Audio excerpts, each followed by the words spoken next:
up like 6 months in a row, just solid candles. So if we're going to have an increase of volatility like we saw in those other charts, and we're not really going to move too much lower, but we're not really higher, and we're going to chop around.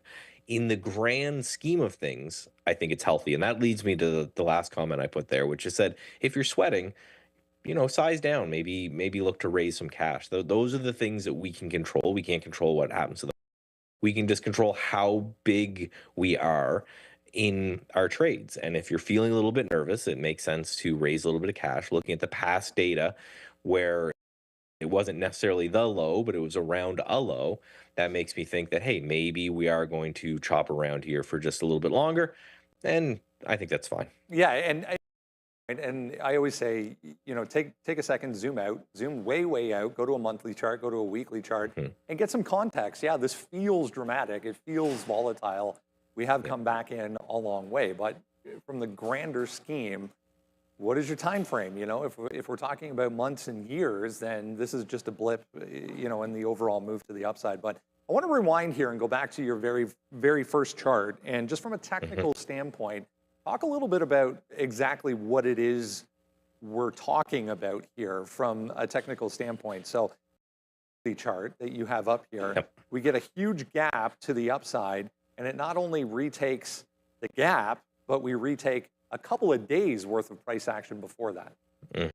And what's interesting there is that actually that purple is kind of sloping down there at the top of yesterday's candle. That's the anchored VWAP from all-time highs. And I know you guys have had Brian Shannon on a lot. He's kind of the anchored VWAPs, and basically just means this is the average price of people who started to buy near the top. And it was interesting to me that we kind of tagged that and reversed that as well.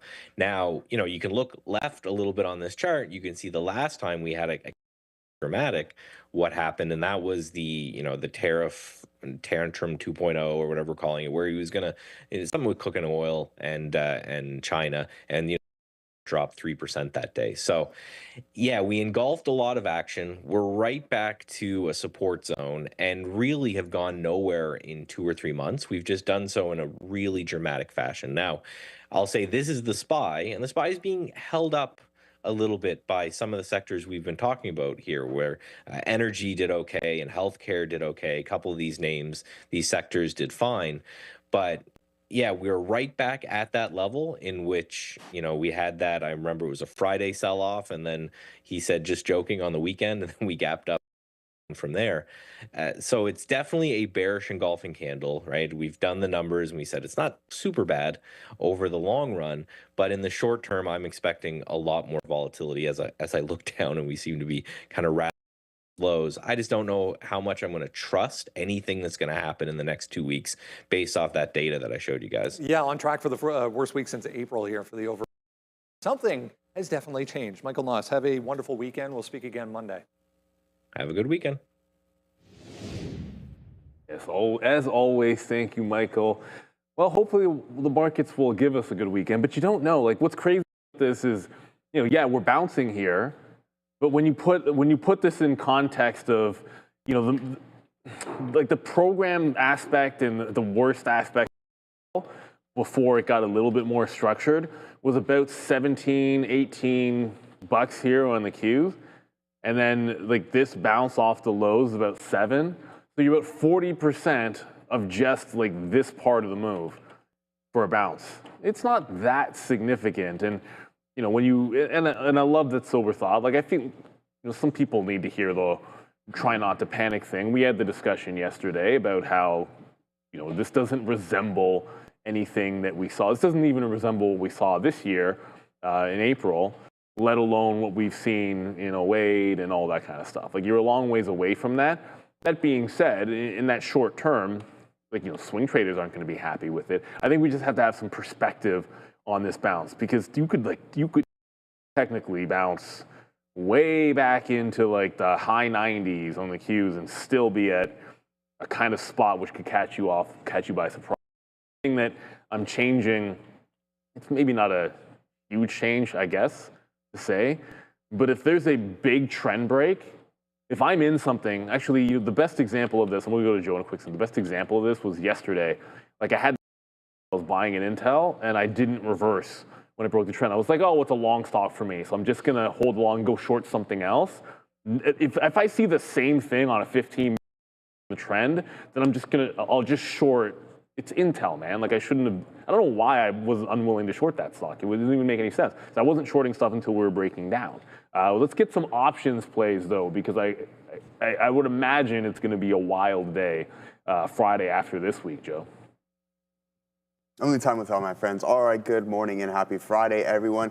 Let's get this started here. We're going to take a look at some of the upgrades and downgrades, and yes, we will get into some options activity momentarily. All right, guys, at the top of the list, TSLA Advisory Group across the board here, Gap guys, price target raised to $26. We're currently up 6.4% in the morning session, so that's some good pre-market price action. Now, as for raw stores as well, too, guys, we're getting TSLA Advisory Group price target going to be $175, up just a little bit under 3% in the morning. Now, Walmart as well, too, guys, price target being raised to $125 by BMO Capital Markets.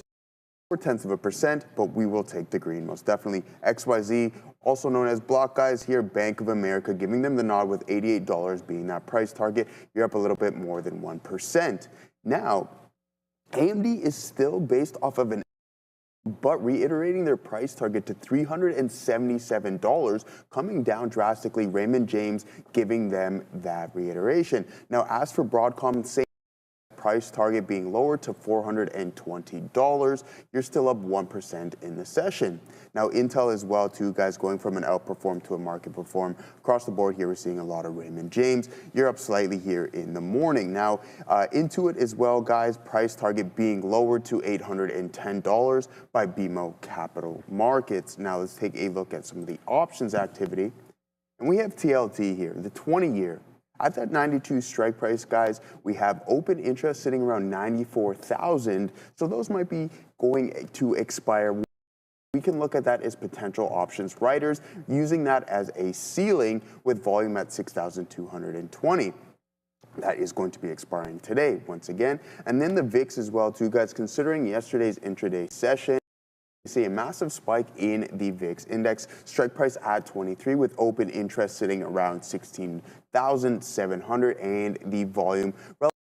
So we're looking at those as potential writings as well too. But hey, the VIX is going to continue to climb higher, so there might be enough of supply. There might be enough demand in order to chew up that supply and continue to gradually climb. The IWM as well too, guys, is the Russell. We're sitting around 34,200 contracts there at that 240 strike price, once again expiring today with volume around 10,200, guys. Funny because we just looked at most of the upgrades, all of them on that board were pretty much all retail stocks, and then the downgrades were all chip names, you know, Broadcom, AMD, Intel, all of that. This is the thing about retail right here. This is the XRT ETF. And if they were all, most of them upgraded there. We know that Costco's at maybe a buying spot for a lot of traders right now. We saw a great report from Walmart, and then, OpenAI now investing or making deals with both Target and Walmart. And I heard another today with OpenAI as well. So yeah, I mean, Lululemon, Nike, I have to research, which weightings are the most in here. And if XRT has a lot of Amazon in it, then yeah, I can see why, especially if it's market cap weighted, why that would be a big, huge influence. But, you're at the 200 period moving average right now. I don't love retail right now, but I think that if you're going to look somewhere, that might be a good spot. And then Gap, yeah, they had earnings last night, and looks like it's getting upgraded today, right? And that's what generally has been happening. When you get a good earnings report, then you follow it with some upgrades. And the only thing about this is you're right now again at these tops that we were just at mid-fall, so in September. So I'd watch out for this name potentially. If it makes a move, I think this 26 area is probably it, there with Gap. So that would be an interesting look. This move here was just, I feel like the rebound off of that tariff tantrum. So, and then it the way back down. I actually don't even know what the story was here in the end of May, but I'm looking at this 26 top there. So maybe a fade of Gap today if we really get going, especially if this market turns around. I mean, good reports have been hit before. I can list many of those examples. So Gap could be another one. let's wait and see. Walmart really held serve and kept going up. So maybe that's the pedigree here for Gap, but they're not the same. So. Oh, I'm thinking some Walmart today. I mean, it's hard not to. After what happened yesterday, I think in the back of your mind, you want to have some, well, if we can't sustain any strength, what might still be along? Walmart's report didn't break. It's got room to get to the high, so that's a positive. You got somewhere you can get to. It held up really nicely with a bull flag in here. You got clear supports at 106. So you got a bit of a range. So I know if it holds 106, I'm going to like it. Obviously, if it breaks 106. Cross that bridge if you get there. But if the market does roll over and we can't find anything that looks like a long, then this is something that'll pique my interest. Upgrade, downgrades, whatever. But like Sean said, like sometimes when tech's going, look, if tech's only going to go down, then ultimately, if you're looking for long opportunities, you just got to look elsewhere. I'm not saying you have to look at Gap or Walmart. I'm sure there are a few other kernels of strength out there, not many that I was able to find, to be honest. That's the kind of thing that we just have. Some like biotech names have been pretty good here, especially with the fact that the market is now. And we're going to go back, J&J's all-time highs, as is Eli Lilly. But I'm just going to keep going back to this stat right here, right? And that is that this was 30% yesterday, so 70% today. So you've doubled in one day on the sort of the market feeling good about the rate cut again.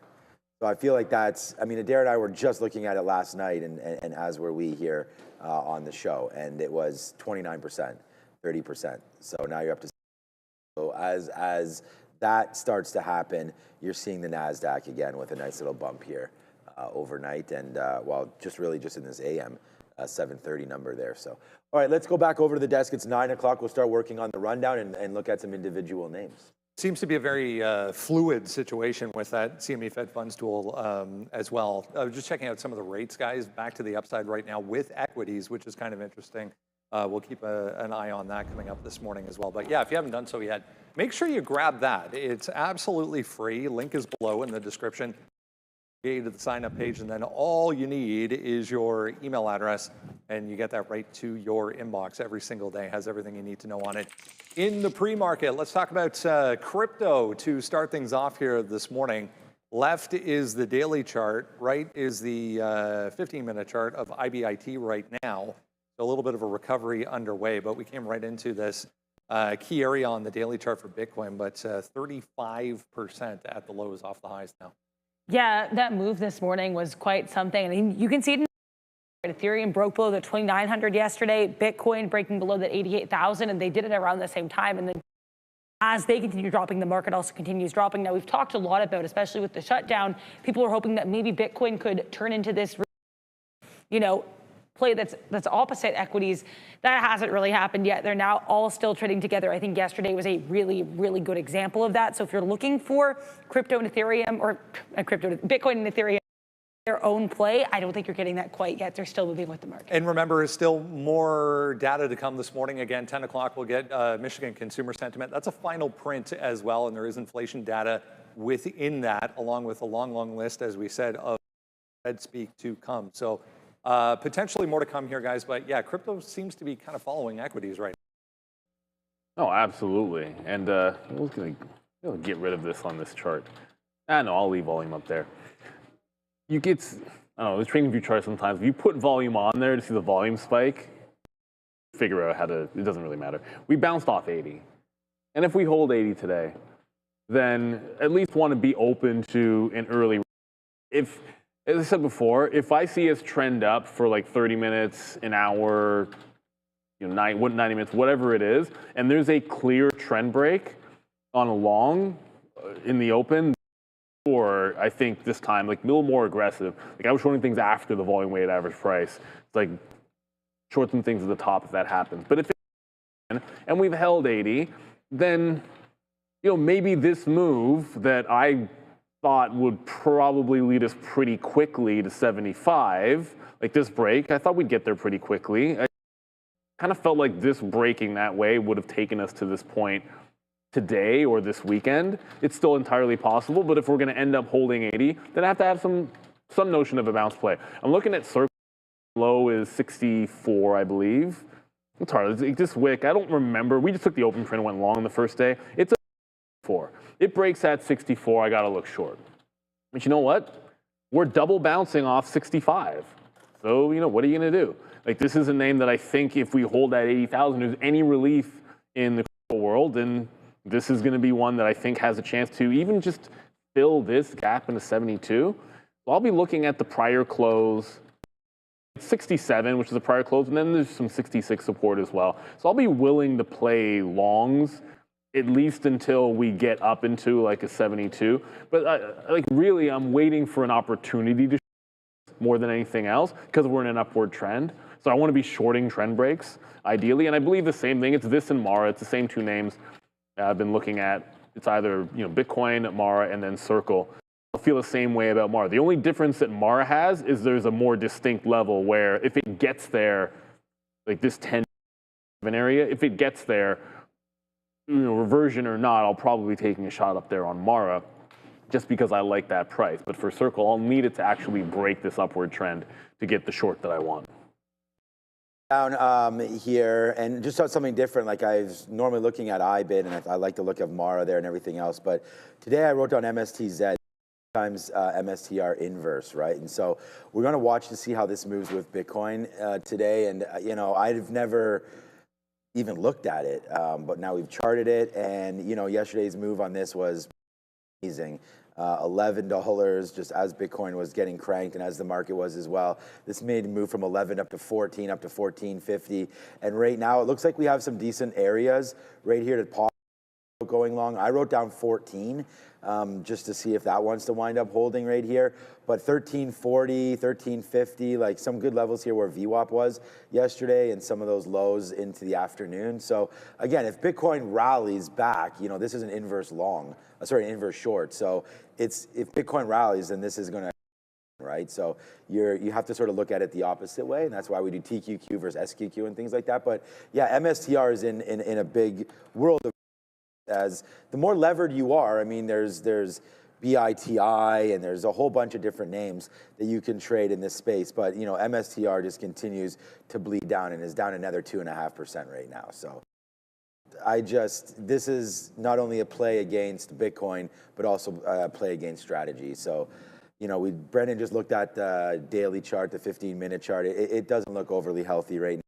The battle back to 84,000, we'll see if we can wind up holding it. So this is one that's on my mind, but sort of on the back burner for a trade, right? And we want to watch equities, and we're going to go over a couple key names right here coming up. So I'm excited to look at this name today, and MSTR, MSTZ. And it's only a $14 name, as we just said. So if you have capital issues or anything like that, this is a pretty good way to trade that move that could potentially be an unwind here of MSTR. So wait, I think we said there was people talking about 74,000 or something as being a spot where we may have to get some liquidation there. But I know Saylor's gone on and said that he's never liquidating anything. So I don't works as far as their corporate structure and all that kind of stuff works. Because it's the important note about MSTR is more the fact that you lose that index money, then what are you going to do after that? If you get kicked out of an index, like why does an index a company that is just a Bitcoin treasury? That's a little strange, right? Yeah. And so I think that once they lose that, that's kind of they're piling on right now onto MSTR, and that's just one of the latest swipes they're going to have to worry about. Okay, let's go back over and a name that some of us have heard of here, NVIDIA. And now they have a supercomputer. What's up with that? Yeah, some comments from Jensen Huang after what happened yesterday. He obviously got faded really hard after an absolute monster earnings report. He wasn't too happy about the reaction the market had for the report. Back to the upside right now. We're actually green on the session if you look at yesterday's close. But some question marks, I think, remain here. A TSM story to be aware of this morning as well. Yeah, well, there's also like this tie-up, right? So Foxconn saying that their 4.1.4, there we go, guys, $1 billion supercomputing center with NVIDIA is going to be ready by the first half of next year. It's 27 megawatts. It's going to be powered by roughly 10,000 Blackwell GB300 chips. This will be Taiwan's largest cluster and also the first GB300 data center in Asia. So this is that Foxconn NVIDIA. It's going to be ready by H1 2026. That visual you have on your other monitor here is we've looked at many times, but just absolutely blows everything out of the water and is super impressive. Going back to strategy real quick. again, we were talking about this last week, I think, on the show a little bit, but as of November 2025, still seeing sources quoting 74,000 guys, 74,080 as Strategy's average price currently for everything Bitcoin related if you combine it all together again. 1,080. It wouldn't be the first time that he had to test his ability to sit through some pain versus that average price. Yeah, so like it's obviously they got a pretty good price, but I mean ultimately, like we were saying before, like to me the bigger 74 is the technical level on Bitcoin, anyways. But the bigger deal is if we start to see them or other they have MSCI, that's a big deal. Nvidia, look, Nvidia, the numbers you just saw that chart. Like what more could you ask for? The slowing revenue growth, re-accelerating last quarter. So like everything seems all good. But, you know, it doesn't always have to matter. We got a little bit of a taste of that yesterday and what it did to the overall market. That said, I think in the long term, I'm less worried about them than a lot of other places in the AI space, that's for sure. So 180 looks like a prior support that needs to hold, but I'm going to come back to, like I'm looking at AMD today, mostly because, you know, NVIDIA, I just showed you that daily chart.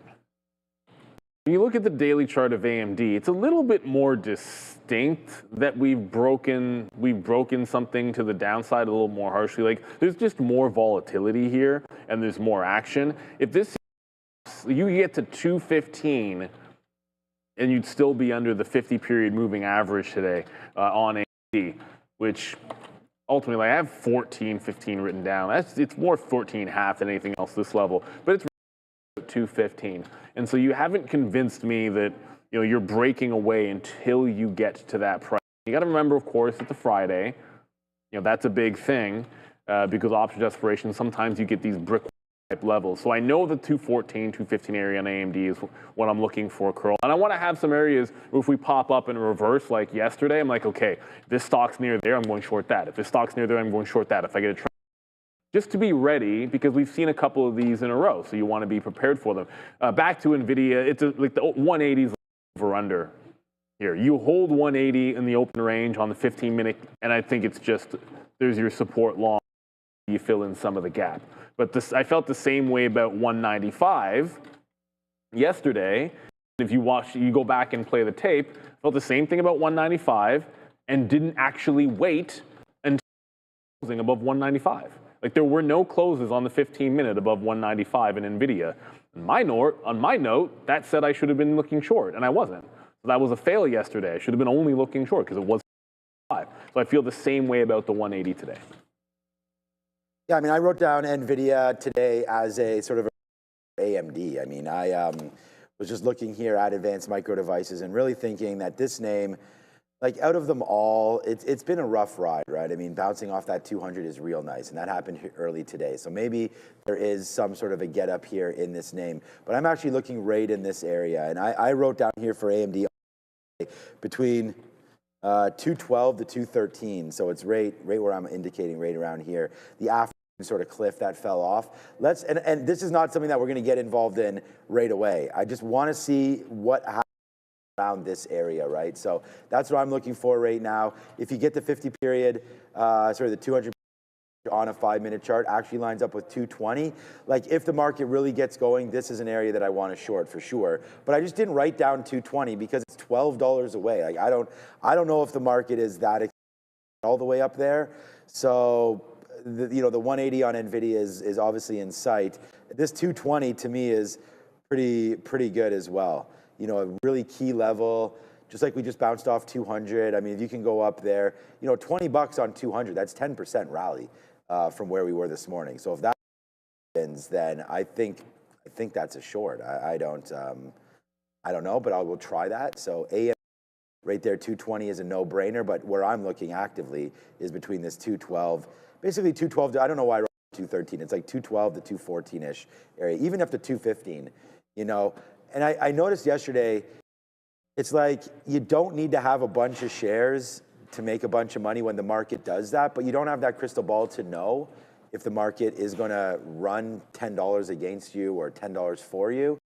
why the most important thing is stop orders, right? And if you can, go short and stop out on this like 215 break, I think that's going to be the right decision, and then regroup up here again. We did that yesterday with Google, or a couple names where I think it was Palantir, where we were long early, and then it was like, nope, it broke 170 or whatever it was, and then we're able to get out before it went to 155. So yeah, I think the chip names are definitely something to look at today. And a strong one has been Broadcom. So, if you did want to get some strength back into the portfolio and wanted to sort of get away from the AMDs of the world, this is holding real nice as well down at 320. So we'll see if that range can hold here over weeks. But yeah, Broadcom long, AMD short in this space for me. And then, yeah, keep watching NVIDIA. NVIDIA is worth trading today. I mean, even day two, I know we like to trade it off day three, but day two should be pretty good for NVIDIA as well. All right, we were talking about the disaster that Webull has been since the IPO got to recent lows. This is a weekly chart on the left over here. Got to recent lows going back over the past couple of weeks, really. We're gaining some of that back. Well, that's the good news. We're back to 845, 850, so up here so far in the pre-market this morning, running into some Webull earnings.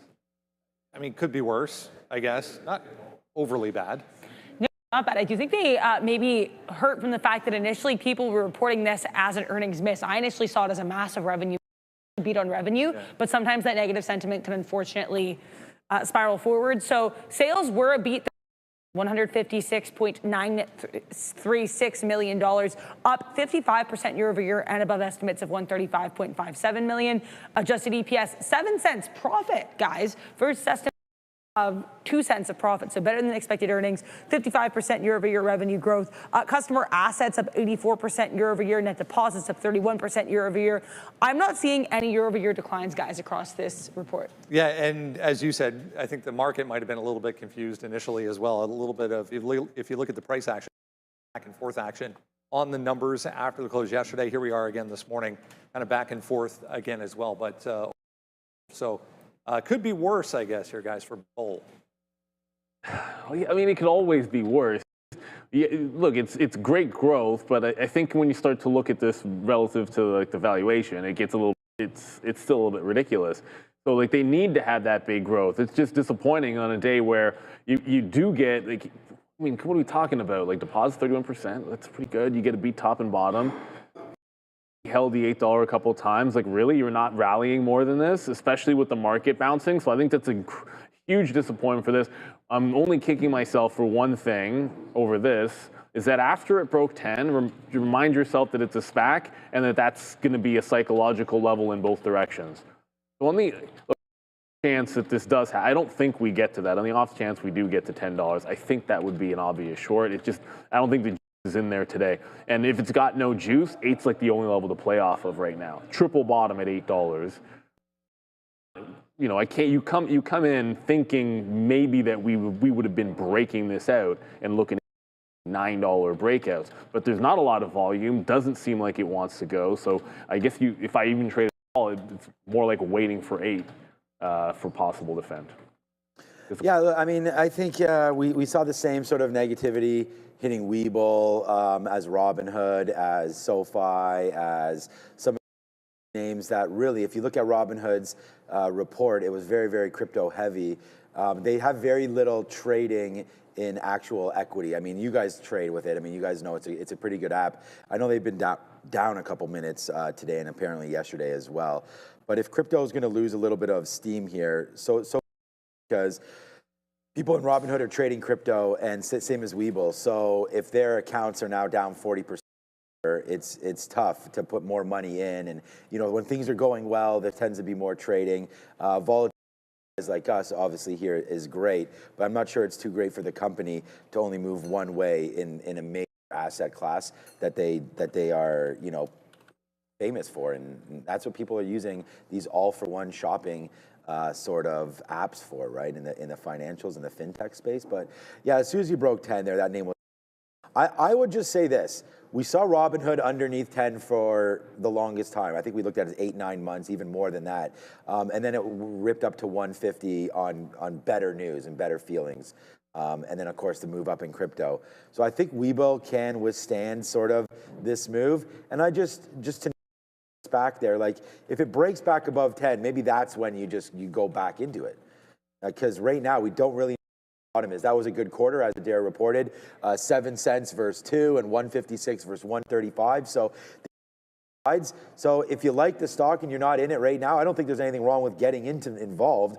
I mean, it's been a bad week in the market here, and we do have a good hold of $8 on the daily chart.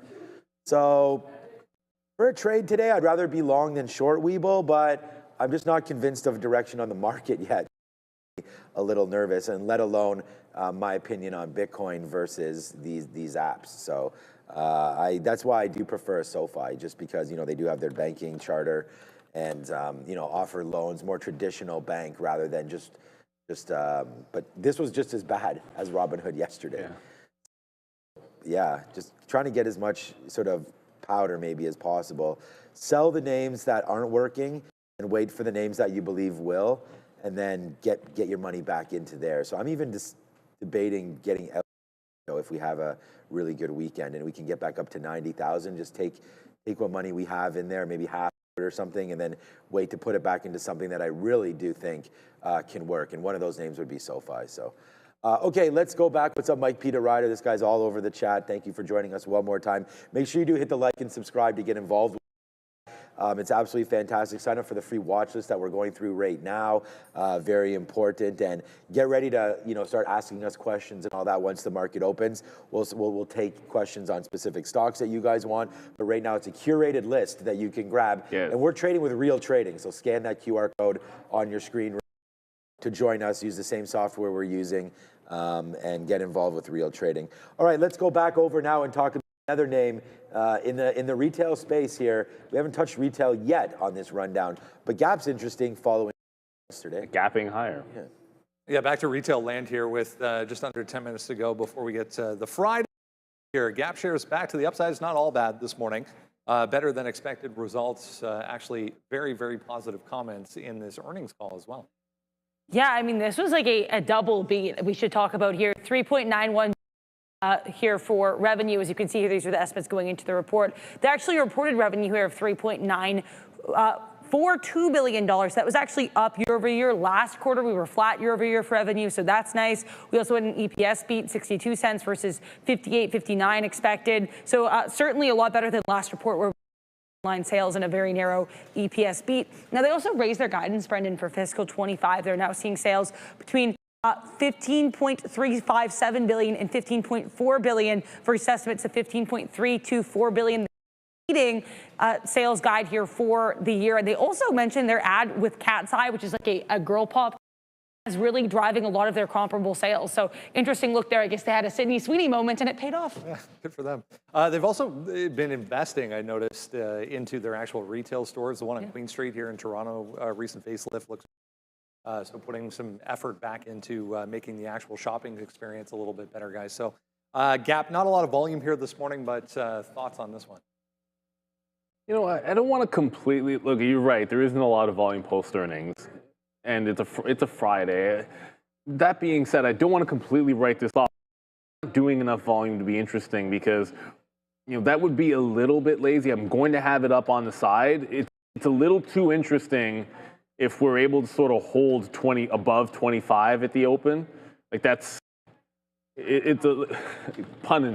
What the pun's the pun. It's a pretty large gap that this June dump, if it can hold on at 25 and start to fill in some of this. I know it's up 8%. It's asking a lot in this market for stock up 8% to put in another move after what we saw yesterday. But I mean, Walmart had strength. I already told you, Walmart got a watch today. That that 106 level. If we can hold that, I think that's a great spot to look, especially if the market turns weak again. But you can throw Gap sort of into the mix. But the problem with that volume is I'm not touching this until it opens up. Like I want to see an opening print here and see that initial volume come in. And if there's buying above 25, that's one thing. But if you've done 400,000 shares in the pre-market, the fact that it's above 25 doesn't mean much volume. So this is going to have to be a wait. But it does look really good on the daily chart. Certainly after 9:45, if it's going, try to buy some dips and join the trend here because I think it's got some good turnaround for them. I think if they do it, if they their same-store sales, if they get one more same-store sales beat with their growth, that'll be 2 years in a row that they've every single quarter had a jump. And I was going to just, I don't know if I'll trade Gap today or not, probably not, but this XRT is just, it's at the 200 period moving average. So I brought this up about an hour ago, or not an hour ago, but 40 minutes ago or so. And it looked interesting to me then, and I think it still does now. I mean, you're at the 200, don't get ETFs, in spaces that you like. You want to dip buy and you want to take advantage of some of these moves. This was just $90 not too long ago. Obviously, we've seen some down rides in some retail names, but I think this is an interesting area to look, get some exposure to all of the names. And sometimes single stock risk situations like this are risky, right? I mean, we saw yesterday just an absolute wipeout in many names, and the ETF, although obviously gets hit as well when that happens, sometimes you don't suffer, the risk. And that's the whole point of ETFs, is to get diversified in a space that maybe you like. So Costco, again, just the same kind of a name down here near some lows, right? We talk about names being at tariff lows, and this is one of them. I don't know exactly what's wrong with Costco right now. I mean, I think they had an increase in membership and all last year, and they have that guaranteed revenue source of their membership. So I don't know. It's an interesting day here. We'll see if they can have a better quarter, especially going back to school, and then what we're talking about with Christmas just around as well. Tesla's, we don't have Tesla on the rundown here, but that's at $400. And it's always number one on the as you can see. Let's go. There is some talk here between Joby and Archer Innovation here. We'll see what these eVTOLs and whatnot are all about. Their CEO should just settle it in the octagon. Yeah, or in the Coliseum there. Ooh, I like that too. Yeah, why not? Let's talk some electric helicopters here. They're both back to the upside right now, but started off pretty negative so far this morning. A lawsuit between the two here, JOBY and ACHR. I was flipping back and forth between these two charts. They're basically identical. Over top of each other, and they trade exactly the same almost. Well, I mean, they're in the same very specific niche, right? And so kind of makes that's also maybe part of the problem here. So this lawsuit involves the man on my screen. His name is George Kevork. Now, George Kevork, at first here, he was actually their U.S. state and local policy lead.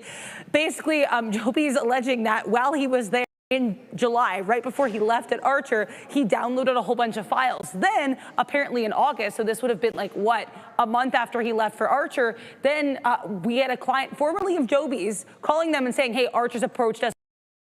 So Joby's alleging because of that George Kevork and Archer were in some kind of conspiracy to take their business. They are calling it corporate espionage, and Archer is calling it completely without merit, saying that the complaint is regarding a non-technical employee who recently joined Archer, and said that it's not even a specific suit that specificity for this to even, I guess, go to court. So interesting case here.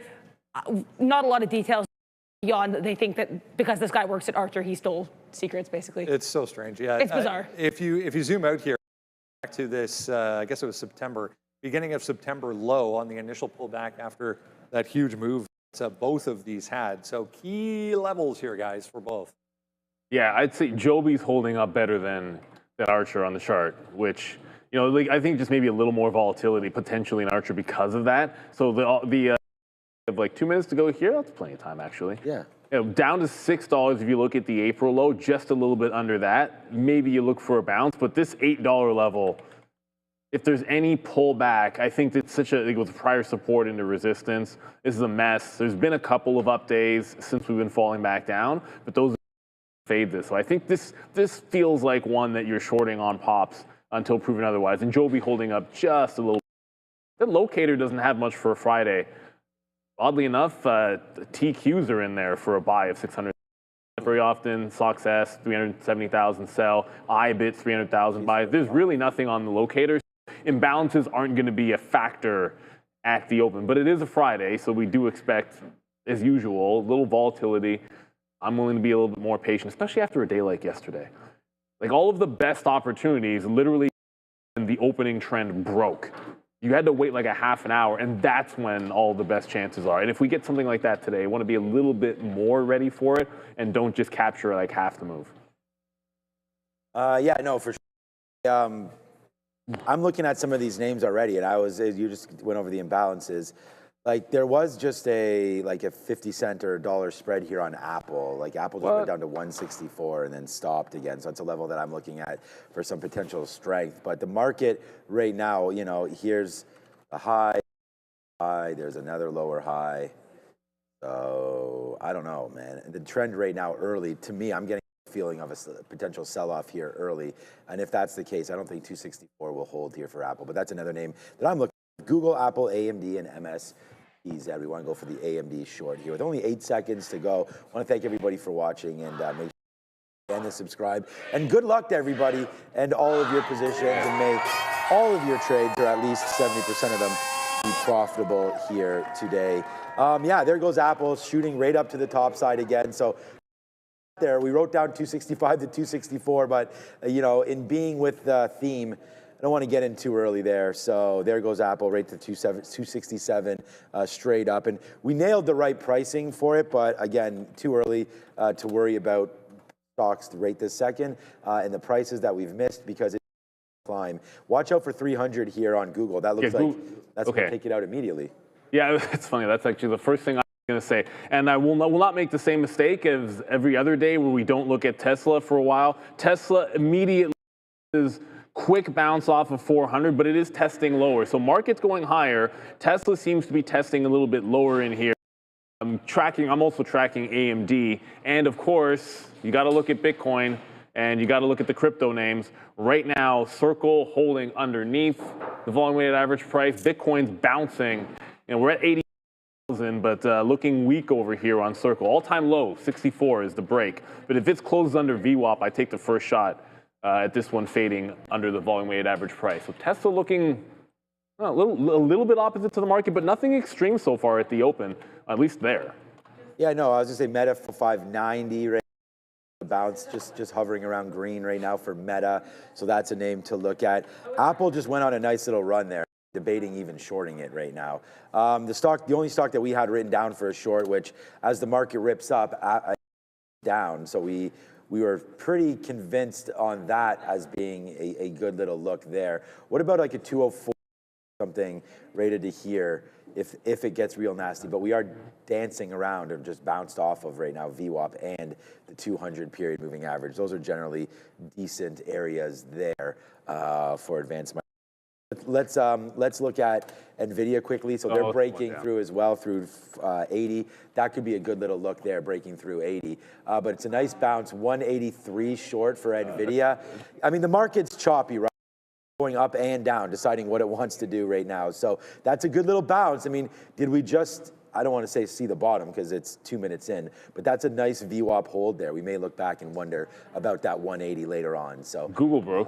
Google broke 3 bills. Oh man, that was probably well, maybe not. No, bad. Sorry, I have a bad print. Got close. No, that's my bad. It got to 99. Looks like it got right to 300 and did not eventually break. But eyeballs on NVIDIA in that 180. I said if yesterday I wasn't paying attention to myself when I said if it didn't hold 195, I should be looking short. So 180 is that level for me. And I have the eyeballs on AMD right now. And if we start to lose this, then I'm going to take the curl in AMD. Ooh, spike there in Circle. Maybe that is going up. So weird. Like the chips are coming back down and all of a sudden my crypto names are bouncing. This is the crazy thing about the market. There's no clean direction. Like this is what I'm looking at. I wanted to be short in Circle into VWAP and it's breaking it. I'm going to take my chance. Oh, here we go. That was a turn in Circle. See if I can get my order in. See if I can get some 67s on Circle there. But now that you're breaking down through 180, this is the place to look for shorts. If NVIDIA wasn't holding this level, I think we're in a little bit of trouble. Yeah, I was just I just looked back at the TQs and was like, yeah, man, I mean, we could have shorted that high there. So I'm going to sit around here to short. Man, that was a nice little drop there, man. I was just like all over this AMD and I said like maybe we get to 204. It was just at 207 and just went down $3 almost immediately, $2 from 207 right down into 20, well, almost 250 there in one print to the downside. So now we're trying to hold out hope here that we can withstand this move lower on advanced micro devices. It might be a nasty one. 206, interesting for a VWAP possibility there. Let's see if it breaks through. I think if we take 205, we go short here on AMD and then wait to see for a 206 hold. So I don't mind that play at all. Actually, I think I'm gonna take that break, 205. So 204.99. Let's just break it a little bit. I don't want to go. It broke 205. 205 it did, yeah, sorry, 204.99. I want to, if it breaks 205, but here it comes right back up. So you know what, I'm going to cancel that and just wait a second. You know, I don't want to take that break and then this happens to me again, and then we're like, what have we done? Yeah, we're already bouncing. Yeah, so there's a lot happening right now. We're actually, 210 is such a much better short, obviously, charting wise. But there again, we just bounced to VWAP again and we didn't take anything with it. So yeah, I don't know. We'll see what this market wants to do. It's pretty choppy right now, as you can see. NASDAQ looks like literally it's starting to form a barcode. Like, that's ridiculous so far here. So not giving me any good vibes anywhere right now, unless that NVIDIA's held. Did it hold 80s? No. So that was the Look flush. at Bitcoin go. Yeah, 80. Yeah, I just punched out of, I mean, look, Circle might end up coming back underneath the volume weighted average price, but look at Bitcoin. I know it doesn't seem like much. It's only 84.5, but as the market was breaking lower, oops, I didn't confirm. I was just paying for locates on, it was Beyond Meat. I forgot to do it this morning, so I just went ahead and did that. IBIT is starting to go. There's a little bit of a gap fill to yesterday's lows by everybody, so you could still easily break, like, you would almost go 2% gap. It's about 80 pennies here, and then you're at yesterday's lows. What the heck just happened to NVIDIA? Did you see that? I don't know. I'm in AMD, so yeah, I see something here. We're 50 cents in the money now, but what the heck was that? probably a flushy. All right. I'm not. SMC, if this is really that big of a flush, I got to go over to SMCI. This should be breaking down too. If this loses 32, NVIDIA just tanked $2 in one candle. What? I was looking at it was at 178. What's that? No, that. Oh yeah, we talked about that. Yeah, AMD went 250 on that move. What the heck is going on? So yeah, we had mentioned that. I think that's why it was flushing. That's why I was saying, like, I'm in AMD, but I'm just in right here. So we did take a little bit of profit there on a little bit of a move, right? I mean, that was 204.50. We're short at 205.22. So let's wait to see how 207 break right there. If it breaks 207 back to the upside, we can get out. So we want to average back into that. We want to average into if we're able to. So here it comes back if we're able to. I don't know. 206, we could take something. Let's take a little bit higher than that. That 200 period moving average is right around here. So we can start to get in a little here now and then look at like 206.50 or so as a possibility to get a little bit more shares. And then, hey, if we wind up losing, we can lose early. It's okay, Google's going to break this time. Google's going to go upside. Okay, so we can go look at that, but I'm going to get a little bit more short here around 206. Yeah, it looks like NVIDIA is bouncing a little bit here, just a bit. I don't want to say it's bouncing that much, but it's trying to make a go of it to the upside. If it does, I still have my eyes on SMCI, but Google is making an attempt here. I'm going to give this to the half on the way back through. There's so much more volatility this morning that if you pull back from a 300 break, I'm thinking 227. I'm not going to hold 300s till 227. I'll jump out and look for something else on the other. Kind of weird because in the same moment, I'm looking to short SMCI as we're taking this breakout. So I have up here. This is SMCI. It's still trending up. But if I see this start to lose this trend, remember saying I want to be able to hit short when I think we see the turn. So that's the idea. SMCI is what I have the eye into this Alphabet, Google, whatever, a bit of a bounce play. But as long as NVIDIA remains weak, which I look up and it's still incredibly weak, down at 178, it's like how much can you really, really like the long if NVIDIA is not a part of it? That's supposed to be our canary in the coal mine. Yeah, they're selling this $0.50 every single time. The only short that we have on the board today is AMD, and oh boy, Obi. Now $2 in the money on this short right now. So Neil take the long on Google and the short on SMCI, a little diversification. And then here goes AMD as we just put all of our eggs in one basket today. And it's been a good basket, that's for sure, as there it goes, man. Like we did, we're doing it again here today, but who knows for how long. Wow. Okay, maybe we get a 200 break. This is starting to turn out to be, again, a pretty opportunity to trade here today. I mean, this is the only short that I had written down there, AMD short. We actually wanted to wait for 293 on Google, 264 on Apple, but there goes wow, Neil. AMD now $2.50. in the money as we continue to go downside. There it is, man. 2 times our goal right there on one trade today. It's good because we actually started to use a little bit more shares. We have half left right now of this trade. So let's see how low AMD can go as the future is trying to crack even lower right now at a breaking point, right? I mean, if we don't hold this, we'll see what happens. But a nice move downside. Let's just take out another piece here at 30s there on AMD. So 1 for 1 there. So good trading on the short side for advanced micro devices. Yeah, great look, and got right out of it. That's why I use a tight stop. There were no buyers above that 300. They held that 50 cent level pretty closely. I said I was shorting SMCI on a curl. Just wanted to see this trend break. It wicked the high, got back in. 31.5 is the absolute low, but I got bids under 32, 31.8, and then we'll look to the low of the day here. As we are getting a bit of a turn, that's a couple of wicks of the high of the day, and the same thing happening in Bitcoin. So Bitcoin, I'm looking at IBIP, you guys know what I mean. Bitcoin doing exactly the same thing. It's not a trend because of bars, but you are getting this curl off the high. And as far as I'm concerned, if you're trying to fill in that gap, you're not doing a very good job of it, IBIT or Bitcoin. That's 85,000, which looks like it's failing, at least right now. 84.9 is where we're at, so it's effectively 85. So I can tight stop that one here at the level. And if we roll the VWAP, that's a huge move into the volume weighted average price if we get it. So risk to reward, I like it. I can risk 50, and you're looking for a 70, 80 cent move. But SMCI, we're going to continue to add. If NVIDIA comes back up, I think you got to look at Google again. That's the only name I want long. So if NVIDIA breaks through 180, then I go back to this name for a long trade specifically. Like Google's the stock that I like long, and we're approaching that 180 as we. Again, just got to be patient with it. If it's a 300 break a second time, and then that's what it is.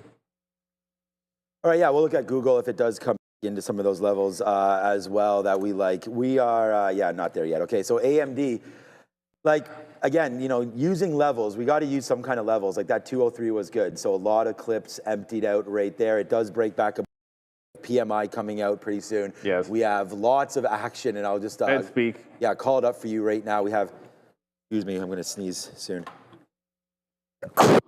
Bless you. Okay, there it is right there. Fed's Collins is already speaking. So we have S&P composite PMI for November, manufacturing services as PMI numbers. So that's going to be an inflation sort of look there as here we come, right back up for AMD. By the way, that Google's probably going back through now. Yeah. Okay, so that'd be something to watch out for. And then University of Michigan consumer sentiment. So we are a little bit nervous about the consumer. Then we get some PMI looks. Inflation read and then a consumer health read coming right now. So, to that, traders. All right, so that's, I have AMD on all 4 of my charts right here. All right, let's go to MSTZ to see what was going on with MSTR. MSTZ, there it comes right in. It's hit that 14, as Neil had mentioned before. Bitcoin's on a nice little run up. Keep going up so I can sell it. I think I may empty out of all my Bitcoin this weekend, to be honest with you. If we can get a 90 print, just say see you later, book what we have, and then whatever. But here it goes. That's MSTZ. Yeah, trust me, Ramin. Right back into here. We're going to figure this out. 203 again. Nice move. Bang. We get that one more time, man. As airs today to again, another big day, man. And I just hope that you guys are also having a 1 for 1 here. And like I said, I'm using more shares, specific trades, and I may look at others. But for right now, let's see if that can go down. And honestly, even a bump up on Palantir might be of getting some shares out not this weekend because we can't blue ocean that one, but looking to see if Palantir can get back up near this 180 or something. You could sell calls. Yeah, that's true. Yeah, I could do that too. But I just meant as opposed to Bitcoin. Like Bitcoin's going to have the Joey was preaching that to a lot of people that we're talking about. Yeah. If you're fearful, then you can always sell covered calls. I think it's a pretty viable strategy, especially if you're willing to sell the shares. That's the thing. If you're not willing to get out of your shares, then don't do it, dude.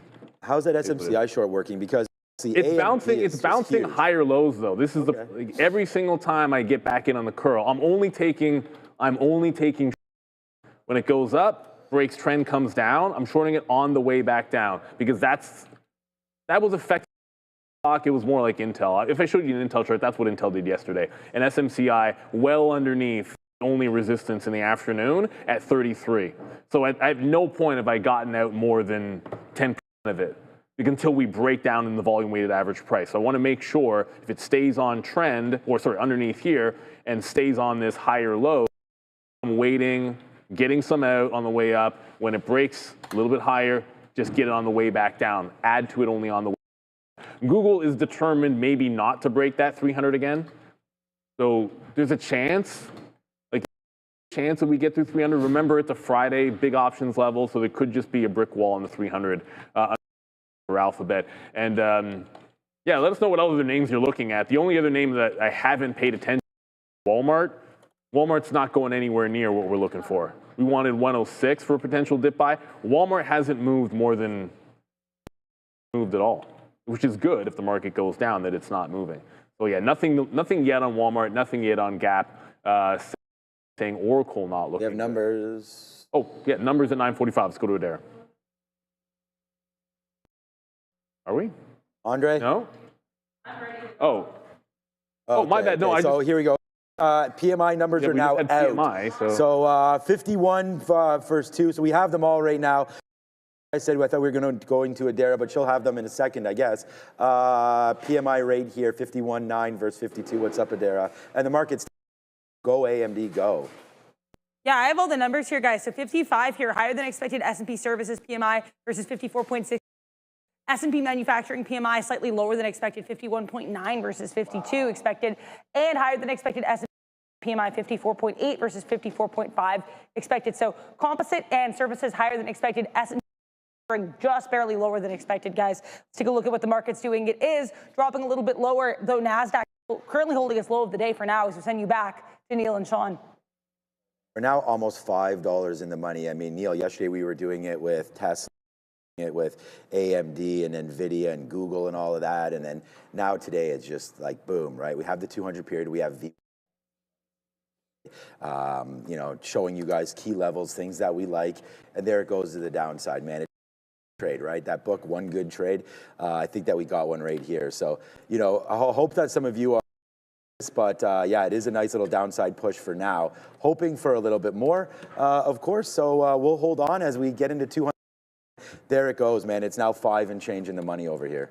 Yeah, I just got low of the day on SMCI, but I also added on the short break because two things happened. So I'm already short, but I've a short position because you're also breaking the clean trend, right? So I said if we break the clear trend, then I have to be shorting. So we're shorting into the move, and now we're adding to it, trying to get to that low of the day. NASDAQ just broke VWAP. NVIDIA is absolutely as well. So it's another Armageddon kind of morning. They just trapped everybody. SoFi 25 lost it in a big way. So next bid available is just going to be, I'm sitting here looking for prior day close, but I just asked, so you're just price is now about 32.17. So I effectively have underneath the VWAP as the average price and looking for that low of the day. Everything looking nasty, at least for now. Keep in mind, I still think one name is a potential long, and it's almost at the high of the day. That's Google. Google's actually racing to break this 300 again. So we'll see. Maybe it actually does want to go. It could be the one Mag 7 name, or at least the one I'm watching, that is bucking the trend for now. So if we can have up move, this is the only thing I'm looking for that long. Obi just said Apple, but I haven't checked Apple at all. Yeah, I'm just getting, we got a 200 fill on AMD. Like, I don't, shout out to my, of course, but yeah, that was a good one. So now we are pretty light, man. Now we have about 10% left. So yeah, really so far so good. And if you are interested in a 3 times levered product, why not give Beta Pro by Globex a chance? So Global X right here announcing a 3 times daily levered ETF. You can by scanning that QR code. They have a 3 times ETF in the US Treasuries, TSX 60, various products. Check them out. They do have a fee rebate, holiday sort of happening until December the 65 basis points. So go over there, check them out, and trade with confidence. And as you see with Canadian money, these guys also do on that product levered. So you get the more pure performance and a little bit of a better on your capital than just sitting here and also playing the game of currency, right? So these guys will hedge out for you, which is pretty good, and let them manage that decision. Especially with the weakness in the Canadian dollar. Yeah, exactly. So there goes SMCI. There goes AMD right there back up to the upside. So in theory of clearing this out, right? We get that, then we buy it back on the upside. Let's see what happens if we get back up to VWAP. But so far, so good here. SMCI, we're both short here. SMCI and AMD, so far, so good. What's up, Adara? Let's take AREC, that is American Resources Corporation. This one apparently receiving a $700 million loan with regards to the Department of Defense, saying that apparently the Office of Strategic Capital has agreed to a joint $700 million conditional loan commitment with Vulcan Elements and ReElement Technologies. So AREC on watch here with this $700 million Department of Department of Defense war talk loan. You don't mind having the DoD on your side, I can tell you that much. Nope. Where's Pam Bondi at? I want to have her on my side, man. These guys go are chart crazy the over Raytheon, there. baby. Shout out to Florida. Yeah, SoftBank yesterday was an absolute nightmare over in Japan there when we opened up. SoftBank was down over 10%, as of course we know that they sold their NVIDIA position, so that was actually Oh my God. moment when that had happened. But then, they had mentioned putting money into the architecture and some of these data build outs and whatnot for the AI, build, and is not part of the thematic trade yesterday. So SoftBank here again down 5%. They did battle back. They just opened up down that 10. But there it is now, SoftBank. So just if you want to notice that one, we do have Jeff Mendel on. Everyone's for the talk on the OTC markets, and we talk about some of these other names that are dual listed, and here's SoftBank. So because again, Obi was mentioning to me, did I see that last night? And I did. So I wanted to bring his attention in case you were thinking about looking elsewhere in these kind of moves. 202, I'm going to put another bid at 202 for 10% of what we have left, so it's very, very small. It's maybe a little bit more than that. Okay, here we go. Put a little bit more out there if we get that 202 fill. My hands still seem cold. I know it's not that cold in here, but it's a little chilly. They've had the door open right now. There's a wall. It's still, look, this 300 level is being decently. Here's a little bit different. Price action above 300. This time I'm actually going to just watch the tape and see if the buyers step up and emerge. Right now, nobody is above. There it is, first time. They're trying to get above. Can we actually get filled? I didn't take the break. I said I was going to take the break second time. I didn't take the break. I wanted to make sure there were actual buyers out. This time it looks a little bit different. So let's see if it can go. Google again. There's Google. Look, it's got a lot of room to yesterday's highs. That's like 305, 306. But that doesn't necessarily mean on a Friday that I want to fight this too much. Like if it's going to lose, it never got back into the volume weighted average price, so I didn't get the dip buy. But that doesn't mean that you sit there and hold it all the way back in through. So hopefully this can be one where it just trends into that 05. I think it might need the market to give it a little bit of an assist as well. All right, now it's looking a little bit better. So if I can add into the 01s here, maybe even take an 01 break. Yeah, it looks like it's getting excited. Like this is the only thing I see that's taken out highs right now that's on the board. I'm sure Apple might be having a good day. Apple, I think, is a good Mag 7 name as well. Just feel like Google's the strongest one. We'll get to Webull, and I know Open Door is making some power moves as well. So a lot of people talk about Open Door in the chat. I think that's going to be a fade at some point, but maybe a little bit later on in the day. Yeah, there goes Google. Already at 301 here, and I didn't get the ad. Lots of gap to be filled. 302.5 was the first point of contention above yesterday. So we'll see if we get there quickly. Yeah, nice one. The market's feeling a little bit better about things now, so that's the thing, right? You don't want to, and I think that's good that Neil did that. Like, you want to stay with stocks that you've been looking at because you have better reads on them and like flashing back and forth from this stock to that stock to this stock. It's good to watch the way they're moving and get a good. VWAP is now down to 204, so I'm just going to cancel my 207. Like my out was 207. We're short there where we are. It's just goes to show you guys, like, if you put in the right levels and you can get a really good risk to reward. I'm going to try to go one more time right here at 205 and then get out at 205.50, but relatively small. If if we're able to get something. I don't want to reload this. I do think the market, well, I'm going to reload it, but I don't want to reload it heavy. If the market does want to go, then fine. We've already made the money short. So let's not, again, that sentence there, throw a certain kind of money after another kind of money. So we'll wait there. If it comes up to 205, then we will get out on a 205.50 break or so. I'm looking to get short at 205. So we'll put in here 205.50s, just so I don't forget to put it in, because we've done that before, or I put in the wrong price or whatever. So we're going to make sure 205.50. If it comes up, we'll take another short right here at VWAP at 205 and see if that works out. Great. If not, we'll see if we can get a 202 fill again to the back end of that trade. But most of this here has to deal with NVIDIA. You know, Google's still ripping higher, and here goes NVIDIA. Now the market's back at day's high. So watch out for that, man. Okay. I mean, that's a good sign. You bounced off VWAP and now take day's high. Yeah, this long is looking better and better as we go here. So I don't know why your SMCI might still be working. AMD is getting excited to the upside. It's 4 cents from the stop. Okay, yeah. But I also didn't get filled on this 301 break the second time. So there we go. I just left the order back in. That's a weird one, man. I'm telling you, there's enough liquidity here for that to always fill on a break like that. It's the 01s, man. You should always get 01s. Even dollars are a good place for liquidity. You should always be able to find it. So the second time it went through 01 was the time that I actually took it. So we scalped in it before. Remember, everybody, hit that like and subscribe. Yeah. The non-subscribe number actually moves. So this thing works. Do it. It's 21.5% of you are not subscribed. Yeah. So hit that like, hit the subscribe. If you want to be in the chat, it's a subs-only chat. If you want to throw a symbol in there for us to talk about, then you got to do it in the chat. So make sure you hit that like and subscribe. We'll get to some of the smaller caps and others maybe, I think, a little bit later, because right now you're seeing the NASDAQ try to take out tops here. I'm going to say led by Google, but that's only because I haven't looked at any other ones.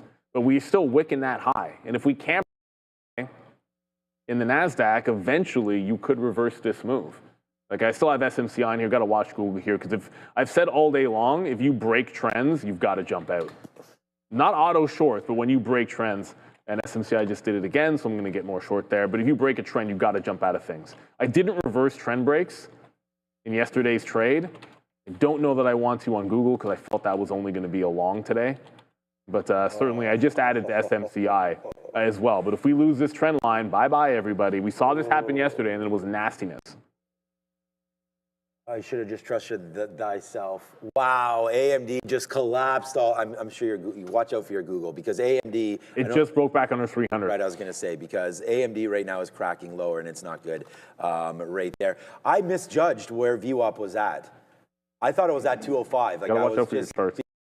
Right there. It was at 204.50s, and that's exactly where it went to. So that's where we should have hit it.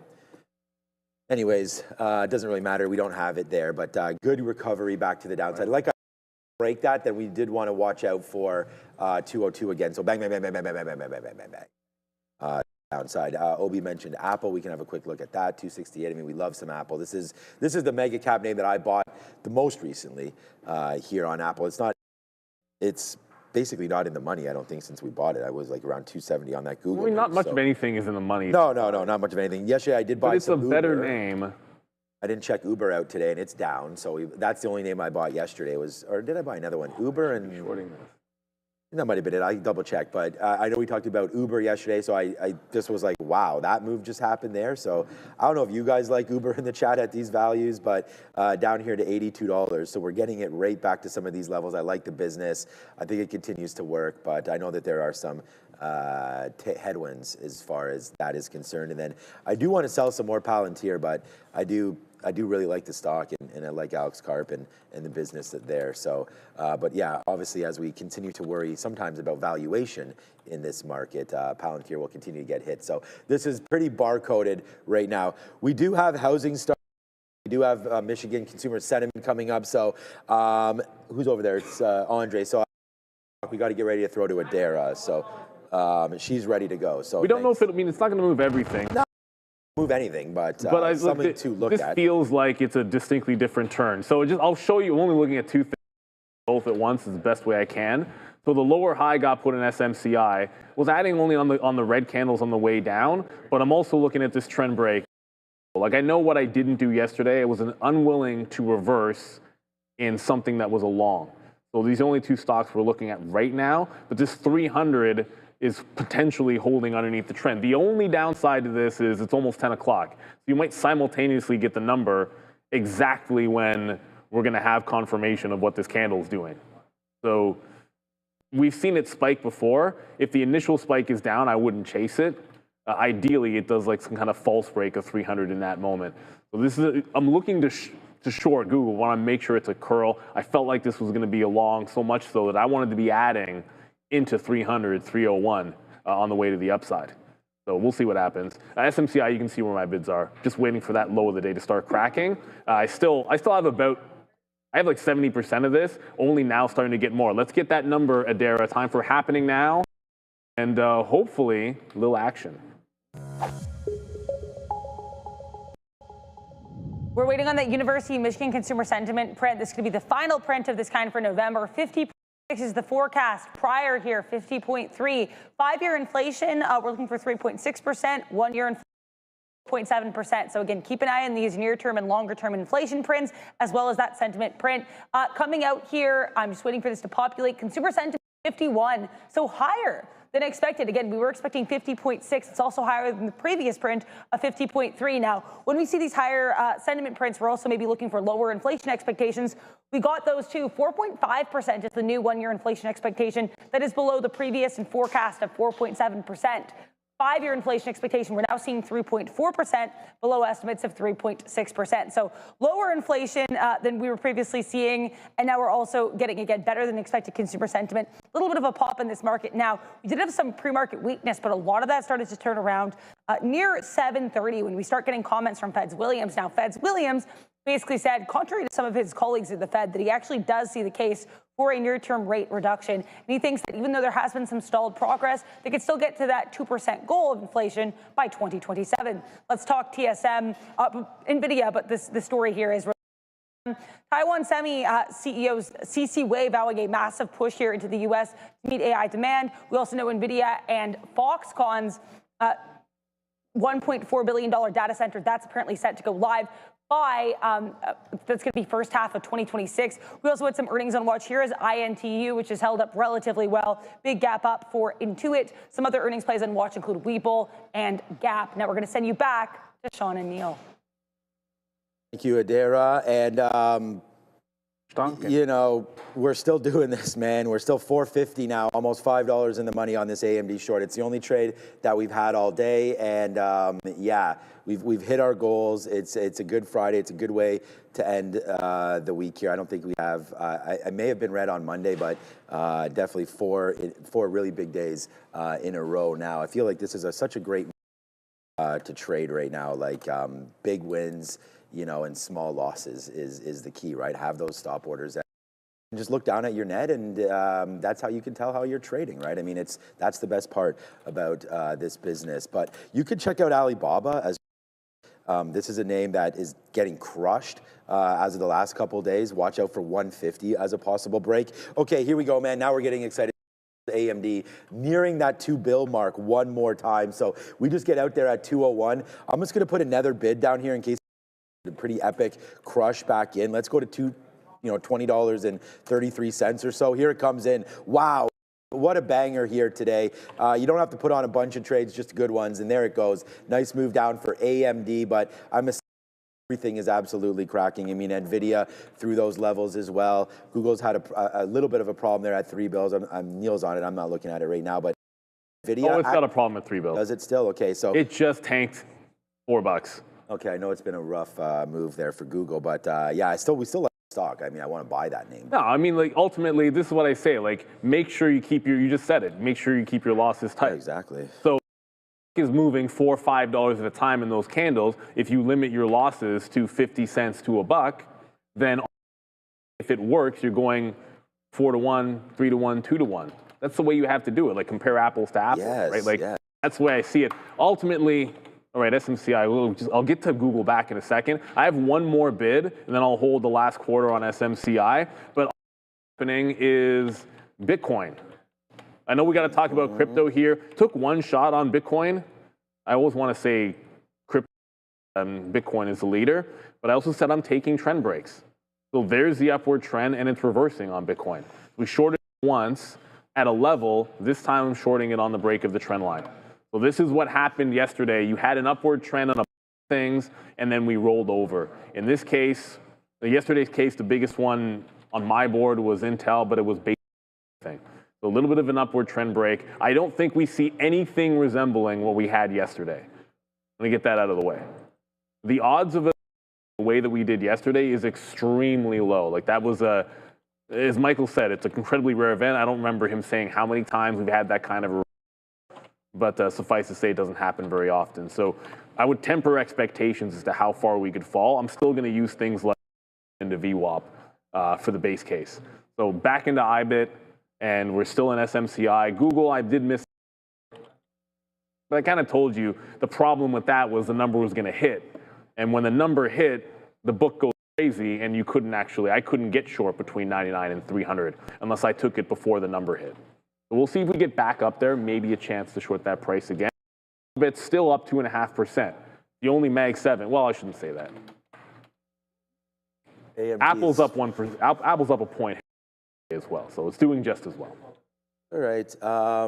Yeah, thank you so much, Carly. Looking forward to us trading. We do appreciate that, and yeah, just take some of what we're doing and hopefully be able to implement it in trading, and you can see what goes on there.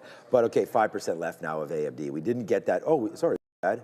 We did get that 200 fill. What am I even talking about? But we got 220 cents, $200.30. I didn't get the 200 flat fill. For there, I thought maybe we could break and then come right back up, but we got close enough to doing that. So out there, and then another out when we break through 201 again, and now just holding a very, very small piece left for this possible break higher. I'm actually going to just reassess. I'm going to cancel everything right now, stop order, and look for another trade because this one's done. I don't have that many shares left on this at all. So I wrote down Google trade, but not until 293. So right now, that's nowhere near 293. So let's just have a quick little look at what other markets are doing right now. I mean, we just talk about some of the stocks that we're trading because, hey, it's a trading show. But at the end of the day, let's have a look at what everybody else may be holding here today and what's going on in the market. So Apple 1.06, right? The NASDAQ still up 0.3 today. So that's nice. So Apple for it. So is Broadcom and AMD are to the downside, but Cisco's green there in the technology space, and so is Google. Netflix still up 0.59, and then a good name IBM is up today as well. Oracle, wow, like that's one of the best sells of my whole life. That's just broke through $200. Oracle is now at 199 as that keeps on getting crushed. This name here, AppLovin, 507, down 3% as well. So that keeps on going. I have no idea how and why I got out of that Oracle, but that was a great. And then looking back over, I was just seeing about AMD, maybe getting some more short. The financials, man, I really like JP Morgan's valuation around $300. That's probably what 96 I see there for JP Morgan. So that's a downside push there. Goldman Sachs as well. Some of the better quality banks get a little bit. Citigroup, Morgan Stanley down. When you have Visa, some of the credit cards are up. I'm not sure why. Maybe a stronger retail print. Like yeah, retail's been okay. Yeah, so holiday Visa season, I can see some more. Yeah, me too. I mean, they're still down pretty good off the top. But yeah, call there. We'll see that right now. I'm just hearing that Target's up 3%. Probably so yeah, Walmart. So we are getting some nice movements there. And then that we haven't looked at all really today, Tesla 397, so that's breaking below 400 again right now, but GM and Ford starting to lead the way there, and Rivian. But there's just a little bit of a look at some other names and some spaces. I mean, McDonald's there, these are recessionary, no matter what, unfortunately, good quality food costs a little bit more money. So if people are a little bit nervous about the pocketbooks, McDonald's always gets flushed, always gets run to there. So you can look to see money coming into McDonald's. That doesn't make any sense why Starbucks would be up, of course, on that logic. But it looks like a stronger consumer is sort of helping out right now. It's a stalwart type name. Yeah, and all the red is in the tech today. So you know what? Let me just check quickly. Well, what about the Snap thing? Yes, Snapchat. The government opening back up and the Snap checks, the Snap, you know what I mean. Yeah, the food stamps. I'm choking on the word, but you know what I mean. With the government opening back up, I think that bodes well for obviously Walmart. bodes well for, I don't know if the Costco, but certainly could be helping that. It's just a random thought. So IBIT was the, yeah, I don't know if it would help Starbucks. So I'd have to think about that more. IBIT's the only new trade, consolidation off the trend break, weighted average price, but there are buyers at the pre-market high, and it's right where it supported before. So it's kind of a tight window that needs to break down. So it's like a scalp in between 48, call it like 48.10 and 40. And right now I got 48 even, so I want to only refill above, slightly above 48, and scalp out the 30-cent range, looking for the push into the volume weighted average price. That's the only change. SMCI, which I'll just show you, kind of the same glide. Like it's got these lower highs that it's putting in. Still hasn't really broken through to give me that 31.6 fill. But yeah, the market's as volatile off of the open, the NASDAQ, I should say, as you might expect. You know, we're seeing all red, but that's not crazy. Like they're all red candles, and they're all small red candles. So there is some scalping that probably needs to be done of the trade to make sure you're capturing profit. If we reverse it again, we've seen way more volatility than this, everybody. Like we're barely moving at all, land at least over here. So yeah, I like the trend break, but I'm also not seeing the kind of activity when we broke the trend yesterday. Like when you broke the trend yesterday, stocks took seconds to get to the volume weighted average price. Here, being a Friday, maybe that's what's holding us up a little bit. But look, whatever, it's working for now. I just don't think we're going to get the kind of flush we saw yesterday. Yeah, no, I mean, that was, as we talked about that, as you mentioned there with Michael Noss, we didn't get... it's so different. Yeah, yesterday was very dramatic. I think it's happened a couple times in the history, but we went from up 1.5 on the... went from up 1.5 on the S&P to down 1.5. So yeah, that's pretty violent. We just got another 201 fill there right now on it's also a holiday AMD. week next week. So yeah, we also, it's a holiday next week. So that's another situation there. Fridays... Wait a minute, Thursday is off and Friday is a half day? Is that what it is on Thanksgiving? Yeah. I don't know if that's going to affect any of the markets at all, but you know, less of a week next week, and everyone enjoys Thanksgiving and Thanksgiving travel often. And I'm bidding $200 flat right now. Hopefully that can hit. This is a big trade for me today. Right, the other name I wanted to look at was AAL. I mean, we could look at some airline. Oops, AAL not over there in London, of course. See, this is what it looks like in London. Right? No, it's not a fail. I'm trying to show you guys LSE. You see the difference here? This is just a completely different, these are London. And you can see the difference that there's not as many gateways and things like that over in London. So I'm surprised you're still entitled to that. Yeah, me too. I'm probably entitled to them all. Race in Milan. Yes, still entitled to that as well. Wow, there it goes, man. AMD is really getting, so this is what it looks like the Milan exchange. So, you know, here at Real Trading, we have the ability to do all of this, man. This ain't no Robinhood app. We can trade over 60 plus markets right now available here at Real Trading. But, boy, I'm mad at you. Right here, that's a good song, Blue Strips, if you guys haven't heard that, sick song.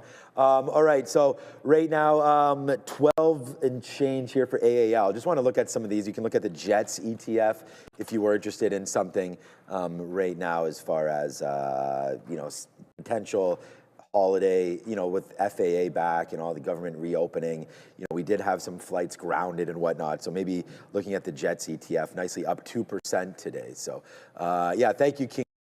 There in the chat, as he mentions another great trade today. And I mean, it is very, very tough to find these trades, but you know, if you do enough work at it and you know, you stick to your guns, you can get them. And we did it here, man. A very, very green day. I only have one trade on, man. It's 10-12. This is my new style right now. So thank you so much, King Jesus there. I really do appreciate that. It's very, very kind. And I'm glad you're noticing, because we're there.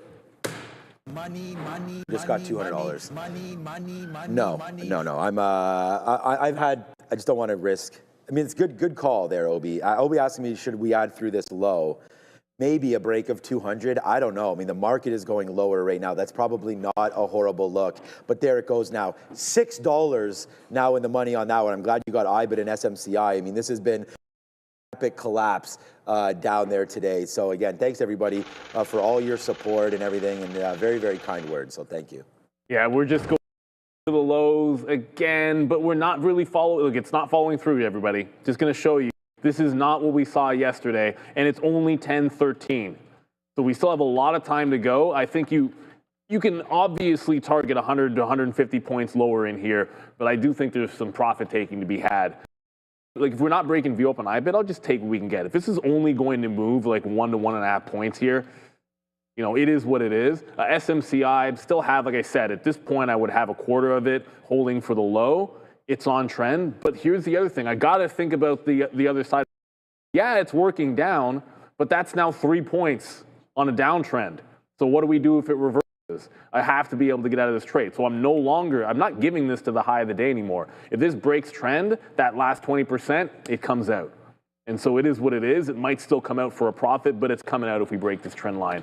Got to respect that. And I got to go over, I'll show you guys Alphabet, even though I'm not in it anymore. It's now holding underneath VWAP. This was the one I wanted from 300 to 305. You can see it in there. I guess the high was 306, so 300 to 306. Was trying it all over the 300 break, not working. If Alphabet loses VWAP, obviously this is one of the strongest names in the market. This and Apple. So you see Google breaking down. Apple hasn't really broken yet. It's still trying to go. If Apple loses trend and Google holds underneath VWAP, what chance do we actually have today? I'd say none left. Like, what else is going to hold us up? Not much of anything.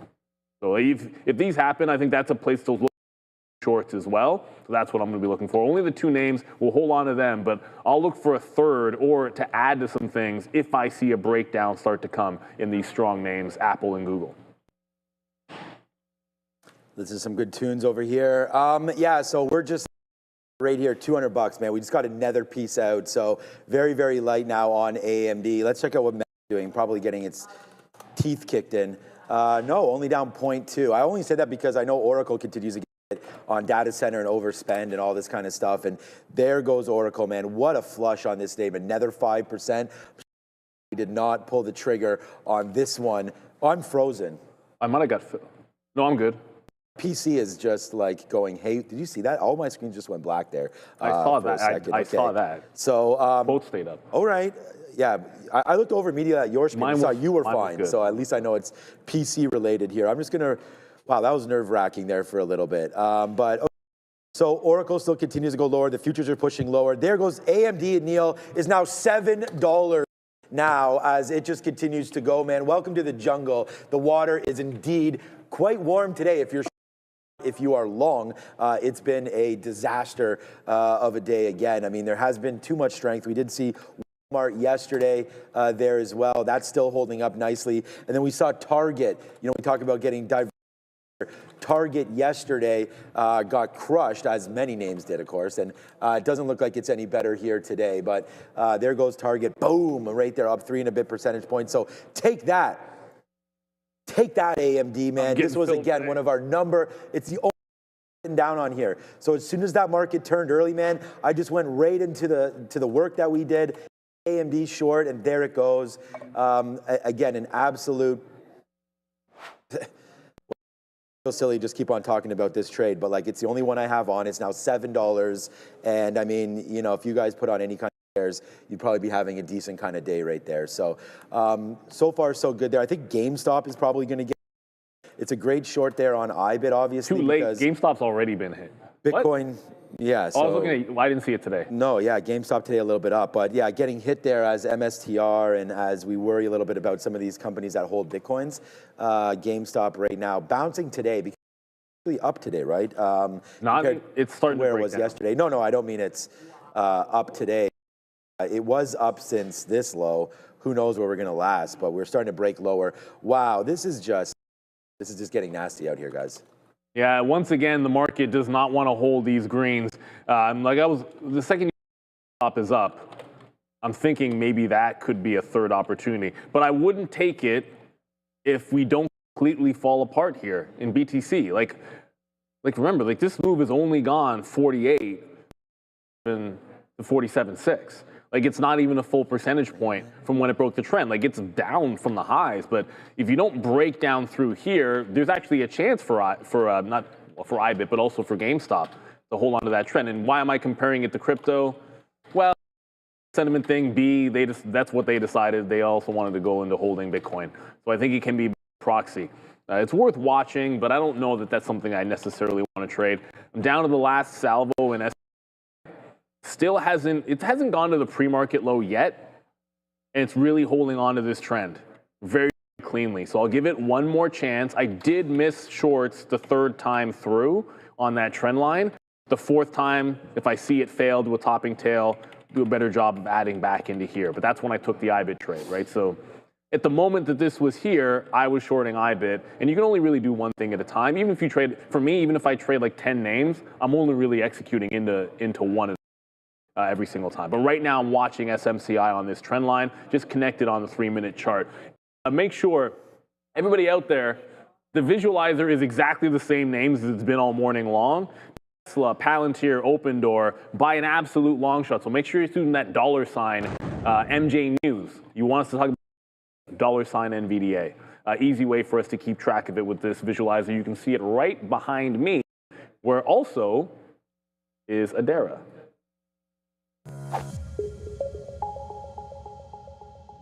It's small cap time. Let's start here, guys, with MNDR Mobile Health Network Solutions. This company announcing a memorandum of understanding that they signed with a company or a group called PP Grid for the acquisition of PPG project companies that own and are developing AI-optimized data center in Malaysia. So again, data center-related catalyst MOU for MNDR. Let's talk about VVE. This name has been on watch. I think it was actually even on the small cap yesterday as well. And as you can see here, pulling back a little bit so far, but they also have an MOU catalyst of their own, signing that MOU. Socorro and Socorro Electric Cooperative. So MOU for the first two small caps. This last one a little bit bigger. Door. OPEN new CEO, or CEO as of September 10th of this year, Kaz Nejadian, continues to be pretty active here on X. Yesterday he announced they're having their company-wide hackathon for the first time ever. But OPEN holding up pretty well today, guys. Before we send you back to Sean and Neil, we're going to take a moment to thank our friends at Trade the Pool. For too long, trading meant risking your own money. We're never having enough to start. The fear of losing, that's what kept so many traders in the sidelines, but that is changing because Trade the Pool is transforming how traders access the markets.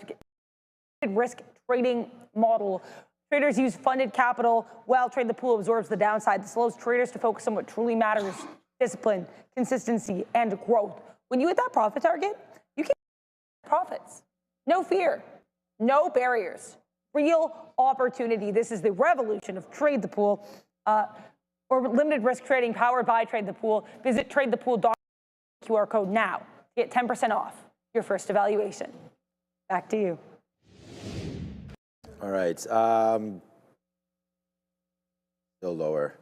So AMD is now $8. Like, I think we might as well just watch it and see what's going on. I mean, Palantir is also starting to break lower. Great call there. Obi asked me if we were going to go back in to more of that at $2. And wow, that was a great call as we continue to literally bleed out today again on so many of these names. Like, that's why yesterday I was like, I felt to be, like I said, I don't know about these dollars and these changes on. I don't remember what we bet on because I was bearish too. People, so I think it was something else. People said in the chat when we discussed that you were green, I was red. But at the end of the day, it doesn't matter. It's flat on the day anyways, only down 0.23. But it's continuing on so many names, right? On so many levels. So it's some of these names. 390 for Tesla. I mean, that's down another 1%. It's, you know, it seems dramatic because of these moves, but at the end of the day, it's we've been here before. And I don't think panic necessarily about too many things here, but it's definitely not a great day to be trading long side. So we're almost out now of this AMD trade, and we've been posting about it all as well. Alibaba might be a decent level here as well, 152 right now. On rebounds, these stocks will all be good. Did Robinhood break 100 yet? Like we talked about that, maybe coming through again, and then Webull. It's actually a day for Webull today, as we've been looking over there for earnings, and boom, Webull new all-time, for Webull. So it's definitely not getting any better around here as Webull down to 4% as the bank stocks continue to get hit as well. I mean, I don't know, with the rate now looking more and more like a cut, I thought that was going to be part of the story here today, and it looks like it may be the complete opposite. Andre, have you seen the main chat yet? Okay, there it is. Oh, Brendan mentioned there. Okay, yeah. Okay, good. There's All right, so now look, man, now that even got, sorry about that, I didn't see that, guys. But you can see right now in the main chat, it's actually, in here, it's 73% now chance. So it was 60-something, and the market continues to drop. So I don't know. That's not been the right rhetoric so far. Must be something going on. I'm still short right now in these names. So Board which is fine. We'll get that figured out for you guys. But for right now, yeah, JP Morgan, man, down 3%. So that's not going any better for us. And we're just going to get out here. Quick update. Break. Yeah, let's go. I didn't realize 201 if we're out. Yeah, go ahead. Go. So GameStop broke that trend line. Ooh. There it is.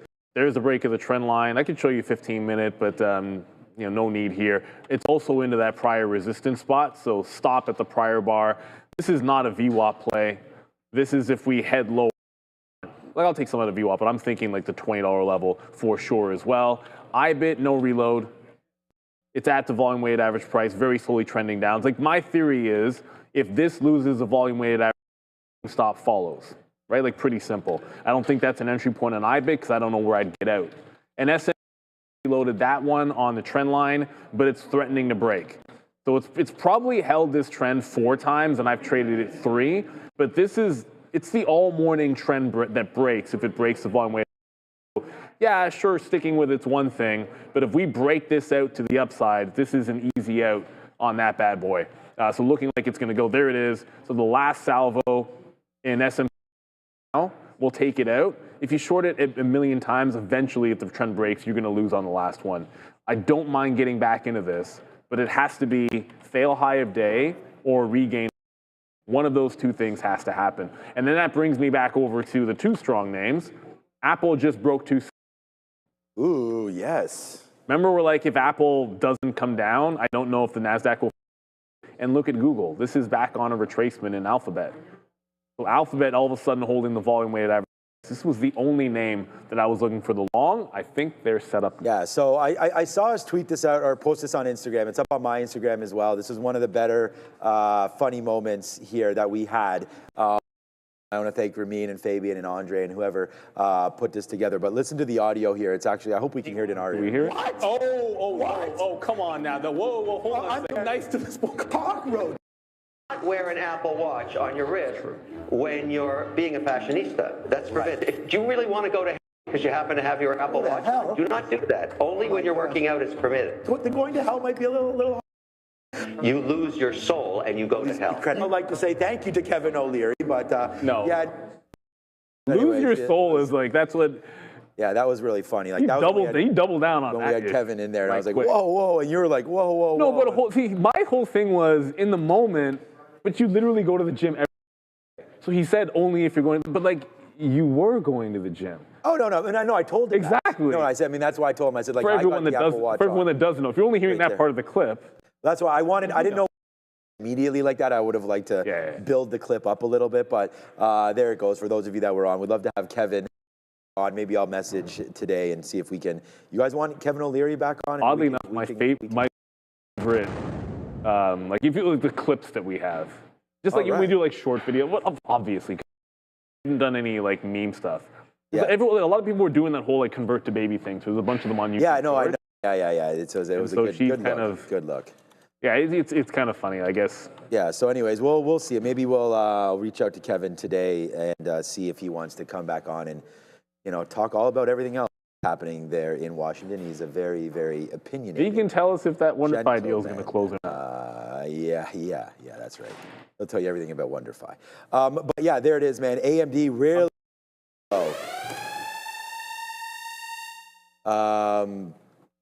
Huge move. Look, if there's anybody else you guys want on the show, you tell them to get in contact with us. I mean, I'm not this Meet Kevin. Tell guy. Eric Jackson. You just tell him to come over here. I mean, I'm here every day. It's like, come over here and talk to us, man. I can't go on somebody else's show, then I'm not with you guys, right? So they come on here. It's like come at the king, that's what we're saying. So you guys come over here, and we do want Eric Jackson to. I mean, this is an $8.20 winner right here on AMD. So I'm going to get another piece out right here at $197.50, and then we'll work it off from there. But hey, man, I mean, I'm super confident in you know, my trading abilities and everything like that. And obviously, as this being a trading show, we like to have different people's opinions coming through on here as well. So like I said, I can obviously trade, but it's nice to see you know, other people educate me as far as what's going on in the world. So shout out to my wife, and you know, you can't watch too many news sources these days without being too influenced. 197 fill right there on AMD. So it is what it is as we continue to go to the downside here in the market, man. The bleed is on, almost $9. Like, who would have thought? I mean, I remember on Tuesday, Wednesday, Thursday, we had big winners, and we were talking about the volatility of this market. Well, it's still here, man. Even though the Nasdaq's only down 0.3, it's real heavy today, and the market is just continuously going. I'm just going to wait for some of the levels that I liked on before we dip into them. Google 295 might be okay. Maybe, but the way the market's turning, you know, so I said, if we trend up, I'm taking every trend break that I like in this market, because I didn't do it yesterday, and I was mad at myself for not. So GameStop broke trend. That's the only new trade for me. I looked over to see if Intel would possibly up. Obviously, it's not.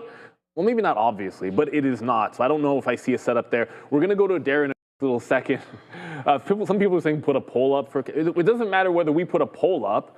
We'll have any interesting guest on the show. We have a willingness for that. So putting a poll, I'm not sure the point of that is, because as far as we're concerned, if you're interested in that point of view, then why not? Let's go to Adara. It's already 10:30. On a segment, guys, I just want to let you know here about AMZN. AMZN on watch. Andy Jassy filing to sell just under 20,000 shares. That is obviously not a lot of shares, but either way here, AMZN is moving lower, so I did mention it. Andy Jassy filing to sell 19,872 shares of AMZN. That is, of course, the company's back. Neil and Sean. Yeah, a lot of insider selling. There was a bunch on Palantir that just came out for sure. Just got to be patient with this. Like, this has broken the trend line, but the first out's not until the volume weighted average price. The next out is at the other low, and the out is at the actual low. Basically just taking all points of the trend line and then covering there. Hold on for the rest. I'm just going to double check. I see a lot of people in the chat mentioning Tesla, which, as you can tell, where do I have to go? I go like that. It's weird. I'm looking at my program monitor, and sometimes you get turned around. Tesla's still number one, as you guys can all see on the board, and also breaking lower. The bleed is real. Stock does seem to want that 200 period moving average, as Ezekiel Elliott would do. And I use the past tense there, and Treef's not even here, but I'll say it anyways. I use the past tense with him. I think you eat at that level. The other thing that's happening is you look at, there's a lot of things that are breaking down. Be careful with your nuclear plays, right? Like, look at G Vernova, really teetering on the precipice of $502.22, which is exactly where I'm thinking it possibly might fill me today or on Monday. We'll see. That's happening there. You know what can happen on the other side of the coin. Well, same side of the coin, but more volatile name. Oklo, whichever one we're calling it. And now your failure is complete. It is now filled in the entirety of the breakout gap from September. That's the whole thing. That's the entire move has just been filled in back into 80 bucks on OKLO. And that's without the Constellation has Vernova hasn't broken down yet. I don't know if Vistra's broken down yet. And this is all the way back in. What happens if those nuclear names actually break the bid? Oklo could be at $45. If that happens, then to me, SMR is a buy at 10. I got to look at where it is right now. I haven't looked at it. It's probably close to that for sure. Yeah, 17. That's like, because of the breakdown, these should go to the lows. The April low was, it's not 10, it's 11. Check that, 11. Correction. All right, yeah, get ready to buy a little bit more there as well. Again, sold 57, bought more at 30, and you know, wishing that we hadn't done that. 296 and change there for Disney, for AMD. Back a little bit. I'm just gonna, you know what, honestly, 200 break, I'm gonna get out now. That was gonna be 201, but whatever. We have such a small piece left. Maybe because it's so small, we'll just wait. I mean, it doesn't matter. Like, literally 1 or 2 shares here, it doesn't really matter what we do there. If you have some shares on that or not, I'm gonna wait just to see if it does make the move, and then we'll average into it. Here's Disney. Freudian slip there. NFLX looking at 106, which is low. I'd Okay, say yeah, that. Netflix got crushed yesterday. I didn't even, wasn't this at 113? Here's Netflix. Yeah, here's a 30-minute chart. I have to use. Maybe they're perceived to be in the lead for Warner Brothers. Is that the deal? I don't know, but they did split. Nobody? No, I don't think Netflix is interested in buying Warner Brothers. They're Oh, were they? Yeah, they're one of the. It's like Yikes, three names. Don't do that. I think that could be weighing on it a little bit, though. Maybe, but that $100 level could be key, man. That's going to be $1,000 again on Netflix. And if you look at right here as a daily chart on Netflix, if we go to Adara, let's just go to Adara because I can't hear anything she's saying. So 104 coming in right there. This is what it looks like on the daily chart. So well broken now below the 200 period and coming into some level. So right into there, $100. It should be a buy zone for Netflix. I'm still in this name, but you know it's not looking great there. NFLX, and I don't want to send a baby out with the bathwater here. I still do like that stock. I think it's time to whip out the monthly charts. I think that's what you do sometimes. You whip out the, pick the names that you like, because like we say this all the time. When the market's going down, and if we do have an actual curl here, let's actually pull up at least a daily chart to a monthly in a second. If we're really going to do some kind of a bigger dip in the Qs, let's say we get all the way back to 5 level, what are the things and where? Like, am I buying I'm always buying, if I don't like the index at the 200 period moving average, then I don't like the index. So I know I'm buying the index at the 200, but you got to go up for that shopping list. I don't even expect, like I bought at IBM yesterday a little bit, I have a bit on GE Vernova, a bunch of other things I'm looking for. How was IBM not broken? Oh, IBM's up today. All right, that's a bad. I actually assumed IBM would be breaking down and I'd be out of the money on the buy yesterday, but it's a long-term buy.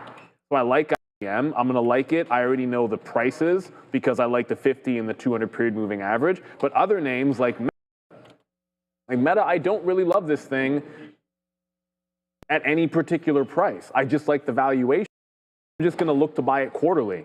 And if I still like the valuation the next quarter, then I do a dip buy earnings. And if I like the valuation after the next quarter, I do a dip buy after earnings. Or maybe it just hits the April low. The approach I have for those. But some other names, I'm just going to buy them at the 200 period moving average and set it and forget it.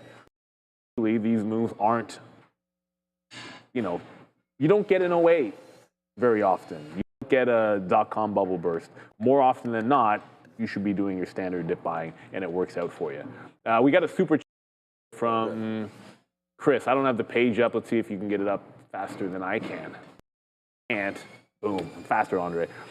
Chris Landrum, 83.45. Amazon looking to these levels bounce on the daily. Maybe this is this the earnings low, maybe? I think this would be the earnings support level on Amazon. Close. Close. I mean, where it's held on the first earnings, like back in August, was 211, 210, and the 200 period moving average. So yeah, it's in that zone, but it's really been 210, 211 that's held. Argue with it. Like I'm not saying I'm a buyer down here because I bought this level. Like Amazon already I buy for the end of the year. Like I bought this here and I won't buy it again until next year. I'll let it break down even further.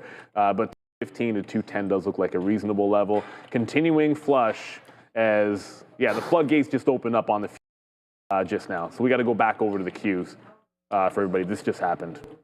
You just flood up on the Qs, finally starting to get out on GME, but it's about patience with this.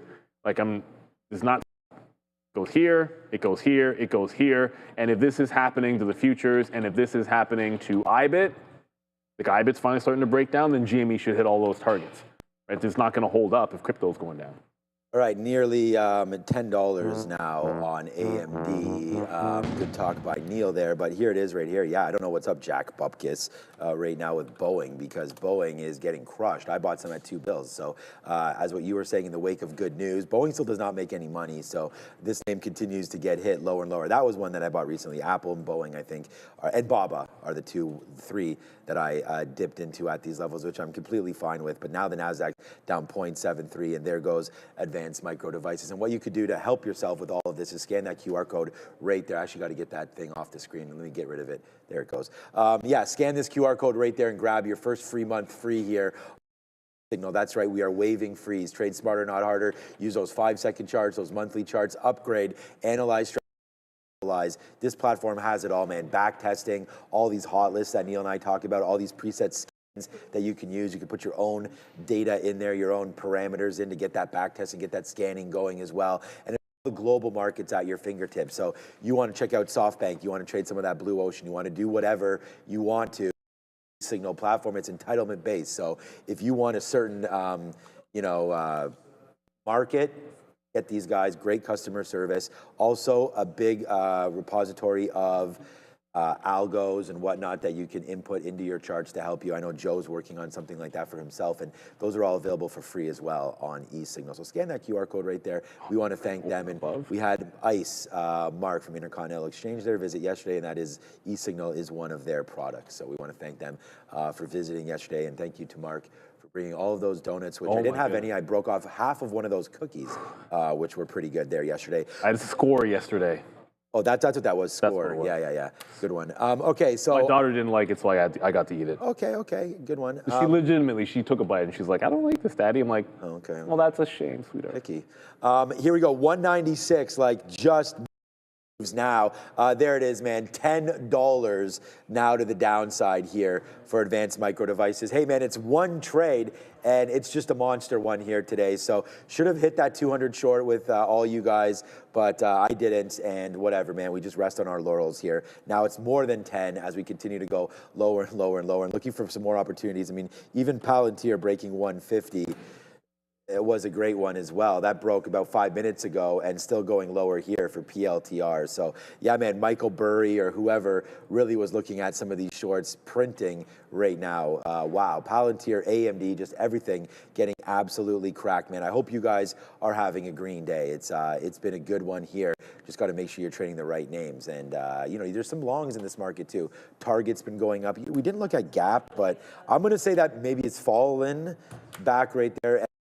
172. Oh boy, man. This advanced we sold AMD like $70 ago or $60 ago at 250, 255, 256. Like that's just insane. Some of these moves that we're seeing in the greater market right now. A lot of things being held downside right now, just with sort of the flow here of this market. Well, the other day we have a conversation about like how do you dip buy if you're not going to put new money together. You have to pick some things. The same way you have a shopping list of what you want to buy in dips. Create a shopping list of, well, not shopping list, but like a selling list of the things that I'm trimming. You don't always get the tops.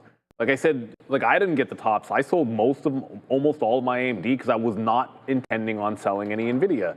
But I did want to have some stuff out. So I sold some ARM and I sold some AMD so I would have powder. And I sold ETH. I sold most of my ETH at like 3,600. Yeah, it went to 48, so it is what it is. It looks good now, but I mean, I could have let it go a little bit further, but I didn't believe in it. Before we go to Adara, as the market gets to the lows, so there's the overnight lows. We're starting to wick it, so when I see that, if it wasn't already a place to have taken profit, which kind of was, instead of waiting to go another couple cents, just pick where the market's bouncing. So like the new trade was looking at breaking trend. When I sat down this morning, I was like, if I see things breaking trend, an upward trend, I'm just going to take them on a day like today after what we saw yesterday. So GME qualified for that. The other side of that coin is if you start breaking a downtrend to get out. So until we break from VWAP, and once VWAP is gone, I really only have a trend break for an exit. I don't have any other plan. I could also short VWAP or short this trend line. That's the other thing I'm thinking about. Short back into the trend line and going to be trailing it there anyways on IBIT. Let's go to Adara. Now it's time for Sector Watch. And I think with this Sector Watch board, you guys really see the extent to which tech is leading this sell-off, or at least certain tech names, and specifically the chips, electronic technology being dominated here by weakness in Nvidia, Broadcom, AMD. Sean, we know, is trading that one. We have Micron to the downside. The other names in this sector like Apple, Cisco, and Honeywell. Go to tech services. You're starting to see some of these more software type plays and cybersecurity that are really weak. Oracle, AppLovin. We have Palo Alto Networks selling second day in a row on earnings day too. CrowdStrike also weak here as well, and Palantir, though again names like Google, earnings, and Accenture are going to be a little bit stronger. So it's kind of a mixed look here when it comes to these tech names, though the ones that are selling off are selling aggressively. Health tech, though, having a great day. Eli Lilly actually becoming the first healthcare to surpass a $1 trillion market cap. So great look for LLY. The other names in the sector are also strong. Consumer durables, grain, strong health services, distribution, process industries, transportation, with the exception of Uber and DoorDash doing pretty well. And then producer manufacturing, another sector where we see some of this tech-related weakness. Got some selling here in LRCX and AMAT. Utilities a bit weaker as well, but then retail trade actually having a pretty good day with the exceptions of Amazon and Walmart. So mixed bag, but tech selling really seems to be leading a lot of this market because a lot of these other sectors aren't looking too bad. Back to you. Eli Lilly, $1 trillion. How did we miss that? Hell yeah. Yeah, it's wild. I feel like I would have paid more. It's weird because the market's going. My brain is sort of hot wired to like when the market's going down. I'm not really focused on like the good stocks. Like I don't really pay attention to as much as I should to like a Walmart or a Caterpillar or because you're looking at all the other stuff. I'm like, oh, where's ARM at? Is it dip buy zone? No, not yet. But that's the kind of thing I'm thinking about. But a little bit of a spike up. There was just a buyer at 47 even, which is kind of weird because it doesn't actually line up with this incredibly significant price on IBIT, but the big buy off the 47 level. The thing about this is I'm kind of proxying the short anyways with GameStop. But the other thing is on any pops, there's a new thing that I'm looking at, and it's just look at the respect weighted average price on Intel. So during lunchtime when it slows down, that's a good place to look for in the short. Like something that's been respecting VWAP the whole way, and you can take it. It's like VWAP for 1 point down for sure. And Ozan, all I was saying is when the market's weak, like I'm not usually, my brain isn't, hey, look at all the things I can point to that are strong in my portfolio. I didn't even notice Eli Lilly in the 1 trillion mark. You know, I probably couldn't even tell you where Caterpillar's at today because my brain is not thinking, hey, I'm happy about what's working in my long term. When the market's weak, I'm thinking about, is there anything I need to get out of or trim that I haven't done so already? Is there anything that's getting the dip buy? I'm always looking to the next, man. Like, what is the next? What are the next? It's about making that decision. And so when I was looking at that, my thoughts went to ARM. And it's not at a level yet. It needs to break 125. This is where it's at. 100 to 105 on ARM. If I can see something along those lines, I'm going to throw some stink bids. I'm just thinking about what if this gets a heck of a lot worse, right? Like, what are the things on my list? I sold some ARM, I said, in front of 180. I want to get back into those shares.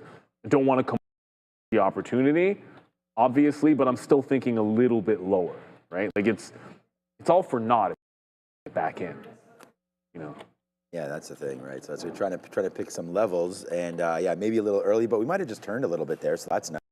The Nasdaq's not getting hit that much, but yeah, I knew all about Lilly, man. We were, you know, I'm pretty decently in this name, so we were watching it yesterday, and I was like, oh my god! Every time we open up this little tracker here, I'm always kind of like taking a little peek, and we always see I knew immediately where it was there. So strength happening in this space for sure right now. I mean, look at health technology, man. J&J 52-week highs.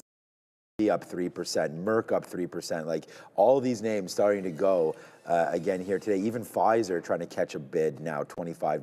So that's a good level there for Pfizer. We can look at that on a daily chart as well. Danaher, a lot of names starting to go on the things. And you know, I'm into I mean, I've been talking about XPI my wife owns that. for a very, very long time. The order is still 196, man. It's getting absolutely destroyed right now. So I'm glad I didn't today to do anything with that, but Nvidia 3%, Broadcom, Meta, Palantir 3%, good. There's the health services sector, UNH. I'm in Oscar. You guys know that. Humana. I don't know. Is that in Russell, Oscar? Probably. I don't know. It's very, very small cap name. But it might be an upweight at the end of the year. Maybe an upweight. Yeah. Some utility names here. You know, this is where you go to get that dividend, but not too good. Vistra Energy down, not good. There's our Constellation. We had mentioned that yesterday as it being nicely up. Today back down for Constellation, so that's not good. But if you, again, wanted to get some higher quality names, I don't think that name in this space for sure. We are going to get out 199.50 of our last 1% there in AMD, so I'm not even looking over at it. We talked about consumer services before as well. And then here's the non-discretionary names, like, again, dividends.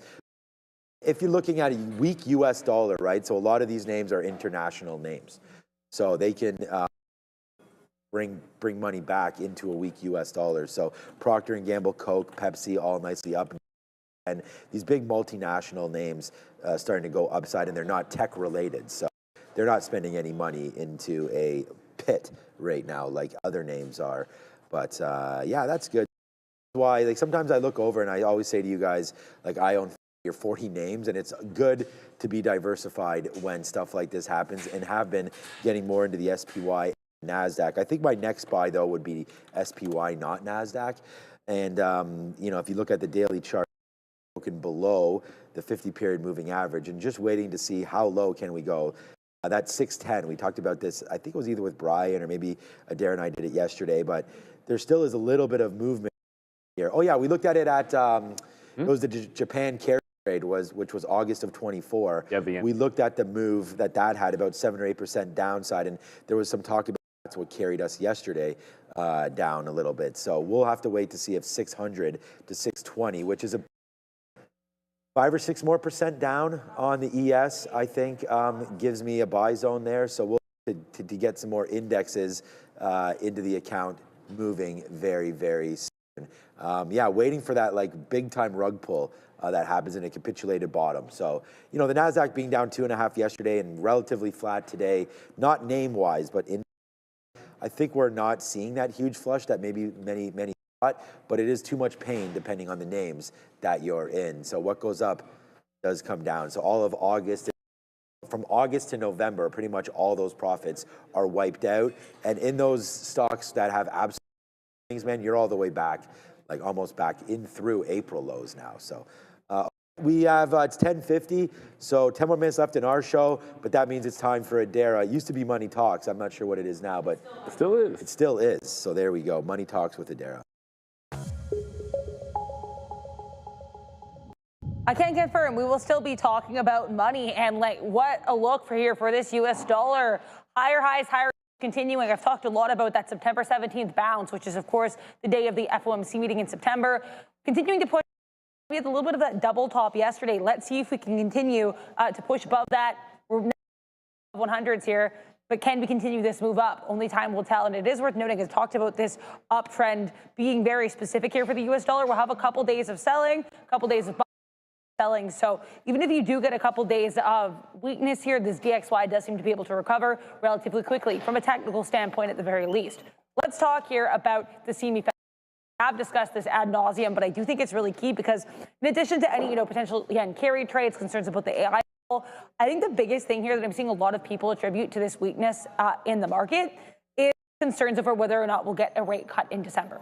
Because initially this seemed 100% guaranteed. Then we started seeing Fed Chair Powell, of course, literally at the October FOMC meeting during the conference, quite sure, and he certainly didn't think it should be guaranteed or assumed. Then we had some more Fed speakers saying they also weren't 100% in the camp of the December rate cut. But today we get one Fed member about it, Feds Williams, and all of a sudden we go from like a 30% chance of that cut to a 73.3% chance cut. It is worth noting only Williams and Myron are this kind of level of dovish as of right now. So there are still hawkish Feds which outnumber these doves, and they're going to have to put it to a vote. So we'll have to wait and see, not to burst anyone's bubble of excitement, but I think that is still worth remembering. Either way here, as it stands right now, roughly 75% of participants, 3/4, think we're going to get that cut. Let's see if that comes to fruition and how much this Fed Watch tool changes in the meantime.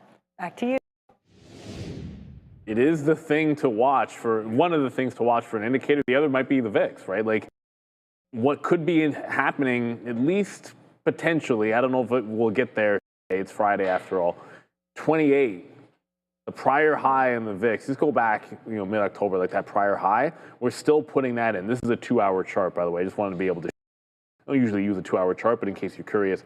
So we're finding resistance VIX is range bound 25 to 28. Remember yesterday we were talking about how you're starting to hold this range instead of like with the VIX up here above 25. It's been get to 25. This is the opposite. We've gotten to 25 and you're holding. So that's exactly, I mean, not exactly, but it gives you a sense of the feeling and how this is a little bit different, right? Like this whole volatility thing, it's not going anywhere, everybody. Again, I don't have anything new on. It's just the old, like the next trade that we found. GameStop's about to lose VWAP. So I'm looking for these lower highs to hold. Now it's ahead and prior day high. And suddenly we can start thinking about this breaking down under the volume weighted average price. I got it at 47 even, and we're right back at the same price on IBIT. So it went 48 to 47, to 47.5, but it never got there. That's where I'd like to re-engage. IBIT would be at 7.5 if we do get to that price. We were able to find GameStop, and if we flush, it is what it is. And Christopher Ocean, you're like, GameStop, you short at the end of the year. Yeah, but what's to a day trade? Like the fact that GameStop is here, like I'm not swinging it. This is a day trade. So I don't need it to break a fresh low. I need it to play into VWAP and maybe a little bit lower. Like if it goes to the pre-market low, GameStop's moved 3 or 4 points. You know, for a day trade, you can't really ask for much more than that. Like the way I see it is, hey, if you're up on the week, if you're up on the month, if you're up on the year doing something, just keep doing that. That's the way I look at it. But we also have to know, I know we haven't had a certain thing for lunch this week. I know we're going to, well, you said it, not me, Fabian. You do have to find out what's for lunch. Yeah, today is going to be disappointing, and it's not because it's tilapia, but I'm very nervous whenever I see something like this on the docket here. Today, it's Italian meatballs with spaghetti, grilled veggies, and mixed green. The meatballs never turn out to be that great when they're mass-produced and catered, and so I just worry that they're homemade, which, you know, the processed meatballs that you can sometimes get. Sometimes they just dress up Swedish meatballs and things like that. But we'll report back at 2. So today's what's for lunch: Italian meatballs, spaghetti, grilled vegetables, and mixed green salad. But for us, I mean, we just get a protein. So I mean, salad with a meatball on top would be good enough for me, and we'll see what that looks like there. But, yes, we are in downtown Toronto. You guys can. We're thinking about doing some sort of a meetup. We had talked about that before. Obviously, we do have this big, huge screen, and we've just sort of renovated the studio. So, we're really proud of it. There's more than what you guys see for the renovations. Yeah, it's been a wild around here for sure. But again, thanks for joining. We do have Obi and Joe coming through. Joby, and we can actually look at Joby. We had a story with Joby today. Them and Archer stealing each other's employees apparently, and yada yada yada yada yada. IP. So there it is, Joby downside there today, but that's Joe plus Obi. So you are getting those guys very live, and as they get ready to rock and roll. I know Obi's been having a good morning. He'll talk to you guys about that. But it's been a green one today. I only have one trade on, which is absolutely, this is the first time ever in the history of Trader TV Live that I've just had one trade on, and it's honestly, it's just because it made the day, and I could have shorted that 2. That was probably right, getting more there. Then my stop out is literally right here at 199.50. That could have been a reload if I wasn't so conservative. So that was to consider now.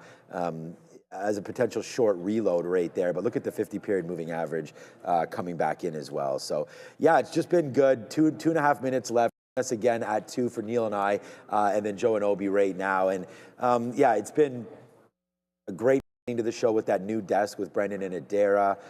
We had that fun thing with Kevin O'Leary there. You know what we didn't? I check, and we always do talk about the precious metals, and I know we're looking at silver and gold and all that, and we didn't really cover it too much today. I didn't see anything I liked. No, it's gold's flat, so that's what I wanted to get at today, is like to get moving around just a little bit. ES still green, so let's not like talk about the sky falling here. It's going to be falling on my portfolio as we're loaded up into tech names, but at the end, I was going to say Gilead, gold and silver most likely holding fort, right?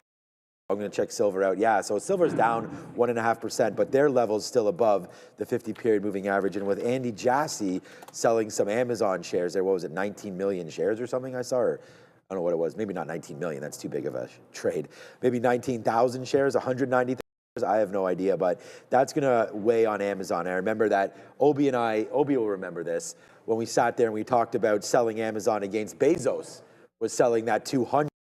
And so it was bouncing around 200 for a while as this guy was selling and getting in and getting out. And I'm not even sure when it was, but now if we get the CEO selling again into here with Jassy, maybe that a little bit of pressure to Amazon. But if Neil mentioned buying, and I know you've already done some Amazon buying, but buying at the 200 period for good quality names like this. If I hadn't, I'd be buying it today. If I hadn't bought it this quarter, I'd be buying Amazon today. Right, so there you go. So Amazon at some good levels. And Amazon, look, all of these names are 0 for the year.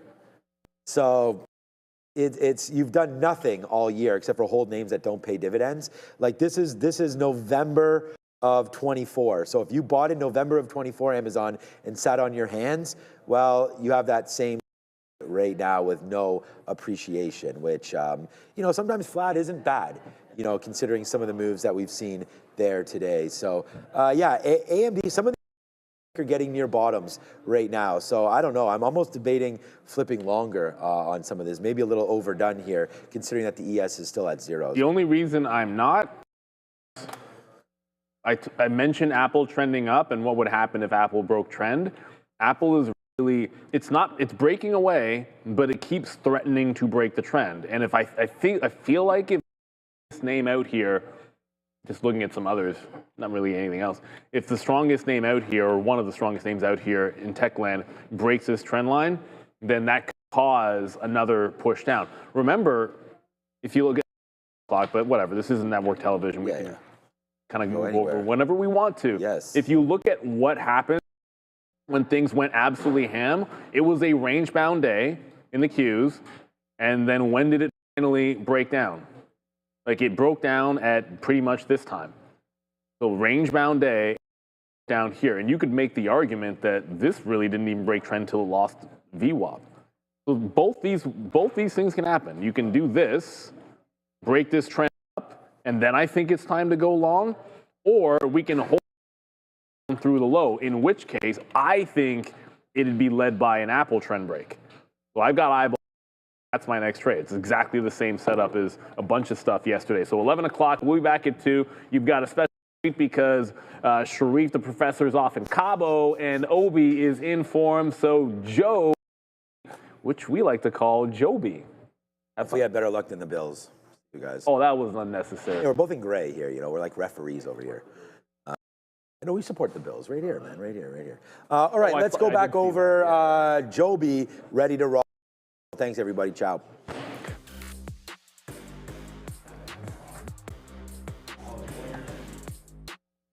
Yo. What's happening? This monitor is kind of in the way. You're tilted, eh? You're not tilted, the monitor. Absolutely not. The only thing tilting here is maybe the monitors. The monitor. How's everyone doing? Welcome. Overall market. Who's muted? Who's muted? I'm muted.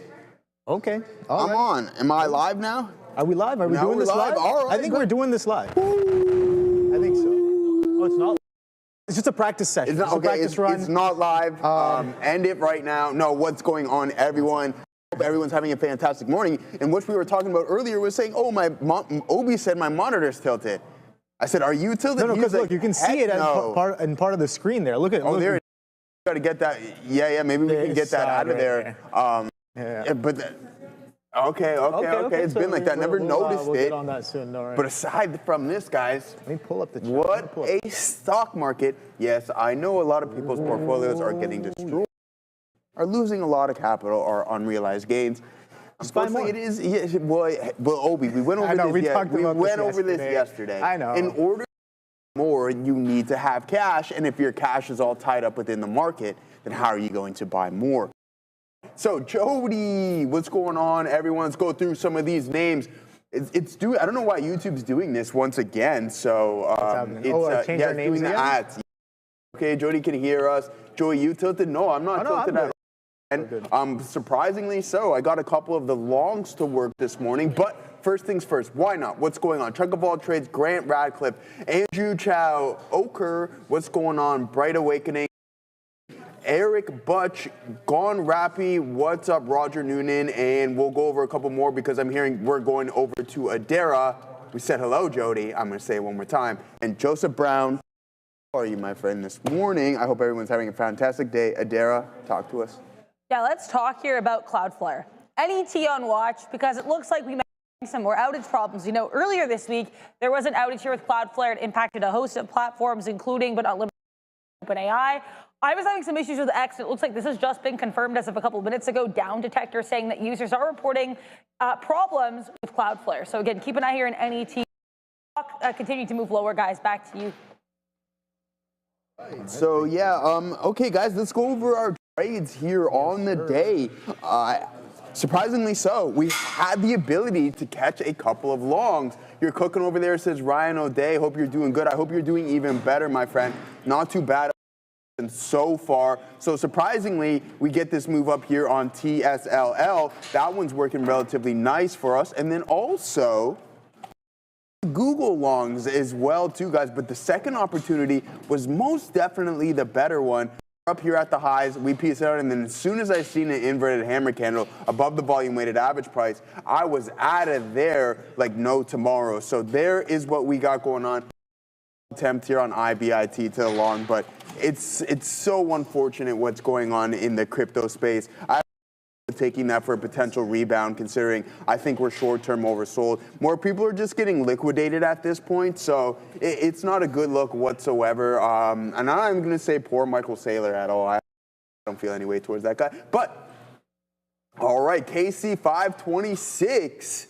Thank you for the super chat. Thank you very much for that, KC. As always, they about to get better. Obi's in the building. Guys got that correct as the market is continuing to head to the downside. Let's take a look at some of these names before we send it over to my guy Obi, and he's going to give you his morning trade. Some monster shorts, really good shorts. I said to him, really nice work, brother, and now I'll continue to do so. But neckline breaks. Are we looking at the same thing here that we experienced yesterday? Why not? If it worked once, you got to take it a second time, and if it doesn't, I still think you're putting probability in your favor. And you know what trading is? May the odds for favor. Yes, sir. You got to do the what's the sign? What is the sign? I think it's I don't remember what it was. Yeah. Oh, okay, no. There was maybe that one. It's this. Is it? Okay, cool. Yeah, may the odds ever be in your favor. I like saying that a lot as well. Good morning. It's this. Or good afternoon, everyone. It feels like time went by so. Morning session was absolutely crazy there. 3 fingers. It was 3. I swear it was like 3 fingers or something like that. Yeah. NVIDIA with the continuation happening today, man. I had the short, but I did not have it as effectively as I really can here. So let me just. We got this wiki action here. I'm just gonna close this chart, reopen it. Let's see if that'll fix us there real quick. But let me know in the chat what you. NVIDIA, definitely. Today is day 2 of earnings. There it is. There's a much better chart to look at here with those wicks kind of cleared off. Here we go. So right off of the open, this 182 in the pre-market was very interesting as we consolidated and kind of traded a little bit lower. Consolidation right off the bat coming into the open, and I was a little bit slow. I tried to punch the and I missed the punch because my order didn't cross far enough. So I was like, all right, well, this is really good. I get short going into 179s. I'm like, all right, now I have to and be willing to take more and then give it all back to 180. Like if it goes back through 180, this is no longer the trade that I want to be in. But I think getting market is probably a better way to potentially take this, in my opinion, when I'm reviewing it.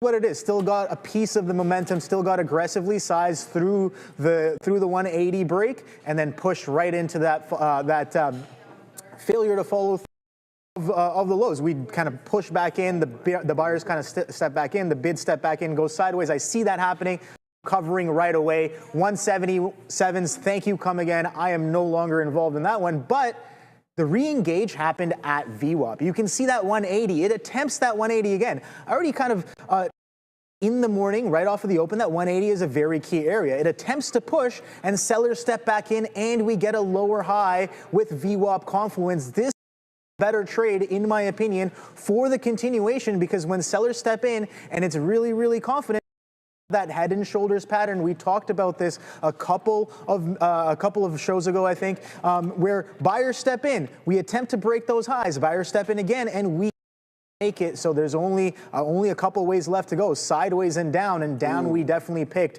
with market tailwind off. Video was absolutely beautiful. I tried that 300 break on Google. That was my second trade off of the open. That 300 did not go right away. 299. So I was anticipating the push because of the strength. 299s doesn't go right. Get out for pretty much break even, but 300 eventually does come in, and it's been chopping around since then. Where's the next one? I think I took a little bit of Apple. I'll keep NVIDIA on the main screen because I'm definitely continuing to watch that for more opportunities. But version on Apple was quite nice as well. You can see here, absolute crazy strength right off of the open. The whole market is going one way, and Apple's like, yeah, I don't care. Bid up into an area of potential supply. We've seen this area be a little bit heavy over the past couple of weeks, and that supply comes right in. Buyer is done. Now my VWAP on this screen is all the way down here, it's 267 halves, but on a couple of other platforms I have up here above 286s, so that was the trade, reversion to VWAP, and that comes in pretty cleanly, and I take it right at VWAP, but that VWAP hold was absolutely solid. That took us through some fresh highs, through 270s, and it is one of the more relatively strong stocks on the day, other than Google, of course, which is, again, trying to break those highs. These were the trades I had in the morning. The NVIDIA, big miss, big fumble on a day two continuation. It gives it to you absolutely solid. And a couple of other missed names as well, Joe. We saw Sean in that AMD. AMD was actually part of my list this morning, and I chose for whatever reason, but it gave you that beautiful sell and VWAP hold as well. Multiple times, attempts at VWAP kind of showed you that, yeah, no, sellers are very much in charge and unwinding their positions in AMD. And what's going on, Adara? We're continuing to get this slow of dates for the economic data we missed, guys. We're apparently now hearing the consumer price index data for the month of November, which I guess is still new, but it's not going to be released here until December 18th. So again, the BLS statistics has continued to roll out these dates of this data due to, of course, the shutdown impacting a lot of this data releases. Apparently, there's not going to be an October CPI report. We'll get a November CPI on December 18th. Back to you. One of your points are that fantastic, and I think most definitely including myself, I wouldn't say struggle with, but always want to continuously work on. So you were thinking, hey, you want to AMD, but for some reason you just didn't. Right? Yeah, I was focused on, you saw right off the open, I was Googling. You were I was like hyper-focused right there. And I was like, NVIDIA chips, I don't necessarily need to get involved in AMD, but the thing is, over time, I do have to get a little bit better, being like, I do like a few of these ideas. AMD was pretty much just as strong as NVIDIA. Day two gave me a little bit more confidence. And you and I talked about it from a daily perspective as well, too. We're like, hey, we're starting to enter that downside gap. Yeah. On NVIDIA. On Okay. Yeah, so they were both entering a little bit of a gap, like the breakdown. Exactly. About here. Anyways, aside from what I'm getting at essentially is the beautiful thing about creating an algo and to that quantitative approach is that you eliminate that mental bias, because OB and I, with multiple occasions, I seen it on the likes of Google this morning. Care. It doesn't have a bias. It just triggers you in automatically, and you just let the play do the rest of the work.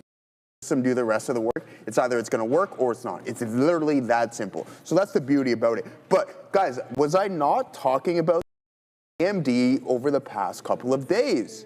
You see, we had that neckline break, almost a borderline head and shoulders here.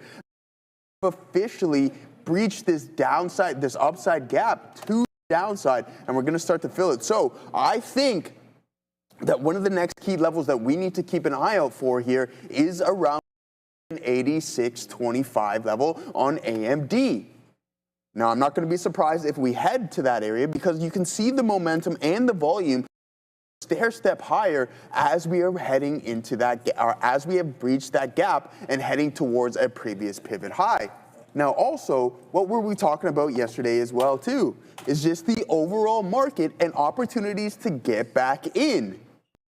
We went all the way back to, I think it was early 2000s, and seen what we had going on.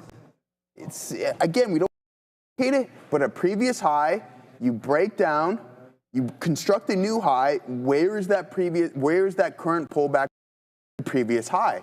Okay, we have a new high being established here. We climb, we climb, we climb. We break down, where is it to? Within a couple of percentage points to that previous pivot high. Oh, guess what? We do the same thing again. We put in a new high, we break down, and where is it to? The previous pivot high. So what am I thinking? Is it going to go all the way down to 538 anytime soon? That I don't know. But over an extended period of time, I think this is going to be a great buying opportunity, especially if you run into 538 on the NASDAQ. And I'm going to be looking at that in particular because if it's happened 3 times, I'm going to take that opportunity and that chance that it's going to happen a 4th time. Whether I'm wrong or not, that's irrelevant, but what I believe I'm doing here is putting probability in my favor, and I'm happy to be sitting on some cash for those specific levels to come into play, Obi. Yeah, I think that's an important part. It's just, it goes back to what we keep talking about, waiting and sitting on your hands for those best opportunities in your playbook to kind of show up here. I'm just pulling up a couple of charts here, but yeah, no, still watching this NVIDIA. NVIDIA's back at VWAP, Apple's strong holding that 270, and there's one stock here, Google, which is trying to push its highs as well. So let's pull up the chart on Google here and take a look at what's going on.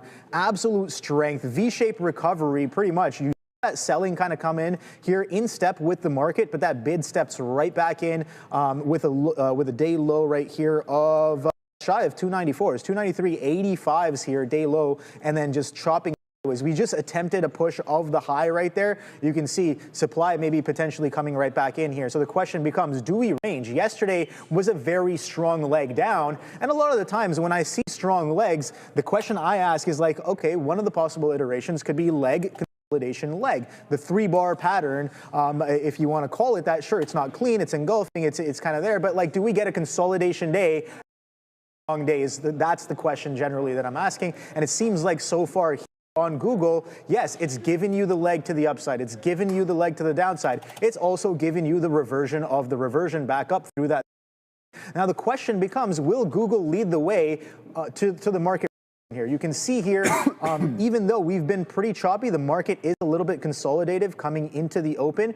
It's just been in this range here, and we've seen demand come up in this lower end of the range. So I'm asking the question, does demand show up once again here above around that 24,000 area? If it does, what's the likelihood of Google breaking this 300 from today? And then yesterday's watch as well at 306.5. So if then statements, what I like to kind of focus on when I'm trading, when I'm trying to build my probabilities or of ideas, and that's kind of what I'm looking at right now in terms of Google relative to the reversion of the market, bouncing off of 24,000 right now. Where's the next trade? I want to ask you guys that. I'm still waiting and watching, but nothing too of right now, Joe. Tesla, though, Tesla seems like it might be catching a curl. So that might be the one. I'm looking at the Mag 7 here. Which one is the most extended to the downside? That would be Tesla, my friend. And look at that. A little bit of a bid coming in. A false break of the day low has already happened, and a potential break of this trend. The sellers have definitely dissipated. That's so a little bit of a confluence for the long idea here happening on Tesla, and maybe pulling back up into some of these opening range areas there, Joe. That's what I'm watching. Leave it in the chat. What are you guys watching as well? Amazon, yes. Who said that just now? That chat. Who said it, Obi? Rusty Dutch. Okay, Rusty, cool. Okay. Amazon could be along. Yeah, maybe potentially, but sideways chop is what I'm seeing on Amazon. I was watching it earlier for a potential day break, but look at that. False break of the day lows. So nothing too much for me there. Consolidative nature on a lot of these stocks here. But yeah, some are distinctly different. Apple, Alphabet. A little distinctly different relative strength on those ones. What do you got going on? Absolutely. Whenever you're ready, Assassino, let's fire it up. All right, guys. You want to stay ahead? That means mastering the crucial, often overlooked essentials. This is your chance because Trader TV Academy is coming soon. Diving deep into the topics we can't always fit into the live stream, like advanced management, position sizing, and the psychological required to sustain long-term profitability. This is the material that separates the hobbyist from the professionals. Stay tuned for more info.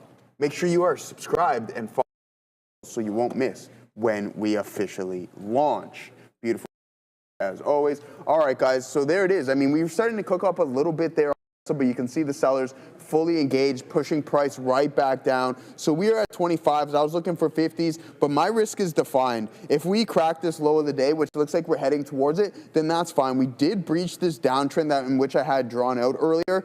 So I like my. It broke for a little bit of a climb, but you can see that the volume and the pressure is most definitely. So sellers are in favor at this point. If it cracks this 5-minute base, then I think we're going to have to flip short on this one, 385.29, and we know Tesla can most definitely get hit the hardest out of some of these bigger names, and we can take a look at it from a daily as well too. Boom, neckline being broken, multiple attempts, and then you're also going to be running into some key levels, so watch out for 3. That might be in the works. I'm not saying necessarily today, but in the near as we are breaking through some key support levels. I sold Tesla around 270 something.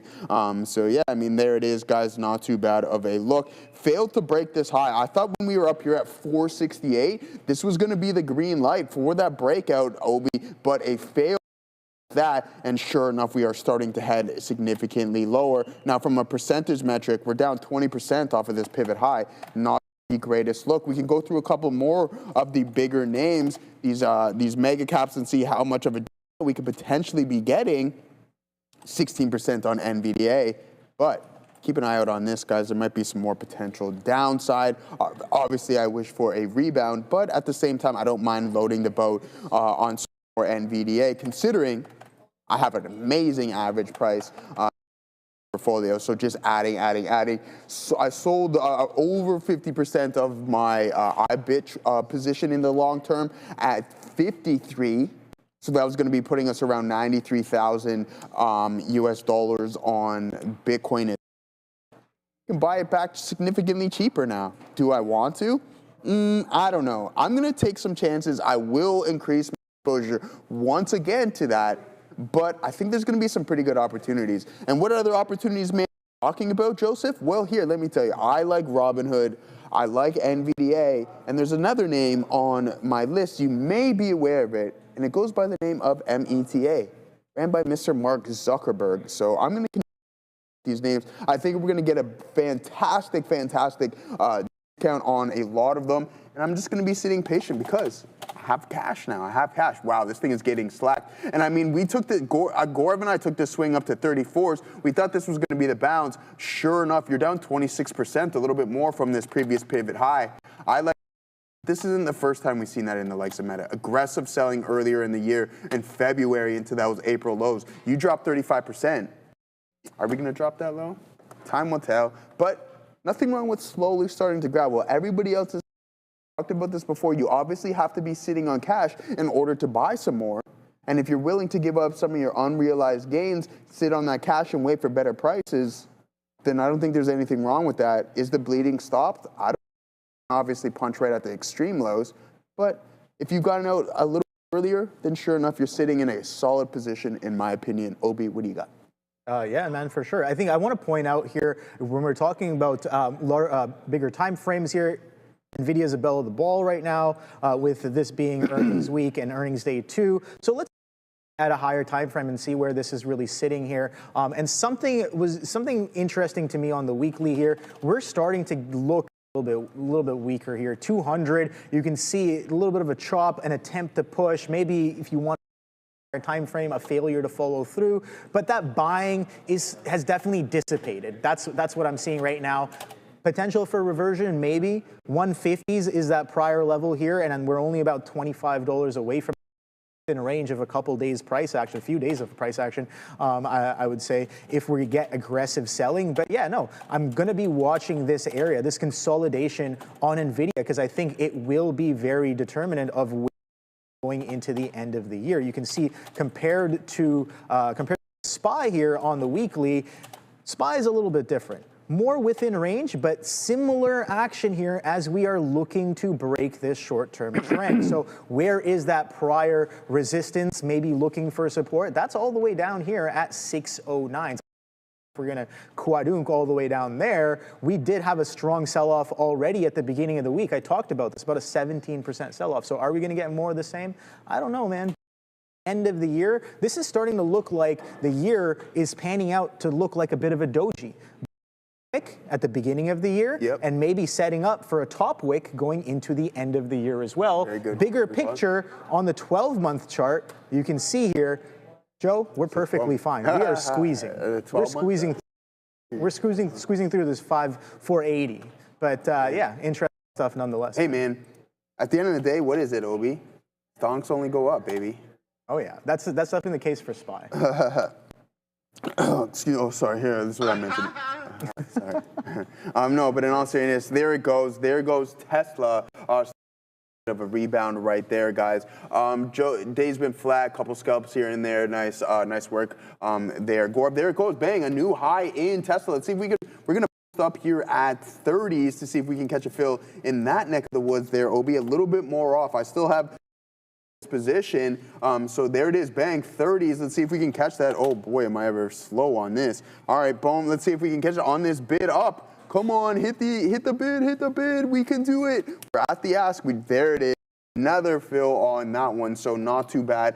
I mean, VWAP is primary target. I want to hold the majority of my position to 1550s if we're privileged enough to get there. This is going to be a key resistance zone in my opinion, so I wouldn't be surprised if I do see a little bit hefty of a pullback, but my out is fully at the break of the low of the day. That's my thesis is wrong, and there you go. You can see the rejection of that prior resistance zone coming into play once again, but if we have this volume being sustained, I like our chances for a little rally. Google's going oppo essentially, and I know you were talking about earlier in the session as well too, Obi. So those two are two pretty strong names. Someone mentioned Epsom salts, as Sharif would like to call it, EPSM. Not too horrible of a look over there. So, but meanwhile, while I'm speaking of it, Obi, post up at 40s on TSLA. Let's see if we can catch a fill on that, brother. Yeah, for sure. I'm kind of watching this. This again. It got back above VWAP here on NVDA right here. So pushing to the highs. Apple as well here, kind of pushing through its highs and coming in pretty strong. The market is pretty aggressively. So I'm kind of just watching that pretty closely here, Joe. And I don't know, where is the next trade? I want you guys to tell me. Amazon long is actually out right now and pushing a little bit higher. So I just want to kind of continue to keep eyes on that. Maybe the market breakout is potentially coming in as well right now, Joe. So that's what I have on watch. We'll see. We'll see. Yeah, we'll see. Oh, is that okay? Anyways, yeah, man, there it goes. 1535s. We'll post a little bit in front of that because we did reject that resistance zone. So if we get another flush at the ask and above it, then I like our chances of getting those fills, especially the 35, and then obviously we're gonna wait for those 40s. Take the of it out at 1550 if we have the privilege to do so, and then we're going to leave a little bit for a runner. And the dream is the market is slowly starting to curl over, so that's a positive sign. It may take a little bit longer than which we are expecting, and this is what I'm talking about. We can see it from a larger time frame as well too, guys. This is going to be acting as some solid defense right now. To break it, I think that next level is going to put us right around those pre-market lows, which I think have to be noted 100%. So there it is, pre-market lows. That can be a significant level right there. Target as well too, guys. So we're just tapping in, man. It wants to go. So maybe this is going to be the flush as we're starting to head towards it. Don't act as too much defense. Come on, you can do it. Hit the 35. It doesn't want to do it, OB. As you can see that the bids are continuously coming in and pushing price a little bit lower and lower. So we need those buyers to step in, push up to 32, 33s. Let's see if we can find a 35 print anywhere here. 34, there it is. Oh no, they rejected it once again. Man, you can have a bunch watching this tape here, and that's what I hope you're focused on. It can tell you significantly about the price action, especially. So the tape is extremely important. Do you want to focus on all the time, not necessarily, but you want to keep an eye on it, especially when you're looking for that precise and momentum styled play. There it goes. We're back up to we can push up into 35s. Do I front run it, or do I continuously sit on my hands and be a little bit more patient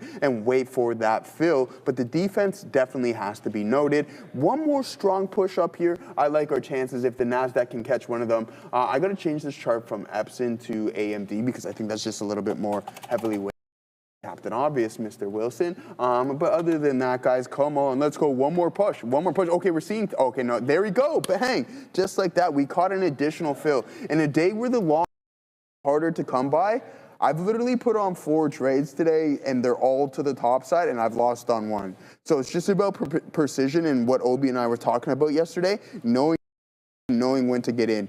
I was on the phone a lot this morning, so I was like, hey, you know what? This is actually pretty good for me because I'm slightly distracted. And sure enough, I come in, I monitor what's going on, I take a look, get a feel for what the market's up to, and then I just go, oh, okay, I like this. It's a pretty high quality setup. Let me get involved. And sure enough, there it is, OB. And we might catch another additional fill right here at 40s on TSLL, brother. What do you got going on? There it is, bang. But yeah, I think something to keep in mind on a day like today is be patient. Be patient for those opportunities to potentially fall into your lap, so that you can better exercise your playbook as well. So I think that's very, very important here. Next trade, NVIDIA still holding view up. The reversion is in, but I still don't really see anything too crazy as of right now. So I'm still patiently waiting and watching, man. I think that's a big part of it, right? I kind of repeat that over and over again because I'm not necessarily the best at doing it. So sometimes what I like to kind of practice is just putting it out into the universe, kind of being. What would we say? Manifesting it, talking it into existence. Can I tell you something, Obi? That's what I'm trying to do. Can I tell you something? The universe doesn't have a budget, so you dream big. Oh yeah. Dream big. Yes. No budget. Thank you, Adara. The movie that I was telling you about the other day?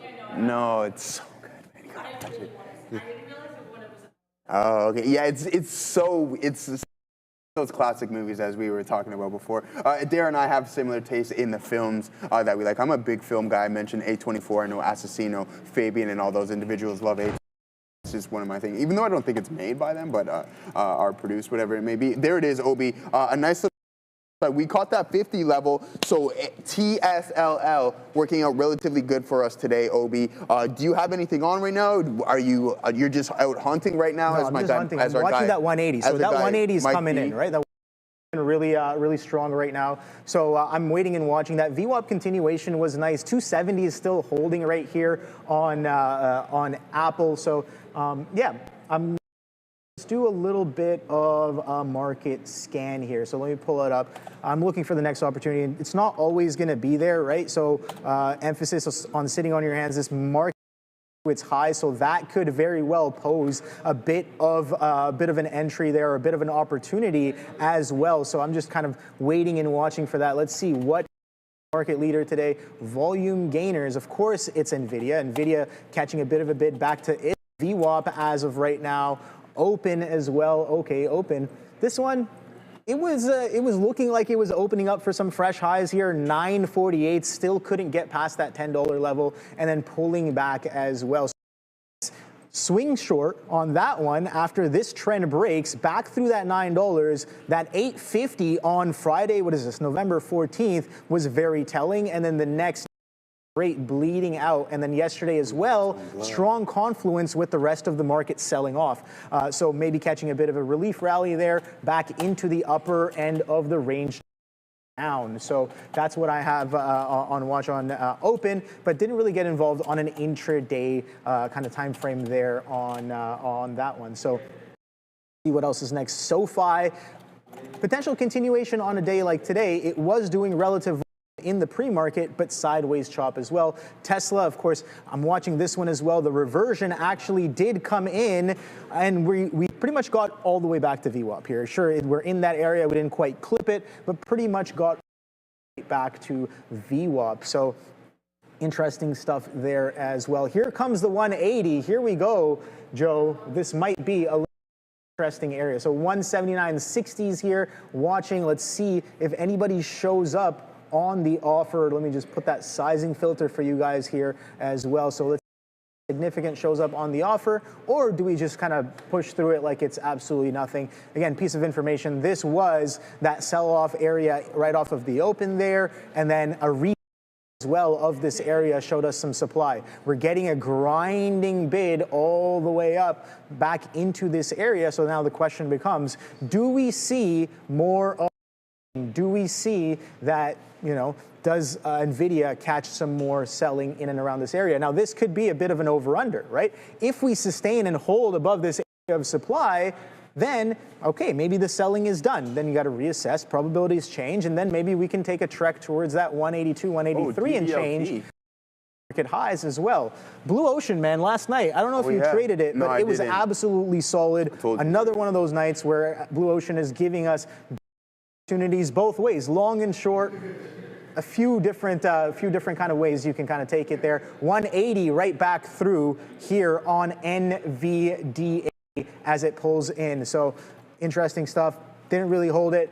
Maybe some supply coming in, but that is just the first test this time around. I'm going to be a little bit more patient. The market is distinctly than it was before. We're almost back at highs on the ES. We are more than 50% reverted on the leg down on the NASDAQ as well, trading now back above 2,100 on the NASDAQ. So reversions are definitely coming in. I'm still patiently watching this 180, Joe. Yeah, nice, good, patiently waiting. Shout out to who I know you were listening to. Oh, I was listening to that this morning. I was definitely listening to that this morning. Dude, last night I took a wicked puck off the shin, and it just, like, it's hurting this morning, man. My leg is swollen. I'm like, man, I remember blocking shots. Hockey, like, honestly, so someone mentioned something. What's up, Los Pollos? And DVLT is really nice right now. Nice call out this one, so a nice breakout there in DVLT consolidation off of those lows. But dude, I remember why I stopped blocking shots a long time ago, and I do it once in a while, and each time it reminds me, like, just stop doing it, dude. You're not 17, 18, 19 years old anymore, and things just tend to hurt a little bit more. Dabto Mister, I'm sorry if I mispronounced it. Absolutely shorts are available in the Blue Ocean trading. Obi and I go short quite often, and you go long. So obviously maybe broker well too. I think that's going to be something really important. But yeah, man, I took a wicked one off the shin last night, and it's hurting. So I'm just limping. I got my right knee is bombed. Meniscus being torn. Now my left shin is banged up, so I'm just like a walking injury bag right here. Oh, Cecino screen. Oh, you missed it. That's all right. We got it anyways. Here's the fill at 1557s. Nice move here on Tesla back to the top side as the market is continuing to drag a little bit higher and higher. Day where we thought the shorts were going to absolutely dominate, I liked their chances of a little bit of a rebound. Why? Because it does get most definitely fearful. So let's see if we can catch another fill up here at 1560s. There it goes, an additional one as we post it up. Sweet trades. Nice move.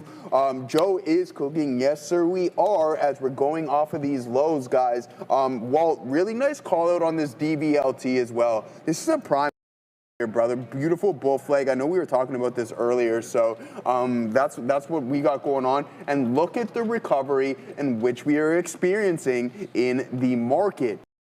Off of these lows. Now, if momentum were to pick up to the downside, what are we doing? We're playing the neckline cracks 110%. But that doesn't seem to be the case right now. Some of these bigger names are really starting to pick up some steam here, Obi. What's Goggles been up to? It's starting to cool down as the but guess what? I got to post up at 65s now. I'll post up at 65s. Obi, what do you got? Not much, man. This Tesla reversion is absolutely strong. The buying coming right back in. No, I didn't take it. The reversion was all the way down there. I remember I was like, Tesla might be the one to catch a bit of a bid. I did call it out, but I was looking at a couple other things. bid right back can I up. say something quick? 393s. What's up? Yeah, so I was looking at the same thing. Oh, dude, perfect. Yeah, You that's took what I'm the saying. trade. Yeah, I'm telling you, I took it, right? Let's go. And the thing is, though, the risk profile is what really. I had to risk 20 cents. Great now we're hitting. I was risking 20 cents. We're now 60 cents roughly. So that's a 3-to-1 right there. Just like to catch another fill on Tesla. Sorry to interrupt you, but yeah, I was looking at the same thing you were probably looking at there, brother. Yeah, for sure. I think a bit of a missed trade on my part, but again, I'm focused on a couple of other things here. We talked about this in the pod. Literally, this thing. I was just like, yeah, you can't call me Ash Ketchum. Can't catch them all just yet. But eventually, one day, maybe you can call me Ash Ketchum. But that's why we got to get some of the. Bro, because I'm just like, there's so many trades. Like that was a valid reversion on Tesla that I was like, yeah, part of the playbook, definitely a little bit there. But I'm kind of distracted doing a couple of other things. And yeah, the trade does come in, and I miss trades like that all the time. But the thing is, it was pointed out. The question becomes, people have call-outs all the time. You still have to use your own discretion and your own playbook and your own style to kind of assess that move and then decide whether you want to take it or not. And shout out to Joe for. And executing on that market reversion. Great push back up on Tesla there. Have you seen that one video of the guy, his mom comes up to him, he's like, who's spending $1,200 in a week on Pokemon? And he's like, so if I'm trying to catch them all, then I got to spend it. If people aren't serious, then I don't know what to say. Yes. Yeah, have you seen that guy? No, I haven't seen it. You got to show me the video. I'll send it to you. Yeah. Hilarious. He's like, well, I don't know if they're serious. I'm serious. I'm trying to catch them all. And this guy's like breaking up his mom's credit card. If those who have seen, you're not really playing if you're not putting on risk. Yeah, let's be real. What are you doing if you're not? What are you doing? But anyways, Meta. What is Meta doing? Stop that, Mike Peter. You do not. All right. Just because you're having not the best day, we've all been there, brother. So stay positive because I know you're not. Today is just one of those where it's more difficult. All right. So I don't want to see that anymore coming out of you because I preloads in the chat. So I don't want to see any of those degrading yourself preloads, all right? Only positive. Like, hey, man, yeah, I'm down right now. But like you said, bro, you got plenty of risk left, and there's a lot of day remaining. I mean, it's not even noon yet. So, yeah. Other than that, sorry. I'm gonna send you that video though. Yeah, for sure. I'm definitely. I think I told you this. I like Pokemon. I grew up watching it, collecting the cards. I still have my binder and the sleeves. I was talking to Sean I think it was a few months ago. He sent some cards to get PSA'd. Yeah. And I was like, I got to do some of that as well. Kind of invest in. Some of the value on those. But let's see what the value on crypto is right now with Adara. I'll put it this way, OB Joe et al. There certainly is an increase of crypto from these intraday lows. Today, as of this morning, our low of day, 80,500. Right now, we're trading around 83.5, so there has been a bit of a recovery. Switch to the 3-minute charts, you guys can see a little bit more of this recent action. So we did, have a little bit of an breaking above that 85.5 level, which did serve as a little bit of support going into yesterday. But even then we fall, but we're trying to continue to go back up. So maybe not all hope for BTC.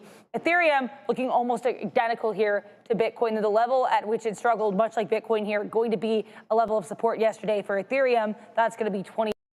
So these technical levels are, for whatever reason, at least right now, locally, seeming to hold for BTC, Ethereum. It's not always the case with crypto, but right now, these technicals seem to be winning out. We're going to send you back to Joe and Obi, but make sure to like and subscribe if you enjoy the content. I have a whole bunch of infographics coming always on X and TTV Research. I'm currently working on some earnings recaps, so stay tuned for the Webull earnings recap, hopefully in the next 20 to 25 minutes. Back to you. So yeah, thank you very much for that, Adara. Assassino, we'll pull up the screen here momentarily. Oh, we never caught it close though. See if we can catch these fills here. We're gonna try to do it live. We've got to keep an eye on the tape here as well too. Are these bids increasing or are they starting to drop here? So 66s. On it with me, folks. 66s. We're seeing 67s now. This is tape reading 101. 8s, all right, so we're getting those clean flushes to the top side, and there's 70. We just needed to hit the bid. If we can get 70 to hit the bid, then we're going to catch that fill. That's the key in tape rating. I know, Obi, do you still do screen record or? Man, here's what happened with the whole screen recording and why I fell out of that habit. That was horrible to do. I should technically still be kind of recording some of my screens here, but yeah, haven't. And there are some days where I'm just like, I wish I was recording my screen. So what happened was when the floor was still intact. So you know me, I like to have a open. I like to kind of just maybe some might call it information overload, but I have all the information displayed on all my screens. I kind of just like to look at a bunch of charts. So my computer was freezing. Oh, because if I just turned on. It would just freeze, and my tape would freeze, so I stopped doing that. So the answer is a no, but should you be doing it? Absolutely yes. And when I talked about this, when I first joined the floor, I would record the whole day. One stock the whole day, and guess what? I chose a stock. It was Amazon. You guys might know, if you guys were here, for the past couple of years, there was a time early on in my career on the floor here that I would trade other things as well. Like, my Amazon was my thing. Amazon was my thing. So what I learned from trading it every day, there are days when stuff is in play and there are days where stuff is not in play. I knew that going into it. I was not trying to make money. That was not the goal was understanding price action and kind of giving a kind of a story of stocks that are in play versus not in play. And I would go back home and rewatch the whole day. Same. At like 1.5 to 2 times speed and down the story of the price action. Okay, the morning session, buyers did this, sellers did this, we held this. Was there anything on the tape? So I would sit with a notebook during the day and I'd write down the time. I'd be like, this time tape interesting, this time tape interesting. I wouldn't go into details. So when I go back and review, I know all the timestamps where I should be focused on the tape a little bit. Exactly. So I would do that every single day, and I did that for months on end. And it became pretty much, I would say, kind of negative EV because it would take too long. It was the whole day long, and then I would kind of go back and review certain moments in time of that and compare it to what the market was doing as well. But it was a lot of work, but I don't really put in that specific kind of work anymore. But it definitely taught me a lot. I learned a lot of things. Some would say I might have wasted some time. Sure, maybe. But the thing is, like, I'm thankful for the time that I spent because it helps me now when I'm just like certain types of price action and certain types of tape. Like I've seen orders get taken out in certain ways, levels getting ways, consolidations build up in certain ways. So it gives me some more confluence. It gives me some more, I would say, a little bit more edge in order flow and reading the tape for sure. Right. What's going on, Adara? Just going to take a look here at META. Meta reportedly looking to power trading to support their AI energy needs. So some AI energy related story here for META to send you back to Joe and Obi. Cool. Yeah. I mean, that's what I used to. I wasn't even going to say my first 2.5 years of trading, I would literally, bang, there's a fill right there as Tesla is continuing to climb a little bit higher, my friend. As I know you haven't bought anything just yet. Do you see anything that you find attractive at these prices to add into your portfolio? Because we're talking about discounts here. So if there's any specific names, you let me know ASAP, and He doesn't have anything just yet. But no, in all seriousness, guys, when I first started out trading with my prior platform, what I would do the whole entire session, obviously throughout the day, and then with the privilege of having a beautiful replay, is that I would literally I would give myself the ability to watch two sessions in one day by just going back and watching the previous one. And executing and just working on potential entries and exits and refining your system. So I did that for a long period of time. I would sit there for hours and hours on end, literally watch full 2 sessions. For a while, I was doing it at 1x OB, and then I'm like, okay, I mean, we're some saddle time here, some seat time, but we wanted to start to pick things up, and me too myself, considering I don't have platform anymore. I don't do it as often as I used to, but I make sure that in the evening time when I do head home, whether it's a little bit early to let the dog out or in the evening, Yeah. I sit down, I go over the options activity, bring you guys some of the interesting stuff, and I go through some price action and entries and exits, and just try to find ways to get a little bit better. I think that's what you have to do. Even if it's a 1/10% a day, that accumulates over time, and that's what we talked about. What is it, 10,000 hours for mastery, or something to master something? I mean, I think it's slightly difficult when something is ever so changing, like from a day-to-day basis, like the market is. No one day similarities, and it's our job to learn to take advantage of that. He is a Dachshund, my friend, or some people call him Dachshund. Tomato, whatever you're cool with. But yeah, that guy is my he's my best. When they say your dog is your best friend, man, it's hands down. The guy don't give me any trouble. The ball together at the park. He loves it. He chases the squirrels and all that stuff. So yeah. That's my guy right there for sure. But yeah, other than that, guys, man, we're just printing up here. In a $15 name, you're almost catching $1 here in TSLA. A solid recovery here in the overall market and a lot of these bigger names. So a big time move in Tesla, and we're just happy to put on these trades for you. Both Obi and I, Obi putting on some good numbers as well too. For sure, man. I think another thing that I want to go back with the tape, rewatching tape. So when you watch it in sped up tape, right, and you watch it over and over again, watch specific moments. Here's a life hack, guys. When you come into the market real time, do you know how slow that tape looks relative to what you're used to watching? If you've been watching in tape over and over again at 1.5, 2 times the speed, and you get used to watching that. I remember coming into the day and be like, oh my God, this tape is so slow, but this would be probably one of the best moves on the day, right? Yeah. Life hack for that. Build that perception, build that ability to kind of, eventually your subconscious starts picking up on things on the tape that you can't even pick up consciously, and then you're like, those are the signals I might want to work with in areas that I know are kind of key as well. So, that's kind of what I like to do.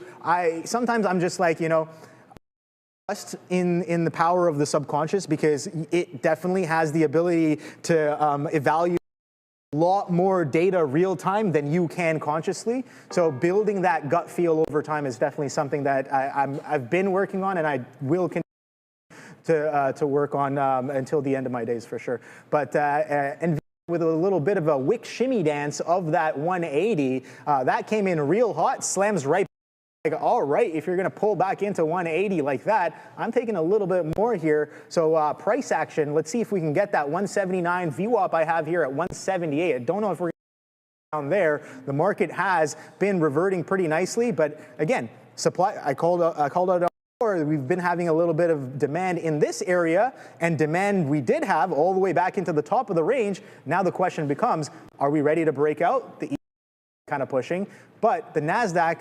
Not just yet, but pushing up into that 24,300. The question now becomes, are we going to see some more supply like we have here coming into the opening session, maybe a little bit here in this area roughly, and then right coming into the open as well. We got some aggressive selling in and around this area once again. So that's the stuff I have on watch. Nothing else really, man. NVIDIA is the belle of the ball. I know that there are a lot of other names. Well, I did have a bunch of names on my morning watch list. MSTR was one of them, and MSTR, the short off of the open was the reversion is happening right now. And another one, Walmart, absolutely yesterday. Let's see how that one is holding up as of right now here as well. Let me pull up the chart. Walmart yesterday, while the whole market was kind of, blood red, Walmart was holding its own pretty well. Today, distinctly different. We break some of those levels back through the closing prices. We get back through some of this consolidation that pretty much lasted yesterday for over 6 hours. Ooh. So that low might be a little significant, and that was 106s, currently trading at 105s. Walmart with a little bit of a day two backside move here. Some reversion happening. Let's see how far it can get. It was weak yesterday, market is strong today, and Walmart seems like it's been distinctly different days coming in. All right, sorry, I tried sending. Yeah, I know you guys were asking for pics, so I sent Assassino a couple with him in his dog costume. Or yeah, I guess his Halloween costume that we got it in. And man, oh man, it's funny because I guess your parents used to do that, humiliate you when you were young. But there goes Tesla, guys. Man, continuing to climb a little bit higher, Obi. Surprised if we see a little bit more of a recovery here on the day. But at any point, things can obviously, the script. But look at the S&P go. We're going to go over the top performing sectors here momentarily. So there goes the SPY. We'll look at XLF right now before we do. And this is skyrocketing right now up to $51 in XLF. Help drag the SPY significantly higher than what we see in the NASDAQ. We've broken through the pre-market highs, and right now we're struggling a little bit on the triple Qs. Tesla 400, you're telling me, my friend, but XLF is that individual today. There it goes. I'm going to post up at 16s here because it's the type of way that I'm feeling right now. I guess shout out to, or rest in peace, I guess I should say, rich homie Quan there. But, yeah, you know who that is? A little bit. No, I'm not, okay, I'm not too familiar with his whole discography, but I definitely know who he is. Okay, I know what Darren most definitely does. He definitely has some bangers. Yeah, he did. Yeah, he was. I think he's our age as well too, Obi. Okay. Okay, so what we're gonna do, top performing sectors of the day. Let's take a look at what we got going on as Tesla's continuing.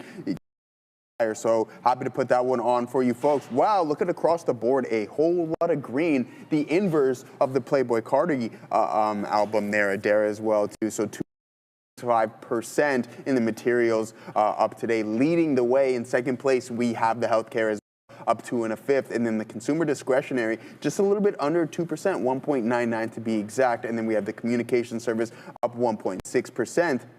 But at the bottom of the list, even though still holding on to green, guys, we have the tech sector up 1/3%. Utilities in that second last place up 4/10, and then the energy sector up 6/10, closer to 7 there, guys. So not too bad of a look across the board. Materials leading the way, as I mentioned before. Let's take a look at how we've been performing on the overall week in these major averages. With the NASDAQ leading the way to the downside, down 2.68% on the week, that is, guys. Dow Jones sitting in that second last place, down 2.4%. And then we have the SPY as well, too, down 1.7%. With the IWM, surprisingly so, only down 8% here, Obi. So not too bad of a look whatsoever. Still slightly negative week overall, my friend.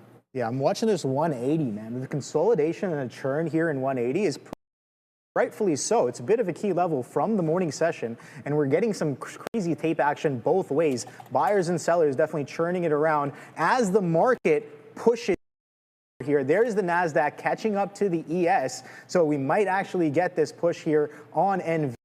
Through that 180.40s consolidation high here as we push a little bit higher. I know I'm sitting a little bit short here, but I'm going to wait. I'm being patient.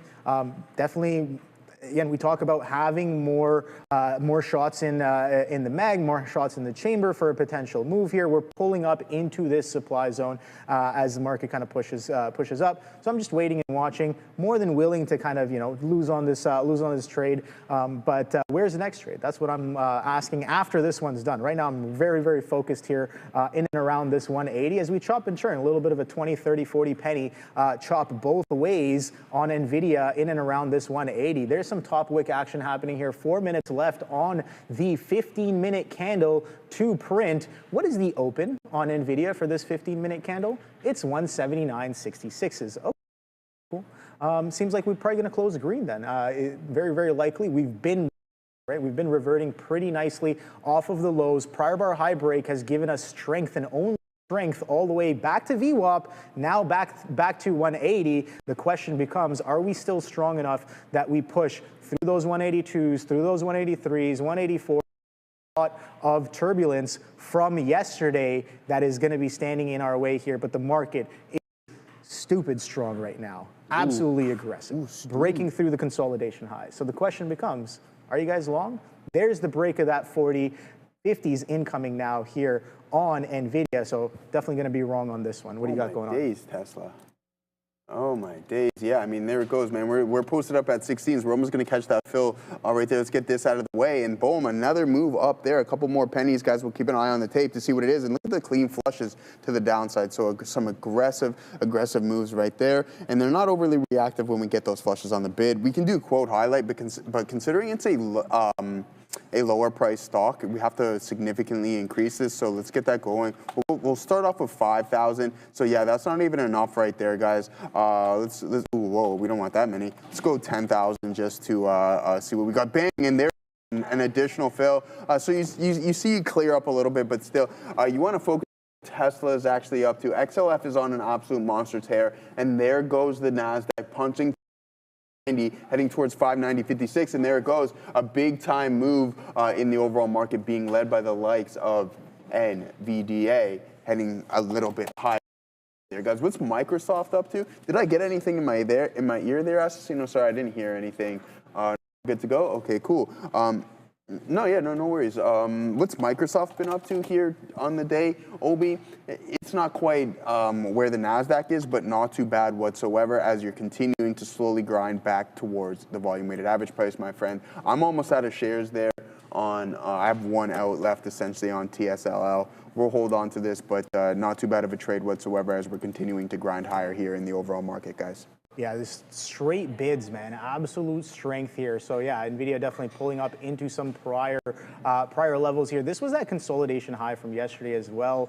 180.70s. Here we are, 180.70s. I'm definitely giving this a little bit wider than I should be. But again, this price action is very, very choppy. It's like I said before, it's wiping 30, 40 pennies both ways. So I definitely want to give it some room to kind of work here. But if we're going to revert all the way back through the open, then yeah, for sure. I don't be here anymore. But this is absolute strength here. Look at these green candles. Look at the length and the magnitude of some of these candles going into and through the day highs on the NASDAQ and the ES. So, yep, 181s. Here we go on NVIDIA. What do you guys got going on? You still in that Tesla Yeah, wall. Still in it, buddy. Great, I don't have stuff. much left. Absolutely solid. Yeah. So other than that, man, Tesla's doing pretty good. We're not going to complain about it whatsoever. So, yeah. Well, I'm just saying something the people ask for, the people get at the end of the day as things. I don't know why I'm saying that, Assassino. I guess I could just show them here myself at the end of the day, but maybe you can pull them up on the screen there for us whenever he has a moment. Yeah. Okay, cool. Yeah, let's do that there. Yeah, absolutely. Let's do that, man. The people ask, let's get the little guy going here. This is him begging for food. Yeah, how do you deny this, man? At the end of the day, he's so much bigger now. Yeah, he's big now, man. He's gonna be. Look. This is embarrassing. He hates his Halloween costume over there. Yeah, I've got him in a little tiger suit. You know what I mean? And there he is out in the grass playing majestic animal right. What a handsome devil. This is him refusing to walk as he tends to do. No treats, no walk. We have a fair deal. He gets treats, he walks, and then we correlate that with that, obviously. Having a little bit of fun Friday. So there it is. That's baby Miley right there. Yep, cool. All right, guys. We're sending it off to Adara with Happening Now.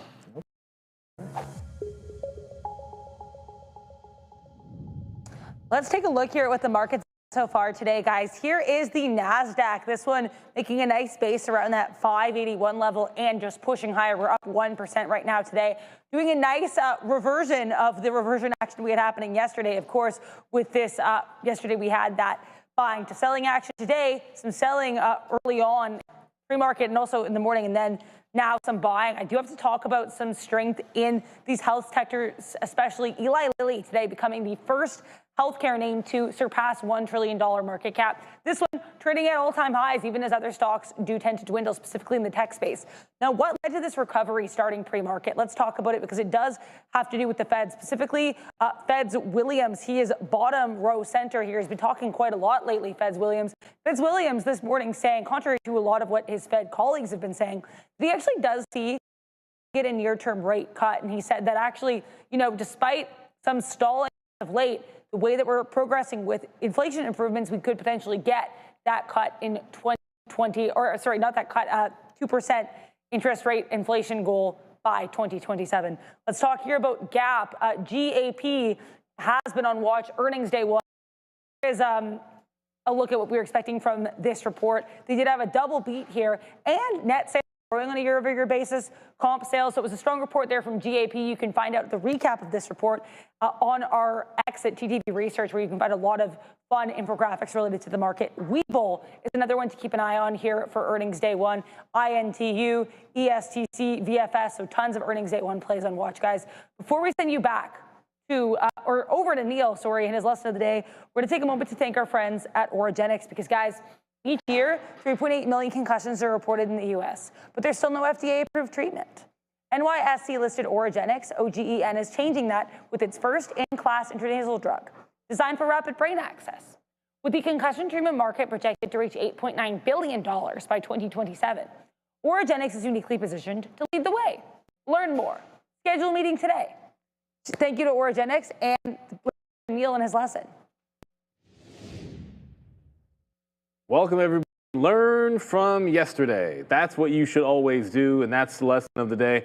And well, I had lunch this morning, and I do that to hammer it home to myself more than anything else. If I get repetitive, a lot of times it's just, I'm trying to hammer something home myself.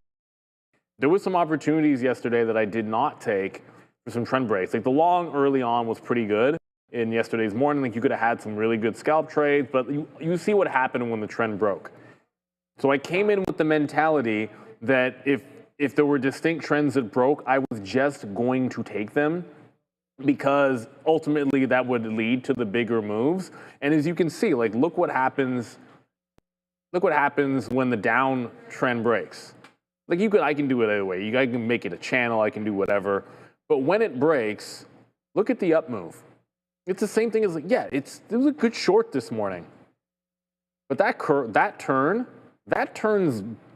it's just better. Like unless you're in multiple times taking that short into the low of the day, like that's just 10 times out of 10 trend break gonna be better. I could put up a lot of stocks to show you that. I look at the cues because that's the most simple thing. But the other thing I mentioned today is you have to be somewhere or on something to know that you wanted to take advantage of it.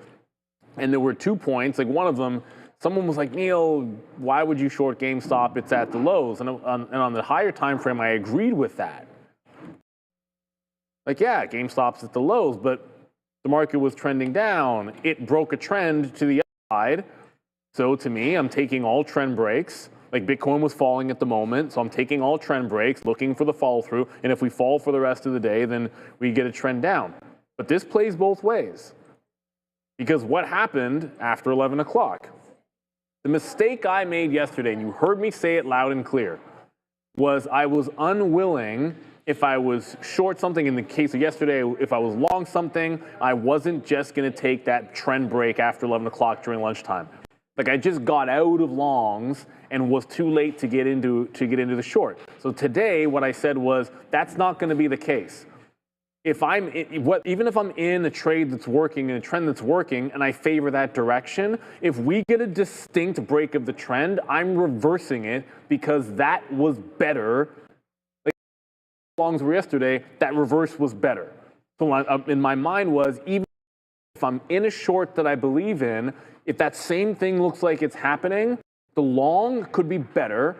So don't just get out, stop order, get out, punch long. And so the thing about it, it's easy to say things like, this is what I should do. And I said this yesterday, I said it this morning, it's to actually do it, right? And oftentimes, and I watch this show a lot, like the number of times that I will get out of a trend short or a trend reversal long and flip in the other direction is near zero. Like I don't. Like I'll take the short, I get out where I get out. I'll take the long reversion, get out where I get out. But I won't go from short reversion to long reversion. I think I've maybe done it 2 or 3 times literally this year. But today, I told myself I have to do that today because of what I saw yesterday, specifically because of what we saw yesterday that had to be in the plan of action. So there are certainly times where when there's outsized opportunities, you have to take a shot. Now, don't get me wrong. I can show you this, and there's a couple of sides to the coin, right? Like I happened to get GME because it happened to be the thing that I was on, but I did swing and miss break in Intel. Like when Intel broke the trend, I didn't get my punch. Now, part of the reason why I didn't get in Intel, I had just jumped out. I wasn't short this one. I was short GME. So therefore, when the trend broke, I flipped in the thing that I was on. But I wasn't short Intel in that moment. But again, this is the lesson learned. Had I been still short this crazy bottoming tail candle, there was a big buyer at 33, so I jumped out. And at that moment, like things were kind of calming down, and I was like, okay, well, let's just move on to the next. If it confirms this, I'll probably just go into the short again, but I didn't like what I saw at 33. Let's go to the next stock. And GameStop was making the move at the same time. So I had to address GameStop because that was working, that was going at that same moment. But it's the opportunity here, knowing what you're looking for because of what happened. This was the trend break in the morning. I was long on this trend. I refused to flip short yesterday. But that told me, gotta flip in GameStop, gotta flip wherever I can because that's the type of market we're in. No matter how good this short could have been, if you took it more times than just the 2 times I did great, look at that turn and look at that curl. The market can tell you sometimes that we're in it's a certain style of market, right? You can have an overly trending market where we just hold the trend all day long. You can have a barcoding market. We have a crazy reversal market right now where you'll be going one way for a little bit, and all you know what will break loose when we lose that trend. A lot of stocks are having that profile. So you're sitting there waiting for it to happen, and wherever you might be in that moment in the turn, you got to have something in the other direction. Or at least be looking for it. And sometimes it'll be, like, I'll give you an example. Like sometimes it'll be, oh, what is Palantir doing? And a C plus or B plus trade will come in for myself on Palantir. Like Palantir broke trend, but that's when I'm trading GameStop. And I'm like, oh shoot, Palantir to VWAP. Can I get Palantir to VWAP? I looked over, I'm like, okay, is there a trade into VWAP? And I see 151, resistance. Okay, I can take this bar break. I didn't get in here because I was trading GameStop, but do I have a trade into VWAP? And very quickly, 151, I can take that break. The candle opens clean at 151 and breaks this prior bar high. I can just jump into that trade with a tight stop and scalp it into the volume weighted average price. Why? Because I know I'm looking longs now. So all I have to see is like a rudimentary setup and I'm good to go. And that's, to me, the process of knowing what you're looking for, and then being a little bit more aggressive, even if it's a scalp trade, being a little bit more aggressive because you know you're looking at a bit of a turn. So I can hold on to one, I can scalp the other, whatever it might be. But when you're in a style of market, a certain style of market, you want to pay attention to those cues. Because we've been seeing these crazy reversals, you got to be looking out for it. Great to ride the trend one way. But it's even better if you get quick in as long as it took us to get down there. And I'm just going to, again, like I have to use Intel as the example. Like I have to show the example of one I didn't get, not the ones I did.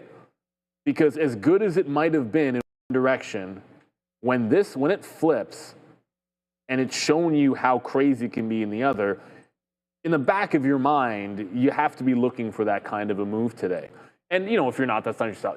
It is what it is. But if you do like reversals and reversions, or you do like support and resistance is kind of like trend breaks as well, because you trend into support and then you break away from it. If you're that style of a trader, you got to have these. So whether you got 1, 2, 3, whatever it might be, yesterday taught us that there was an opportunity for this kind of a move today. Do I think it'll move as much to the upside as we did to the downside? No, and I said that several times this morning. But you still can have it happen.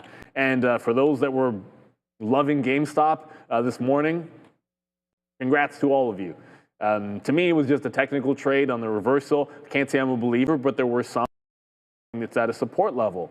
Well, the other thing is if you like the long, you can just wait for a setup. You could have been doing nothing while the short was working and waited for it to break that trend. So make sure you are paying attention to the type of market that you were in from a stylistic point, because it can help you hunt out the types of winners that you're trying to make you a little more aggressive directions potentially, and be open to both sides of the trade, right? Like if you're a day trader or a short-term trader, being married to the market's going to go in one direction, I'll be honest with you, it doesn't work really in any long-term sense.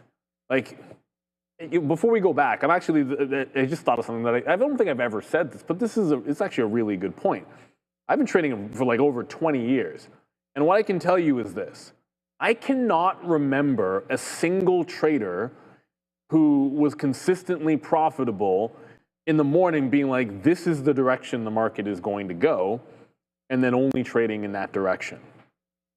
I've seen traders that are like that. I'm talking on equities, I should say. Yes, it's even true on futures, because when Arun was making money on futures consistently, he carried to a certain direction. And so even that as well. It was never about that. Like, they could have a theory about certain price levels and how we behave off of that price level and certain existing trends, that type, but that's different from the markets going down. I'm just going to only be short today. And then only doing that, right? You have to have, say in the wire, right? You got to have some flex to you, right? If you're going to be on the corner, you got to have some flex, and Naaman, Naaman had that flex. If you watch the wire, you know what I'm talking about, and that's why he was able to survive. He was a bit of a punk, but he certainly had that flex, and that's what Bunny Colvin saw in him. And so you have to have that flex in the market as well. The ability to be open to, hey, I thought the market was going to be a short, but if this happens, I have to be willing to go long. Maybe it's on certain stocks. I only long a certain stock, or I look for a certain set. So be open to that as well. So you get 2 for 1, a couple of lessons of the day here. Good luck, everybody. We got a green market. The real question is, do we have a 2% day in us? Because most days that move have been 2%. Can we get another? That's the question. Good luck, everybody.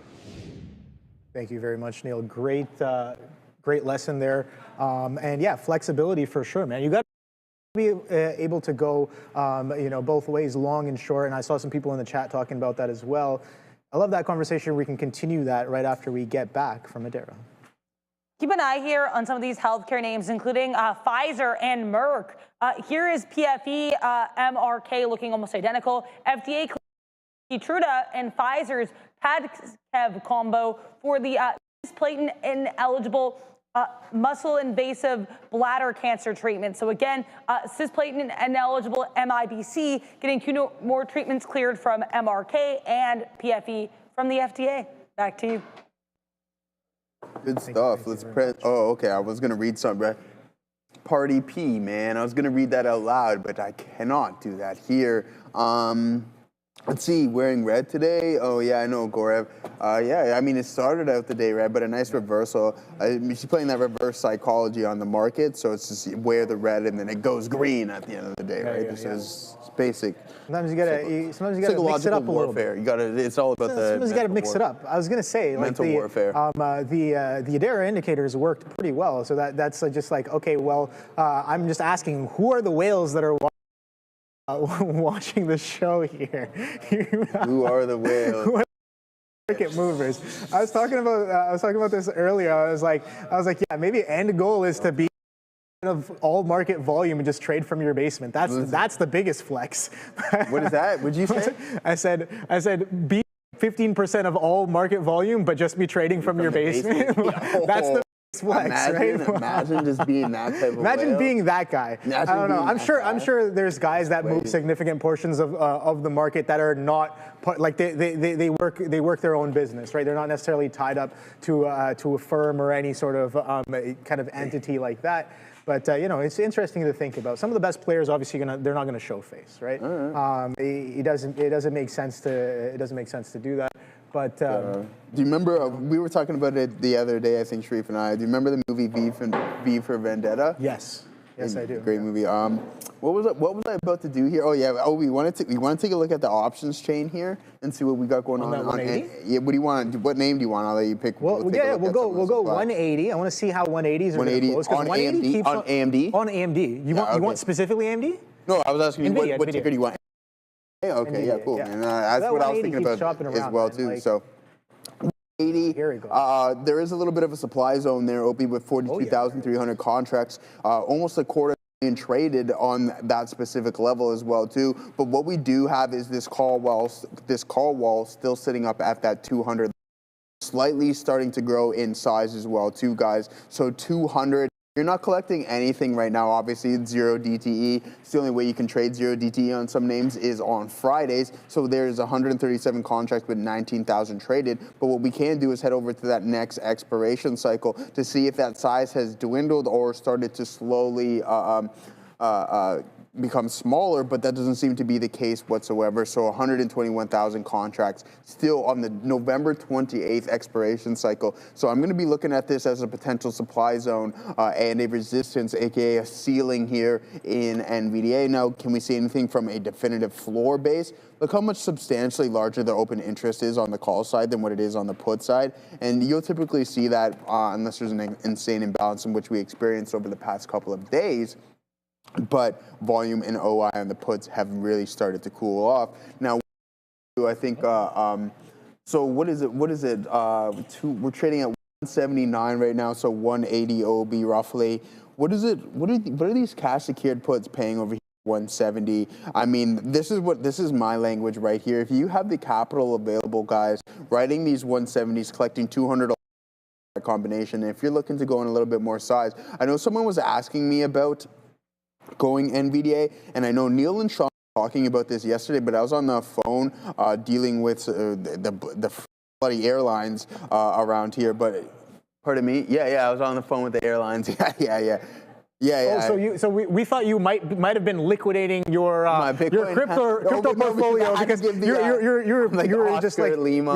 You were just reading out phonetic alphabet, and I was like, something's happening. You know? Yeah, I had to tell them my booking number and reference and everything like that, and they wanted it in the military alphabet. But yeah, other than that. In all seriousness, but that's what I was on the phone and dealing with it again this morning as well too. These buggers, man, they'll strip you of every dime if they possibly can. But there it is, 170. You're going to be collecting 171 bucks. Wow, what a coincidence! I think that's written in stone right there. Regardless, if it doesn't come anywhere close to 170, then hit as you busy? Oh no. The congratulations, because I don't have that. You get to keep $170. And then you can do it again. Bang. Except for that's Bitcoin, which I don't know about that one so much. But secured puts in NVDA, I think are going to be a solid video. I know Ramin and I are going to do a little content later. Maybe we do something on how to get a specific NVIDIA at the price that you want via options. How does that sound? I don't know where you are or what you're doing right now, but I've already come out. I thought about it last night, and then we're going to rock and roll with it possibly today. Obi, talk to me.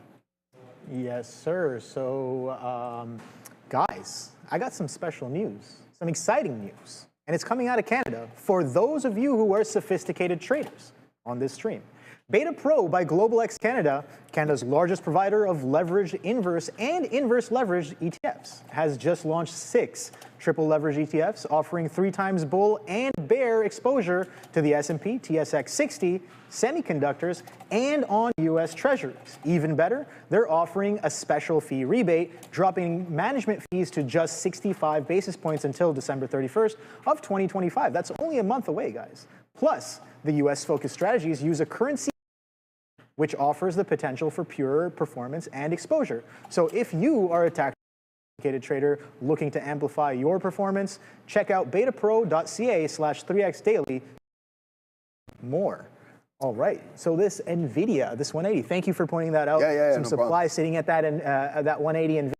I kind of recognize it as a bit of a key level in the morning session there. And as you guys know, before we pass it off to Neil for his lesson of the day, I was sitting short in that NVIDIA looking for that 180 to kind of pull back into, and I was like, all right, this thing looks like it's going to blast. We were talking about 170s. Guess what? I got a little bit aggressive, mischief managed. Sometimes you gotta work with the price action. Sometimes you gotta do the dance, do the tango, right? And you gotta be able to do that in a little bit of an effective way without running yourself over. And I think, that 180 looked a bit interesting. I'm like, we're still not done printing that 180, even if we're trending up within this trend and continue this kind of range in this uptrend.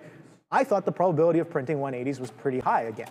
So you know what? That comes in once again, a little bit of a sideways chop here. I covered going when it first broke back below that 180, kind of taking losses on those initial entries, and then some of them, and then making on the last few there. But that 180 just wanted to hold. That's not what I wanted to see. That aggressive selling, I liked it. I got involved until that kind of came in, and I did kind of slam in when that 181 failed to follow through, just pulling it back in, and then 180 became even more interesting to me. Once it reclaims 180 and it can't even get through pretty low. Let's see what that low was. We got down to 179.80s, 179.70s-ish, 179.80s, and then rips right back up. I'm like, all right, that's not what I'm looking for. I'm looking for, if those sellers step in, I want them to continue stepping in right away. Sure, it's not going to be that ideal all the time, but relative to the position that I was kind of managing, you know, I was a little bit underwater on those initial shares. I'm just like, all right, I'm just going to bring it. Let's see. I think the probability of printing 180 is high. So when and if it does come in, I do have to make a decision there whether I still want to make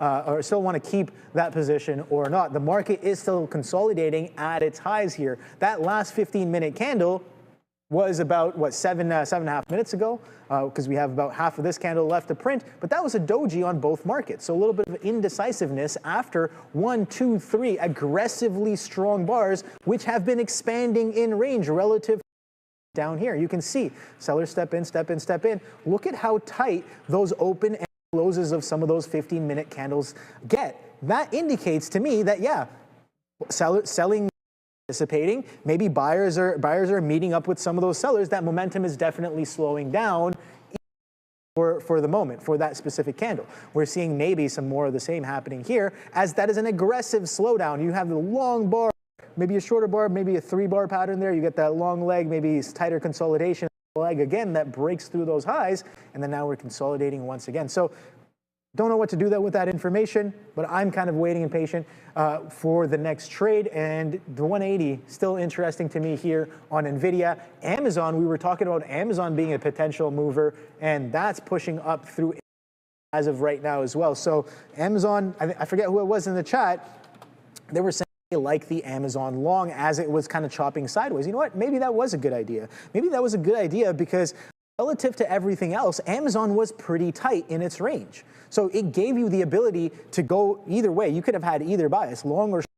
It gave you a tight range to risk off of. So if you like the long, especially break, look at that. When you zoom into this, these are 3-minute candles. When you zoom into this, this was a double bottom here.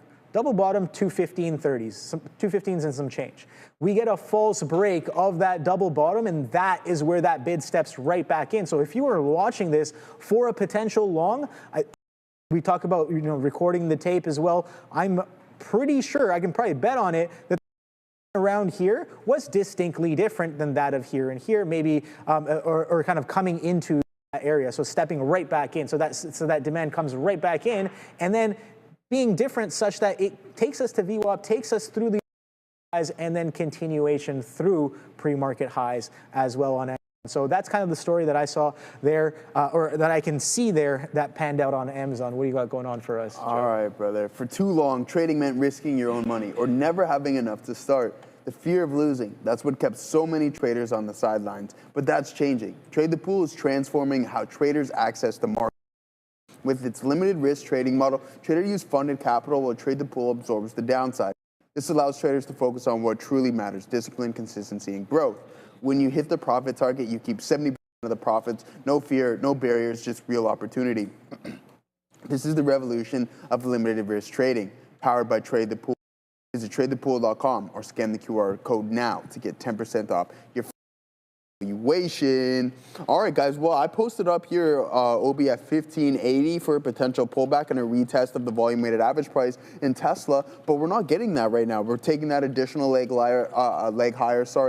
Solid consolidation, about 10-15 minutes or so, and then you decide to put in a new 5-minute high and heading towards some key pre-market highs, which is going to be a key level, because if we break that, we can most definitely continue to climb a little bit higher. So now we're sitting around 1 on Tesla, and I mean, we're long at 1506 here on TSLA, now trading at 1622, so not too bad of a look. It's still full steam ahead on the SPY, guys, and the NASDAQ sitting on top of pre-market support resistance levels, acting as potential support, which I think is a really key thing to note. And there it is, 657. Punch through like it was no tomorrow, like a hot knife through butter, and then sure enough, continuing to climb a little bit higher, recovering a little bit of our, a nice chunk of our losses from yesterday. What is that next zone that we want to look for? I think this might be a little bit of a stretch on today's session, and put it past this market. 667 could be totally in the works as well too. But this is what referring to earlier, I forget what the range was, but we had these drawn and we're like, hey, this is some good stuff for Condor trading. 630s or something along those lines, and then the high of around there, and you establish condor when you have this range-bound market where you're not necessarily going up, going down, but you have all these overlapping candles, daily candles that is, so, and you're still stuck within this range right here, which is a pretty good gauge. So a nice engulfing print on that front. Let's see what the Qs are up to as well, too, guys, to see what if that's zones. I mean, this level might be in the works for today, and then this could be in, because you can see we have multiple touches, so something that was acting as prior support can most definitely come in as resistance. And I think these are obtainable throughout the session. So 592.86 up to 594. If we're going to have a nice recovery rally here, I think it works for sure. But if not, just be cautious, right? You want to take one step at a time, and we don't want to get too ahead of ourselves, considering we're still down essentially from yesterday's session there, Obi. For sure, man. I'm just reading the chat here. I want to know what you guys are trading, because I got nothing on watch here other than Amazon. Funny enough, I pull up that Amazon because people were talking about. I was like, okay, well, maybe this is a reversion here because we're just kind of rejecting prior consolidation highs here. So you can see consolidating in the morning session, puke breakdown of that session low. Grind throughout the midday session, and going into the end of the day, another range. So range, maybe a little bit of a different pattern. Range, that we normally see, but interesting action nonetheless here. We're right back into this zone where Amazon could not bid back above going into the end of the day and then closed at the low. So maybe some supply there from yesterday, potentially, right? Comes right back into this into that area of supply from yesterday and catching a little bit of a sell-off. So this, in my opinion, kind of high probability, especially if you're watching the tape, for a little bit of a pullback. Now, I don't know if this is going to revert all the way back down to VWAP, all the way back down to other structures, but sure, if you're watching the tape, you're watching some of the action happen and the flow is confluencing with your trade idea, that you can maybe definitely take that scalp out. Always kind of like to look at a stock when it's coming into an area of support and resistance that is especially recent. So yeah, definitely a recency bias, definitely coming a little bit into play there, but definitely a good place to watch. Because if it was there yesterday, I like to keep it simple. If it was there yesterday, then is it there? If there were sellers there at a given point, are they going to be there? And now we see that concept hold over and over again. It's the same kind of concept about supply and demand. If we talk about AMD, there were sellers, maybe people unwinding positions. Guess what? VWAP sellers were very dominant on AMD. You can see that every time it got up to VWAP in the morning session, it kind of got knocked right back down. So sellers very, very dominant. So more of the same here, distinctly different because the market already changed as well. So this, again, a little bit of discretion or maybe some perspective there. The condition environment of the market is distinctly different on this retest of VWAP versus when it was over here on the tests of VWAP coming in off of the open where the market was aggressively being sold off. So you obviously have to confluence and layer some of those factors onto your ideas to give you some more conviction and also I wouldn't say skew, but build probabilities in or against your favor, right? So that's what I like. You want to build probabilities against your? No, if the price action is building against you or with you, right? That I feel like those are the places to kind of watch. Obi, and consider. Obi, what kind of BS is this? Oh no! Huh? Oh no! Not again! Please. Not another one. Not another one. Not another one. You have the option to like and subscribe. This trade has unlimited upside. All right, and listen, it's not even for me. It's for Obi. It's for Neil. It's for Adara. It's for Alcino working in the back. Whole team. For Fabian. It's for the team. It's for literally. That's all it is. I'm not even asking it for me. I'm asking it for everyone else around me. Let's get to 1,000 guys. We're not even 40% on the way there. Thank you for being in. It was me. I did not hit the like. Jag, brother, you know I accidentally block people on this thing, right? No, I honestly do. Cobb the Kid, I'm sorry, you're bad to play. I did not mean to block you yesterday. And Jag, I would never. Were you blocked Jag? No.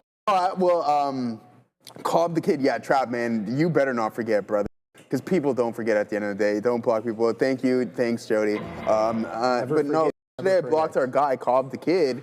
and I didn't mean to. I truly didn't mean to, and it's happened to me a couple times when I've done it. So yeah, I apologize. I'll let you know.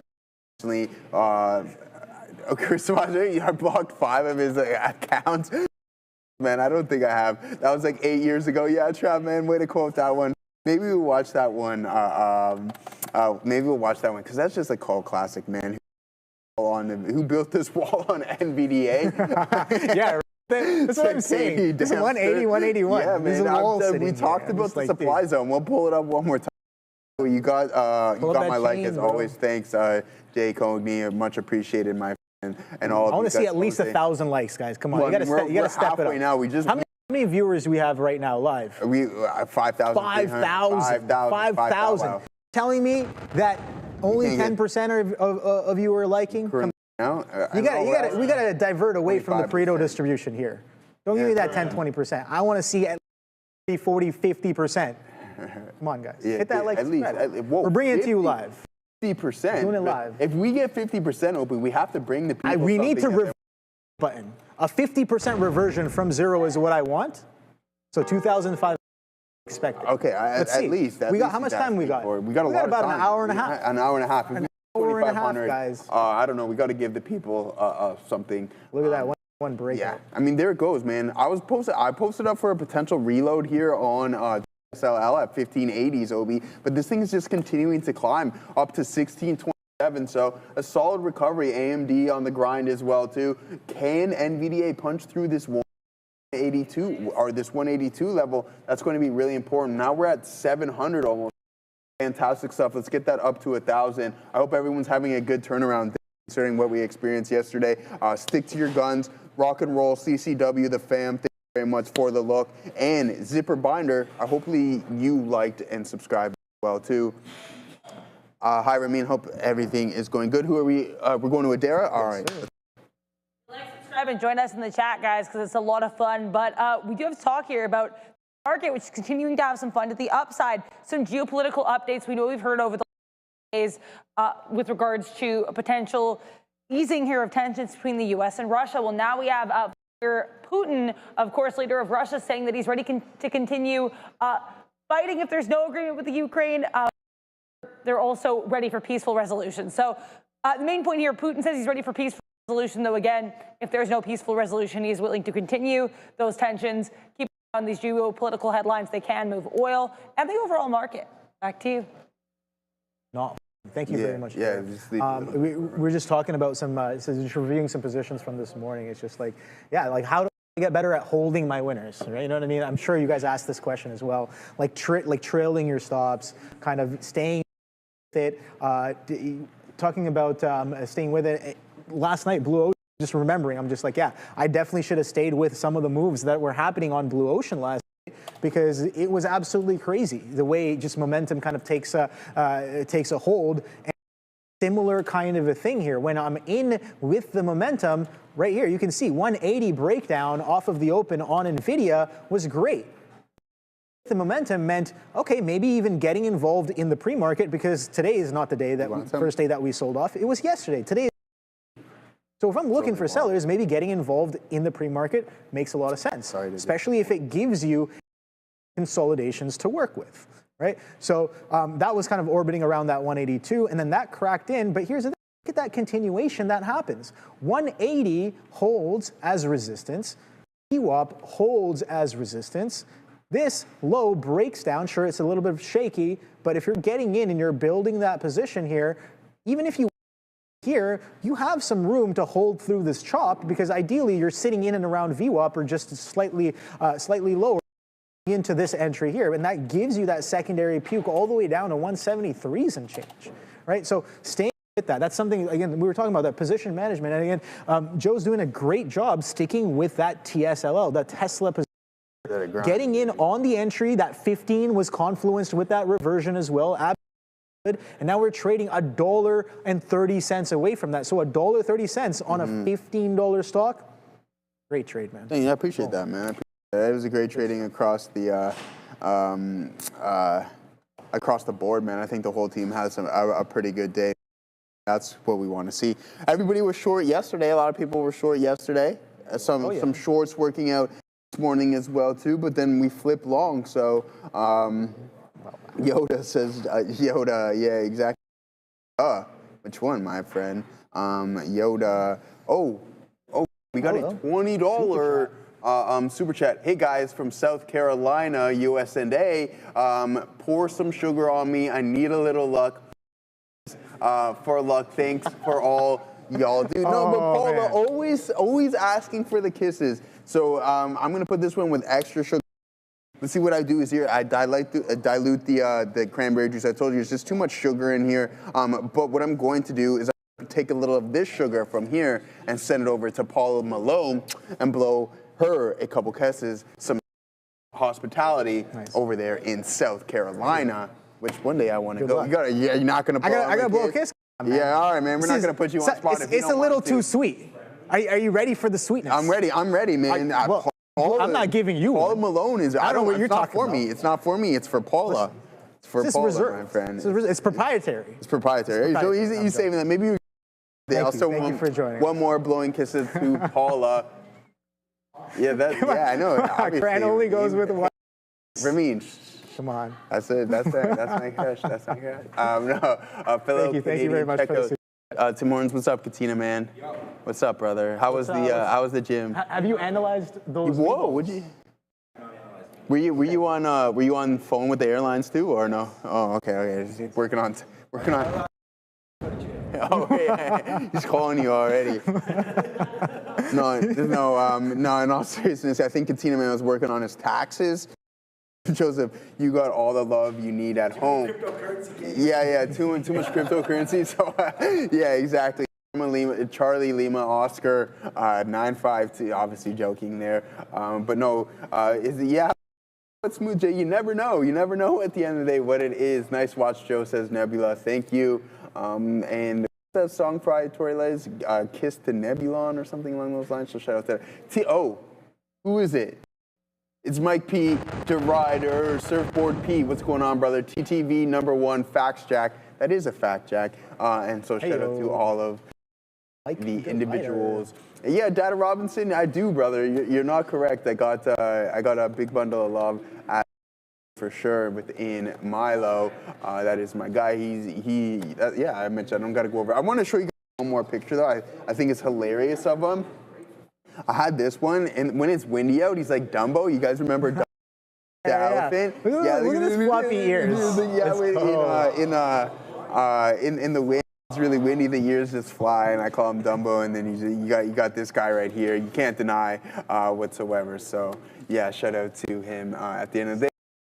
Yes, you don't got anything on. I'm posted up on some more TSLA. This is our one trade of the day. We'll do a quick trade review. I know we're at that right now, so we may as well go over a couple of trades. I've taken 4, I've lost on 1, and I bet you can guess what it's going to be. IBIT. One attempt on that eventually did curl over, but I wasn't going to sit through this price action whatsoever. So continued long, continued to climb long. Or to crawl higher, I should say, but now we're still negative about 1.4% on IBIT. Google was decent in the mornings and recovery, but as the market was climbing, it started to go awful for some reason. You thought that a sign of strength would be within Google 100%. Doesn't seem to be the case. High up there, my stop loss was at the break of this low. This wick isn't genuine, so I had to hold. And sure enough, once we punched through VWAP and I seen the tape start to slow down and not the stair-stepping in volume in which I was looking for, I seen it out. But also, I want to note is that with Gaurav, Los Pollos, Jaganite, and a bunch of EPA volume price analysis traders are looking for, and this is going to be a prime example in Tesla. I know I was trading TSLL, but why did I get out before my break? I'm going to display it to you right now. And when you see these signals above the volume weighted average price, especially when you're long and you've been sitting in this chair for quite some time, you know that signal is not good whatsoever, especially at key zones. What is that key zone going to be? Get high, and then we reject it relatively aggressively and then move a little bit lower. So I'm long down here in this round. We get this move higher, I peace out, I almost get that wick high, but sure enough, I seen that candle printed. I have to listen to what price action is telling me. It can be difficult at times, but when you do and it works out, you're going to thank yourself. Oh, hold on. MF. Dangerous. I know what he's got going on. MF gifting 5 memberships. And who do we got here? Girl Trader getting a membership. Tay2 certified. Your Huckleberry, Matt, Tony, individuals getting a membership there. Gorb, I see your grain. I see your grain is there. Mike P. DeRider. Yo, MF Dangerous. What's up, brother? I hope you're having a good day, man. It seems like to be the case. Regardless, hey, man, to other individuals just speaks volumes of what type of person you are, and I could just tell from the simple acts of that you are a good, yeah, exactly. Isn't that a movie? Isn't that a movie? Which one? Acts of kindness. I tried one. That's what I was asking. You want me to grade it? Okay, hold on. Can you hit the or no? All right, cool. We're gonna grade here. Oh, it doesn't work. No working. No working. Cool. Okay, hit it one more time. I gotta get the grade for the thing here. All right. Yeah. Well, what's for lunch? All right. So now for one of the hottest segments of the day, it's going to be Jamming with Joe and grading the. Yeah, we made it up a long time ago, so it's just me rating the lunches. I'm going to give an honest review. Nice. Do you want to give your review, Katia? Got some meatballs with some salad and a little bit of pasta salad as well on the side. No, I actually want to hear your rating first. You want to hear my rating? Yeah. I'm honest. I'm an honest person. What did I not? Two. Right. So we broke the rules of one bite. Everybody knows the rules. Aside from that, I'm going to give it a 6.5. Okay. 6.5 on 6.5. Yeah, that's pretty good. I was around that level actually. I was actually 6 and 7. All right. 6, 7. Okay, that's oh shit! I mean, no. 5, 6. I mean, I was in between 5 and 6 there because you know what? For a catered meatball, I was saying this to Neil. It's not bad if you're going to mass produce, and it's all right. So it's not no-nuts or anything like that. But it's it's not necessarily homemade. But I'm pretty happy with it, considering that it could have been disastrous. I'm all good. Just quick update here on trade. I am short. I just sat down. Ooh. Wrong screen. Almost there. It is. Thank you. Ooh, look at these little back and forth, like the swiping back and forth. On one today, but no. What about iBit right here? Short. I just sat down looking at these levels. So I'm going to take crypto short here, just a little. See what's going on. iBit against the high of the day right now. So, anyways, all good. Hope everyone's having a great afternoon. I now have 20/20 vision apparently, so I went. Nice. All right. Yeah. So we're ready to go. Must be nice. So thank you. Yeah, good. Thank you, everybody. Now I can see the charts clearer now. Okay, bye. Oh yeah, I mean my phone the other day, I'm like, man, I gotta increase the font here. But yeah, no, fair enough. Dude, so you guys know I used to have like the other glasses before, much more wider. Those actually broke because I sat on them. I have another pair of the same ones coming in soon enough. Yeah, no, I like my glasses, man. I'm just like full peripheral vision. I have a lot of screens, so I got to pick up on some stuff. Yeah. But yeah, exactly. You've seen my monitors. I'm like, I'm a very visual person, I would say. Like reading tape and funny colors in patterns on the or whatever. But yeah, I think the peripherals definitely come in handy, especially if I'm trying to look at multiple things at a given time. Again, shout out to Adara in the chat for pointing out Eli Lilly all-time highs. Not only is this all-time high, they're fresh highs on the week. This is also the point. It hit it yesterday. Eli Lilly is now a $1 trillion market cap company at these prices. So we hit that 1 trillion mark as well on Eli Lilly. So right away, I want to see how XLV is. It was just a couple of weeks ago where I was trying to short this thing. I think just last week, a few times. We had made this local high on Thursday, November the 13th at 154s, and I think I was shorting XLV multiple times into this range here. But look at that. When I'm not looking, when I guess a lot of people are looking, and the markets were blood red yesterday, XLV catching an aggressive bid, breaking out of this range. And is this all on XLV? Let's see. Let's wait and see. Okay, no, close though. 156.26 are those all-time currently trading at 155.20. So what was that, Sean? No, XBI is the biotech. XBI is. Okay, all right, thank you. So XBI is the biotech one, and that, okay, it's all-time highs, but look at this strength that's been happening here on the weekly. So yeah, fresh highs for sure on today, and a little bit of yesterday's highs is what we're testing. Okay, Obi, cool. somebody in the chat says they want to marry you. Adam DeLuz, who's Robert Watson. Yeah, there you go, man. Thank you. I appreciate your interest, but I feel like I'm married to the market. He's married. Yeah, he's already married to the market. He's married to the market. Way to save that one, my boy. Married to the All right, man. Huh? We'll hit that one over there. What's up, AAPL? Adam DeLuz. Yeah, what's up, brother? Hey, listen, Obi, Joe, it's nearly season, and we are going to hit it hard this weekend. He says, as traders, we love and thrive on belly. Oh boy, have we had that this week. Indeed. Don't go too hard, because I know how the English over there. I know you guys can get a little rowdy on that. He's allowed to work hard, go hard. play hard. Ooh. That's all it is. That's how I like to live my life as well. The more you know. There you go. Yeah. Work hard, play hard. DL. You heard it here first. Have you ever heard that before? I haven't. Work hard. Yeah.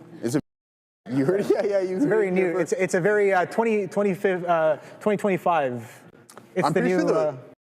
If you're living with that motto, I'm pretty sure the WeWork, the old WeWork CEO would say the motto was somewhat hard, but play significantly harder, which is insane, and hence probably is no longer the CEO of that. E. Williams with the super chat. What's he saying? Thank you very much. When is the small cap king coming back? I think from his pilgrimage. Around sometime next week. Sometime next week. If he survives, man, we're hoping. He hasn't sent any picks, man. What does he do? Where's he at? Right now, listen, we need those beach picks. Sharif, he might be in the background. You never know what he's. Wait, what pick? Beach. Okay, I heard feet. Feet picks. I'm just like, bro, come on. Dude. Oh my God. Come on. If I were to bet my bottom dollar, calm down now. Listen, first you're asking for kisses, now you're asking if we're taking bets right now, this is a family show. Where currently is right now, I'm putting my bottom dollar at the gym. He's probably at the gym. Yeah, right. He's on vacation. He's at the gym, at the hotel, or at the 110%. Like I don't miss anything. Like, dude, I know people like that. Listen, you go to an all-inclusive resort. You stick with your day schedule. In the morning, you hit the gym. Maybe you meet some people at the gym. I tell you one time. So like full disclosure, in my earlier tour. So when me and my buddies used to go away for New Year's to Mexico. So one morning I decide that I was okay to hit the gym.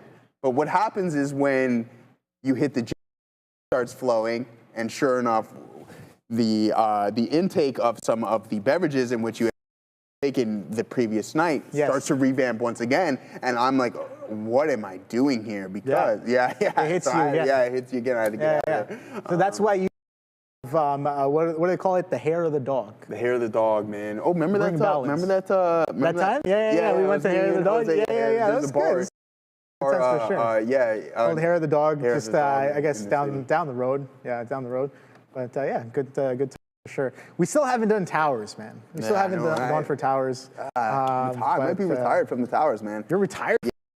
Sugar, too much sugar. As he drinks the cranberry in front of me. But it's water. It's diluted with water. I fill this up with water. You do that the cranberry juice is already they mix like concentrate with water? Yeah, that's fine. But there's just dilute it even more. Yeah, that's the intent. Dilution in this liquidation in this nation. Exactly. That's what I'm aiming at there.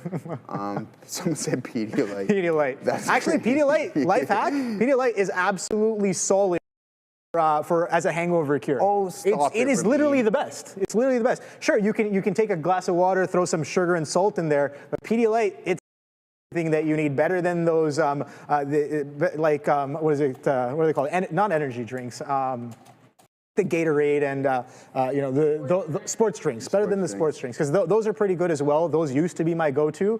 I realized that just hit up the Shoppers or the Walgreens or whatever, the pharmacy, and get on that Pedialyte. Absolute wonders. And if you're lucky, you get the stuff that's already in mixed with the water, not just the powder pouches. Dude, but the more you know. One time I just woke up parched, and I'm like, oh man, I'm so thirsty. So I go into the fridge and I grab this just jug of juice, and I'm thinking that juice, and I'm just chugging it. Oh. It was grapefruit juice, and I just yacked everywhere. Yeah, I'm like, oh my God. Ramin, pickle juice is Someone also block good. this person right now. So get them out of here. If I could, can I block them? Let me see if I can. I can't. At the end of the day, whoever said pickle juice is insane, and that is absurd, in my opinion. Try Prime, says Ramirez. I heard I've never had a Prime, to be honest with you. Prune juice? No, Prime. Prime. Yeah, like Logan Paul's drink, Prime. Oh, I think I've seen that. Okay. I didn't know that was his. Oh, it's coconut water? Okay, cool. Prime is coconut water? Okay, I didn't. Yeah. Interesting. I didn't know that he did. was, That's interesting. Mike G says they are good. Yeah, I mean, back to trading, guys. We'll take a look at the what's IBIT doing. It's tanking a little bit there. Katina Man 48.27. Here comes in Tesla as well too. We're gonna stay posted up there, guys, as the market. Excuse me. You can see that we have that resistance zone. We rejected that pretty aggressively. So you have the V, and you're coming back in.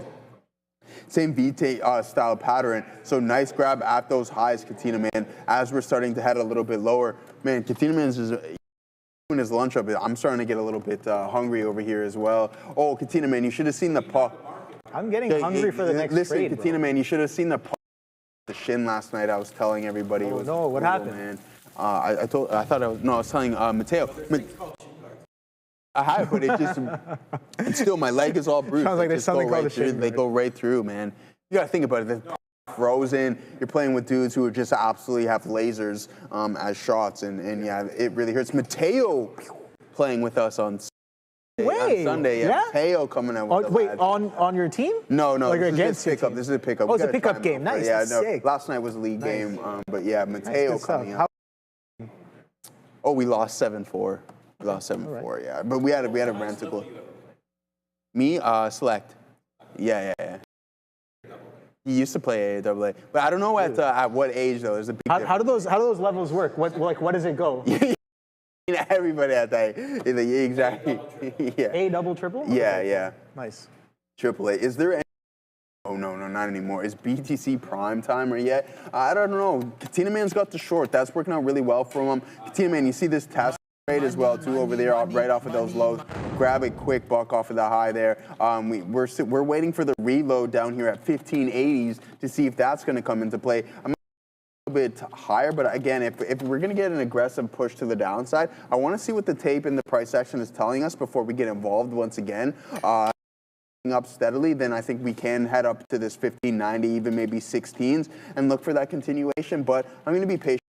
I got going on. I know you got nothing on the board right now, Obi, but you're saying where's the next trade? Do you have any eyes on anything specific? So I'm looking at. So someone said in the chat there a little earlier. I think it was Vinash in the saying sellers are here again. I was like, yeah, I'm kind of waiting for that. I'm looking for those sellers to step back in. Yes, we are chopping around. Yes, this current candle on the 15-minute is red. The past consecutive, I guess, 3 candles, including if you say 4, it's this one as well, have been overlapping. So Dan Escobar in the chat saying, Obi, is this a flag pattern in the market? So yeah, it's a bit of a flag. When we talked about this, I mentioned about this. Yes, the patterns are there. The patterns are there. There's range trends. This is technically, yes, this is a flag. But here is the kicker. You don't know what price action is going to result from those chart patterns. There are flags that continue. There are flags that break down. There are flags that fail. Do you know the probabilities of what those specific flags look like? And it's also nuanced scenario. What does a flag like this mean after we've done all of this and looking at the market environment as well? Of other things that come into play. You can't just be like, oh, flag equals breakout or flag equals breakdown. That's absolutely BS. Right? It doesn't work that way. No, this doesn't work that way. I think that when you confluence those patterns along with multiple other factors, then yes, that could definitely mean something. So if you're going to straight up ask me, does that look like a flag pattern? Yes, it's a flag. It's a and price is accepting, price is consolidating, maybe with some higher highs and higher lows as well after a strong bid. That's kind of the flag. But the question becomes, what do we do off the flag? I have no idea. If you know, please let me know. because I'm waiting and watching. I'm being patient for the market to tell me where it's going to go before I get involved. Sean, Tina, let's go. Just getting involved in that. What's Sean saying? I didn't know he added the let's go in there. Yeah, he's got the IBIT short. That's working out pretty good. Good stuff. Yeah. Absolutely solid, man. I think like we were looking at Bitcoin. Take a look at this. Let's go. BTC USD, and I was talking about this a couple of weeks as well. But sure, you know, even a broken clock is right twice a day, right? That's what Wayne told me one time, and my rebuttal was. I only take like 1 or 2 trades a day, so you know, funny enough. So weekly, let's go straight to the monthly here and take a look at Bitcoin. So this was getting a little toppy around that 125s. I even said that 123 when this came in, this initial high. This might be a little bit of an area, and sure, it took us multiple months to start to really slow down. But the action, was, in my opinion, was kind of distinct up here. We started to slow down, and I'm like, all right, people, might, you know, it might be time to risk off of this asset here as we start to slow down on that push of 125, and we are getting a bit of a reversion. So Quadunk back into this prior range. Yeah, if this pulls back, if this 100 cracks, I even said this. I was like, the last significant level of breakout was this 70K. Show you guys because I know my indicators are still here and I don't have many indicators on Bitcoin. Here we go. This is the kind of flag that I really like. This is the flag that I was like, if this breaks and if this, I should definitely get involved in some crypto, and I very well did. But on the backside, this slowdown off of that 100 kind of got tested a couple of times. We broke out 125. Again, same concept that I'm using in trading intraday. I'm just like, can you hold the quarter and print the half? Guess what? The way we transacted at that quarter, that 125, I don't know. I just didn't like it. So bit of a relief here and back through. We're getting some discounts. Is this going to be that aggressive flush? For this resistance to potentially, this trend resistance to potentially turn into support, and guess what? That's sitting all the way down here in the 60s. So I think that's very well within range. If we continue to make higher highs and higher lows, great. I like to buy the dips when it comes to Bitcoin, and I even said this before. I was just like, I'm waiting for Bitcoin to do those 40, 50% pullbacks. What are we and at if we right go to now? 50K, about a 50% pullback. So I think I'm going to be waiting for that opportunity because time and time again, dude, I'm telling you, I've missed opportunities on Bitcoin, involved in good ones as well, but I've been watching this thing pretty intensely since it was about $6 to $10. About this stuff when we were in high school. So I've missed many cycles of Bitcoin and gotten and legs and, you know, meat of the move in other places and getting roasted on some of the squeezes as well. But yeah, definitely you learn that Bitcoin has this kind of a range and volatility, and that's well within its character. So I'm expecting more. That's the thing. Yeah, sports and stocks, we are currently sitting at around 38% right now, 31 to where we're currently trading at those lows. We're 5% off of those highs. 50% is going to put us at around 62,000 there, OB. 1,000. So you'd be getting prices that were there in March of 2024. So almost 2 years, just like that. I mean, hey, man, this is when IBIT's IPO first came out, right around this, buying it.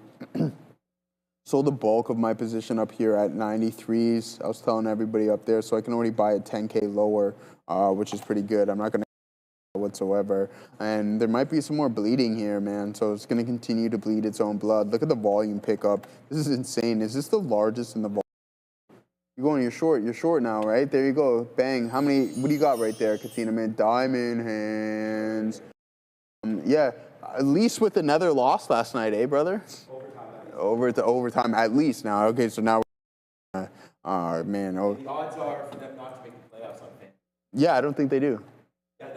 Yeah. So I don't think that is brutal. They're like 5th last in the league, 2nd last in the conference, which is not good. Maybe a Bitcoin bottom around 77, 50 is a stretch. Then I'm back in, says Shelly. All right, Shelly, we like that one. I want to get back into some more Tesla here, but we're talking about necklines, guys. And then you get this little up south of there at 1597. Are we going to head anywhere lower? I might have to move this up to 1595s. I'm going to no issues because we're still sitting in a little bit right now. As you can see, 1506 is our average price in TSL. So what? Okay, so yeah, I think that would put Tesla. Hold on. Let's get the math straight over here. Yeah, so okay, just a little bit under 1% as TSLL is up 1.8%. All right, so now 1.7 as we're continuing to move a little bit lower. How many traders oh, okay, hold on. Oh, okay, I had to read that first. I don't know if we can put that one up there. I don't think that's the best poll, but we can up there. We're going to take offers. If anybody has a good idea for a poll, whether it be Adara, Sean, Ramin is a pretty solid thinker, I believe. She can come up with some good ideas. So if anybody wants to come up with a good then we'll put it up there and we'll get to voting.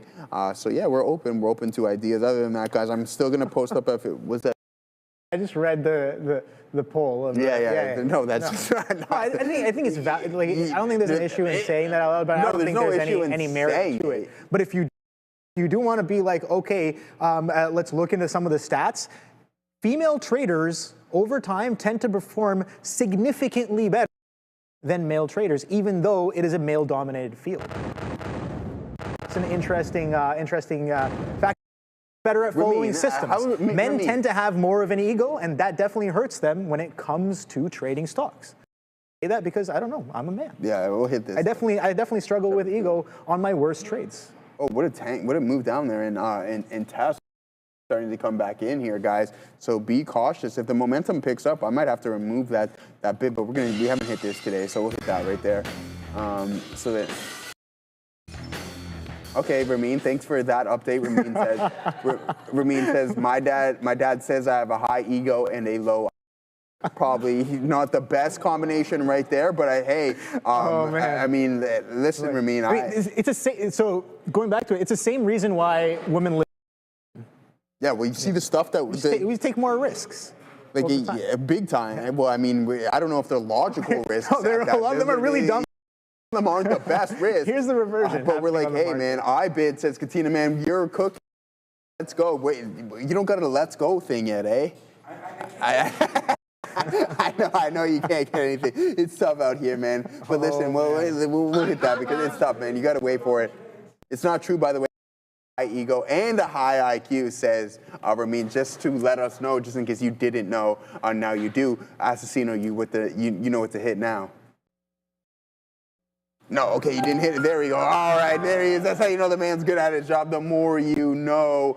But here it is, guys. We're coming in. I might have to chicken. So bonk, bonk. I'm going to get out of this one here, Obi, because I don't like this momentum to the downside. Are you short now? Yes, sir. I told you I was waiting for those sellers. You're waiting and they came in. They actually missed them at the 181 because I was talking, but I was like, all right, if 180 is going to crack, I definitely want to stay involved because we were watching. Right? Someone called out a flag, and I'm pretty sure they were insinuating some sort of like a bullish action off of that flag. I don't know. But the thing is, I was looking at the slowdown of the bid, and that meant a little bit more to me than just an arbitrary flag pattern forming on the chart. But yeah, bit of a pullback here as see those buyers slow down. We had engulfing candles, overlapping candles, multiples of them, and then we take a little bit of a pullback. So maybe that engulfing, I weigh a little bit more, right? So that's something I do want to focus on here. But yeah, the market reversion is coming in quite nicely. If you took the market, you got from what, 2430s maybe into 2426s. NVIDIA gave you 179 60s, I think. So you definitely have to kind of relative to the asset that you choose to trade the beta. You definitely have to size accordingly, I would say.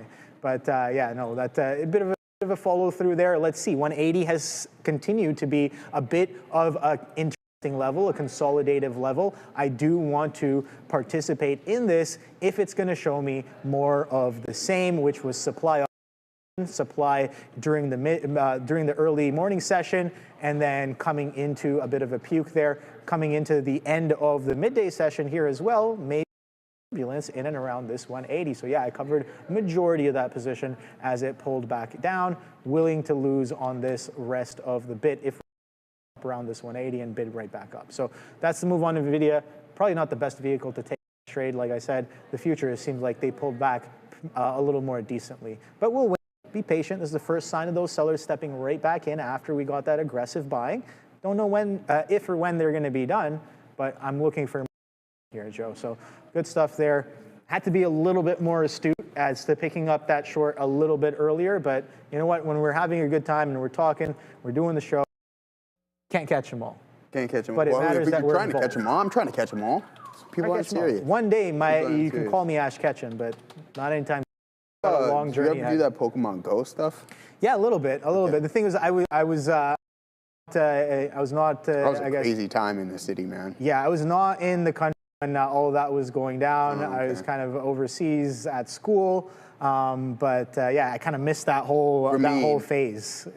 I heard stories about people, hordes of people running around the city. It was crazy. It was crazy. I'm like, wow, this is. I missed out on that time, but it is what it is. I do, but here's the thing. Currently, for those of you astute Pokemon fans, I recently didn't replay, but I played Red. Shout out to big phones and emulators. And I'm currently playing. So Pokemon Fire Red was a Game Boy Advance game. The Pokemon game. I had that. Now I'm playing. It's a Nintendo DS game. Again, shout out to big phones and emulators. Pokemon Heart Gold, which was made for the DS, for the Nintendo DS. Okay. So yeah, I'm still kind of catching up on lost time. You know, when you're on the bus, when you're in transit, when you're kind of bored, a couple, 20, 30 minutes, maybe an hour or two here and there. I think it's more than fun. I was contemplating buying a PS5. For what? I would for it to collect dust. I just don't play video games anymore. I definitely do. I mean, playing the best video game in the right now. This is PvP. This is ranked. This is competitive to the max. Bro, this is max prestige right here. Oh, yeah. At the end of the day, it doesn't get any higher in a prestige level. And you're like, what are these guys talking about right now at this point? GTA 6, yeah, I was thinking about that. But listen, this is what I heard. And I agree with this. People their lives to GTA and build this fantasy lifestyle. Like, oh, I have all this money in GTA. Look at all these cars that I'm driving I have in GTA. But why don't you, if you put that much effort into real life, why don't you try to bring that to fruition? And that's for me, that's the reason why I never really got into GTA 5 or whatever it is. I mean, I'll tap into GTA 6 maybe, but I could care less. If you put that much effort, video gaming, and I told you guys, I used to play a lot of Call of Duty with my friends when I was in my earlier 20s, but I'm like, yo, you can't make any, like, unless you're a pro, you can't make any money playing all day, every day. But with this, I'm like, so this is where I concentrated my my energy was towards trading. A lot of people did that. Was great during the yeah, it was fun during the pandemic. There's no question about that. Fun stuff like that. But again, when you head into the GTA world, if you put that type of effort into trading or into building a life skill, it's going to go much farther than what you built on a video game that you can't do anything about. Got to have says Katina, man, you got to have fun. Pardon me? Like in your extra free time. Yeah, and you're like playing video games, you're saying? No, there's nothing wrong with it, but I'm saying like there's people who are so dedicated to the games that it's like, hey, if you work that hard outside of it, instead of focusing and building this online life that essentially isn't real, this gamer myself, I think it comes, but as you get older, you lose the attention span, me personally. That's why you got to you got to keep up with the reps. This is what I'm saying, you got to keep up with the reps. No, man, I just don't have that focus. I play, like, I don't know if you guys know. It's not the same dopamine. Yeah, here's the thing. That's what I'm saying. It's just like, it's not the same dopamine for sure. It's a little different. Those gaming skills are 100% transferable, especially if you are a competitive gamer. If you play any sort of ranked games, if you're into, of like any level of like game theory that goes into your gaming, then yes, for sure, some of those skills are definitely transferable. I've been playing a little bit of League of Legends. I used to play. I was getting at fast keyboard. So speed on the keyboard. I used to play something called Guns Online. I don't know if you guys remember that, but that used to be, you had to be fast on the keyboard, or otherwise other players would eat you for breakfast, lunch. So those key combinations, even like when Fortnite came out initially, people who were fast on the keys and were able to build structures had a significant advantage over other players as well, right? So it's just like some of those skills are very transferable. For example, small caps, they move around really, really quickly. So you got to be fast at getting in and out, especially if you're a manual trader.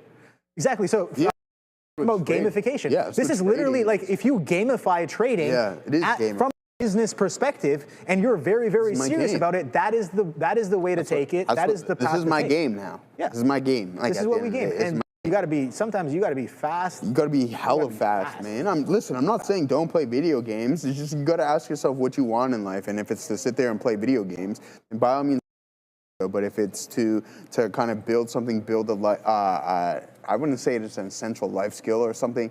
I shouldn't say it's not worthy, because I play a lot of video games. I mentioned that. I ran through all the systems. I just phased out of it. I said, you know what, I'm going to just concentrate on something else. So yeah, absolutely, you can do both. You can do both. But one thing to note, it's like regardless of what you're doing, I want you to note this. And it's what I've learned over my lifetime playing sports, and even just, I guess, life in general. So the individuals who are diehard and decide to go like all in on one thing, they're constantly like, as soon as in the morning, I'm going to use the hockey reference, they're stick handling, and after school handling, before they go to bed, they're thinking, they're watching tape, they're doing all these things. It's passion, dude. It's passion. It's addiction. You have to be married. But then you have the individuals who's like, all right, maybe once or twice they're stick handling. They're not thinking, they're not watching any tape after the games or anything along those lines. But to be a great, people say life balance. No, you got to look at the all-time greats. They don't have balance. It's one or nothing. That's it. And if you're looking to be an individual, it's one or nothing. And same with the likes of LeBron, Steph Curry, Sidney Crosby, Wayne Gretzky, Tom Brady. Greats at their sport. They didn't care about anything else except for that one thing that they were doing. So to do that, I think it's really important to know. 100%, dude. You have to be able to eat, breathe, sleep. Everything. It's everything. It's literally then and only then will you achieve. Yeah. Okay, so here's something interesting. You are trying to do something extraordinary. You are trying to do something extraordinary by getting good and profiting from the market. And so here's the thing. If you are trying to be extraordinary, you really have to ask look around you, look at the general population, and how can you do things which are ordinary, which are more, what is above average? You are trying to be an outlier.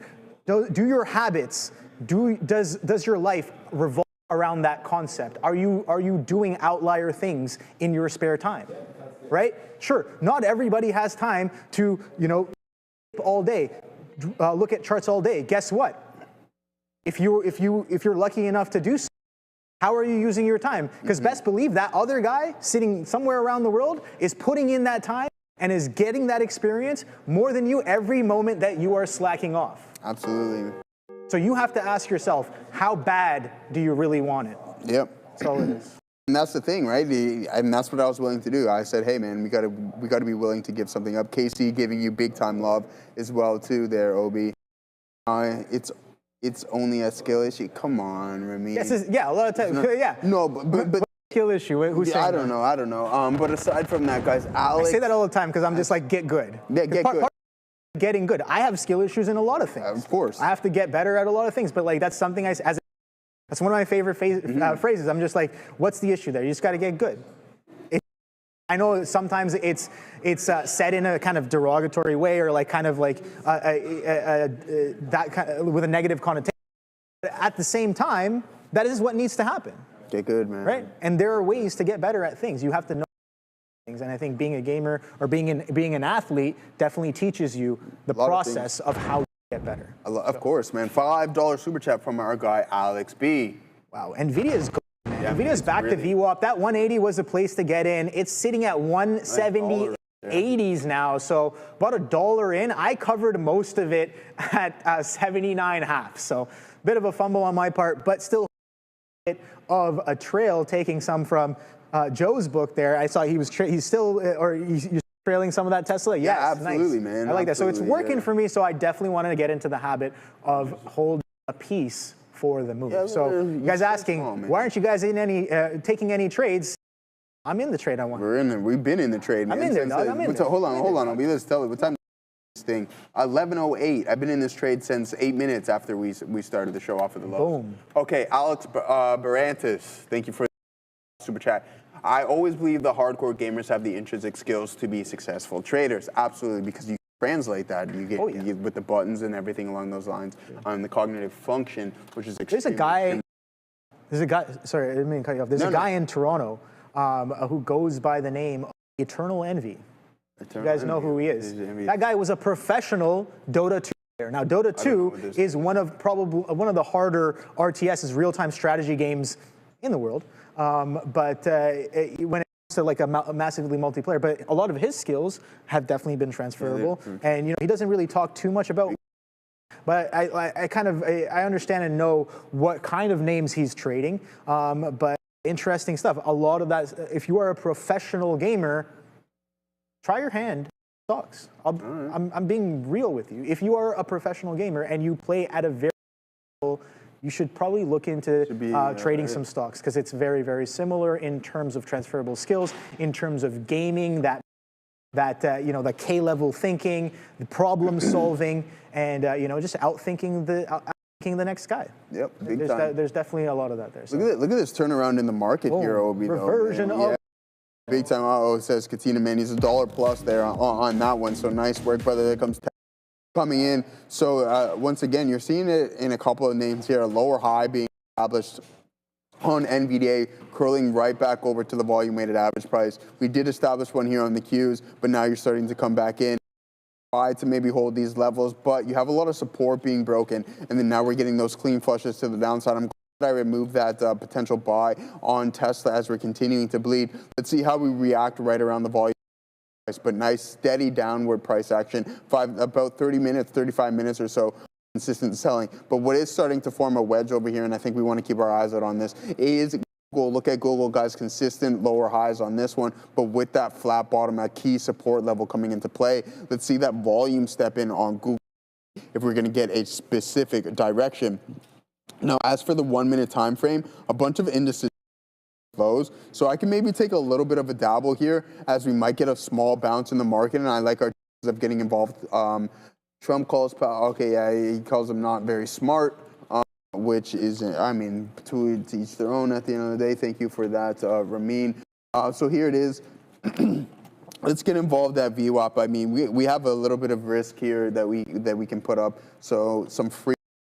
Let's get some size on just in case. I will hop out of this trade at 1550s if it does continue to bleed that way. But I do like our chances for a small bounce, considering we have been bleeding the past 30 minutes or so, Obi.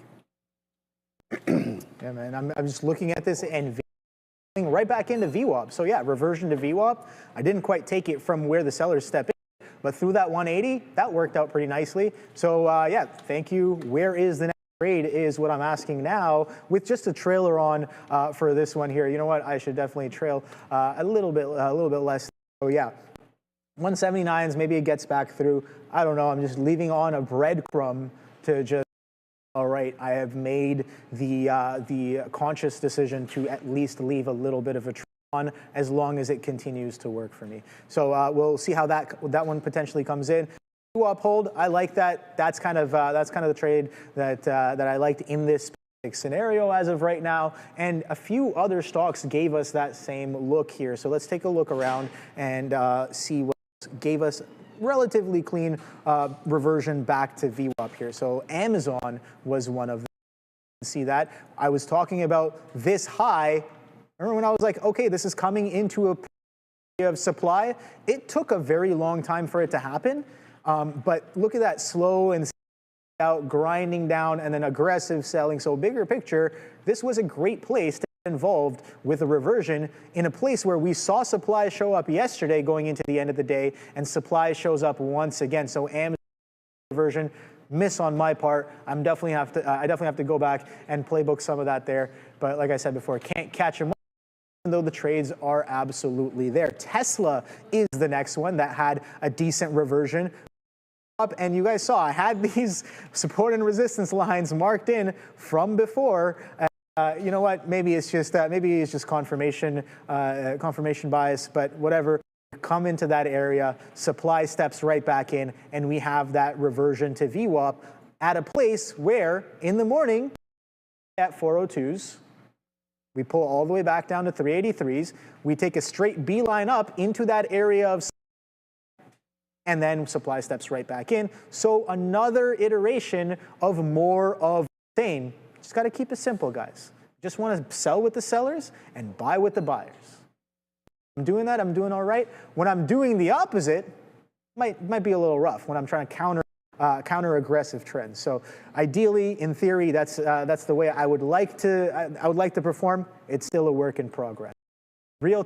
Taking those decisions and making those actions real time is a whole different story than just talking about it after it already happened. But I try to do my best to stay involved real time as well as some of those reversions come in. So that 180 on NVIDIA was one of those moments. So let's go through some of the stocks that I was watching in the pre-market, and that was my watch list in the morning, and we can see how those have been performing. While I do that, I'd like you guys to throw it up in the chat. What are the stocks that you guys have traded? What are you watching going into the end of the day? Let's populate some of the chat with some of those stocks so we can take a look at those as well. So let's start off with at this stock here, and it actually worked. Came up on one of my scanners, a back burner trade to TI. Hopefully this one didn't burn people too much, but we'll see. Situation here, Universal Technical Institute, a beautiful downtrend all day with relative volume. It had earnings yesterday. Today was earnings day 2 and continuation on much less volume. Nonetheless here on UTI as it comes in beautifully on earnings day 2. So missed trade on that one. Worked out part of my watch list in the morning here. So I think we got a bit super chat here. KC526, thank you very much for the super chat. They're saying, is it just me, but is the volume really low today? Sound of video is hard to hear. Maybe we can look into that. Yeah, maybe sometimes refreshing or restarting the stream can also kind of help as well. So hopefully you get that sorted out, and we'll definitely check on if anything is up. But yeah, let other people in the chat chime into that. Are you guys having sound issues as well? Let's see. There's a bit of confluence of that factor. We can definitely look into that as well. Let's go to the next I had on watch was Circle. Okay. Circle was aggressively weak yesterday. Point your attention to a bit of a key level here on Circle, because did it live up to its name? Weekly chart. Full circle back to the IPO price, and wow, look at the extension. I had so many anchors on this. Shout out to my swing shorts. Yesterday and today was the day, guys, that we came right into opening prices. And I kind of was talking about this with other traders as well. The trade after that capitulation, after that lower high, that 250 failure to follow through, in my opinion, was now how do we take inventory back to open? And back to open, the opening price on Circle, which was specifically $69. The low, the absolute, was $64. We actually came into those levels in the pre-market session today. So take a look at that. Yesterday we came in with a bit of a low in and around those levels. 64s didn't quite crack it, just about $1 roughly above that area, and holding as of right now. So the question becomes, what's the likelihood that we kind of chop around that all-time low? I think it's pretty high. Look at the action on the way down, right? People are definitely going to take some, like, best reversions are back to opening price. Like, we've stair-stepped, pyramided down, however you want to look at it, price. It has given you a 100% reversion. So those who are astute swing traders, maybe taking some profits at that opening price because there's some liquidity there. There was some buy. Maybe you're buying with some of those buyers there again. But ultimately, the underwriter price was all the way down, I think, at like $30-something. So those underwriters, they don't care about the opening price. They don't care about 64. They care maybe a little bit more about defending the price that they actually underwrote, which is around $30. The question becomes, we've taken inventory into the opening price. That was $69. Now, do we continue? Do we break the low? Is this a breakdown of all-time lows on Circle? And do we go the way down to some of those underwriting prices? So that's the question now. That's much bigger picture. That trade has already kind of been cooking, but we'll see if there's any bit of continuation there on Circle. So that's what I was watching today. MicroStrategy was is the last one I'm going to cover before I pass it back to Joe. TR, more of the same. Off of the open, some aggressive bid, yes, bit of a reversion. But we look at some of those end-of-day consolidations on strong days. Look at this. We can't back above 179s, 180s at that end-of-day bounce yesterday after sell-off. Makes sense. The market closed pretty weak as well. But that's where supply kind of stepped right back in and was like, nope, not getting back through there today. Coming into the day today, we do print lower in the pre-market session. We come back into this area that showed us that it was an area of supply going today. We cannot break through that as of right now, and we pull back off of it. So supply steps right back in on MST.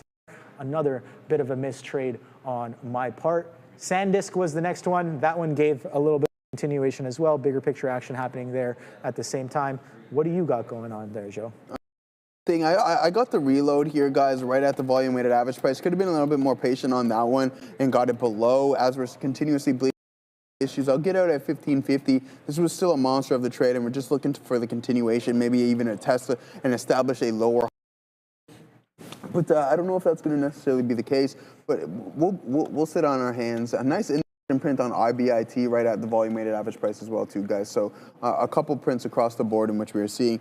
This is the wedge that I was referring to earlier, and Google now starting to head towards the volume weighted average price. So where's the volume going to step in? Be patient and wait for it before you decide to head over into this chop, because you can see it's just nice ebbs and flows. Price really starting to compress over there. But other than that, guys, I mean, we went over trade review. How many names? Just a quick question. Have you traded today? You hear me? Sorry? I said, how many names have you traded today? I think I've traded 2 names. 2 names. Actually, 3. 3. We had that Google quick scalp in the morning, which I forgot about. Yeah, both of us 3 there. 3, so 2 main trades. Yeah, 3 as well. 2 OB Bitcoin knife through the hearts is Alexander. I mean, hey, you got to be patient. I think it was Travman who was mentioning this earlier in the day. He's like, hey, Joe, there might be some signs for maybe a shorter term bounce here. I don't think this is going to be a full recovery. We do need buying pressure to right back in here so we can close as this hammer. But look at the volume being put in on today's session. That's a pretty good signal in my opinion, especially if we can get it to push price up maybe to 85 or 84.5 by the end of the session. I think there's a that you might see a nice little bounce into prior resistance. I'm not going to put it up into the hundreds yet because I don't think that's necessarily going to be the case in Bitcoin, but obviously we are prepared for the worst and hope for the best. There it is. Tesla starting to bounce back a little bit. I told you 1550s. If we don't continue in today's trend, then I'm this indecision print right there. Today is monthly OPEX close. Well, yeah, exactly. Ozan, thank you for pointing as well too. There it goes, guys. A nice indecision print right on Tesla at the volume weighted average. This reload has a higher probability now of working out. I'm not saying it's the highest, but from what it was previously looking. That's just going to increase our chances of the continuation in the trend. Adara, what do you have for us? What I have here involves a company called Charles River Labs here, CRL. I'm seeing a report here suggesting that the CDC is going to be ending all monkey. It's a bad look for CRL because they are known for their animal testing. So again, monkey research being ended reportedly by the CDC, not a great look. Guys, it's worth noting not a ton of volume on this, but the volume we have in this drop is larger than any of the other candles we've seen traded so far today in the 15 minutes.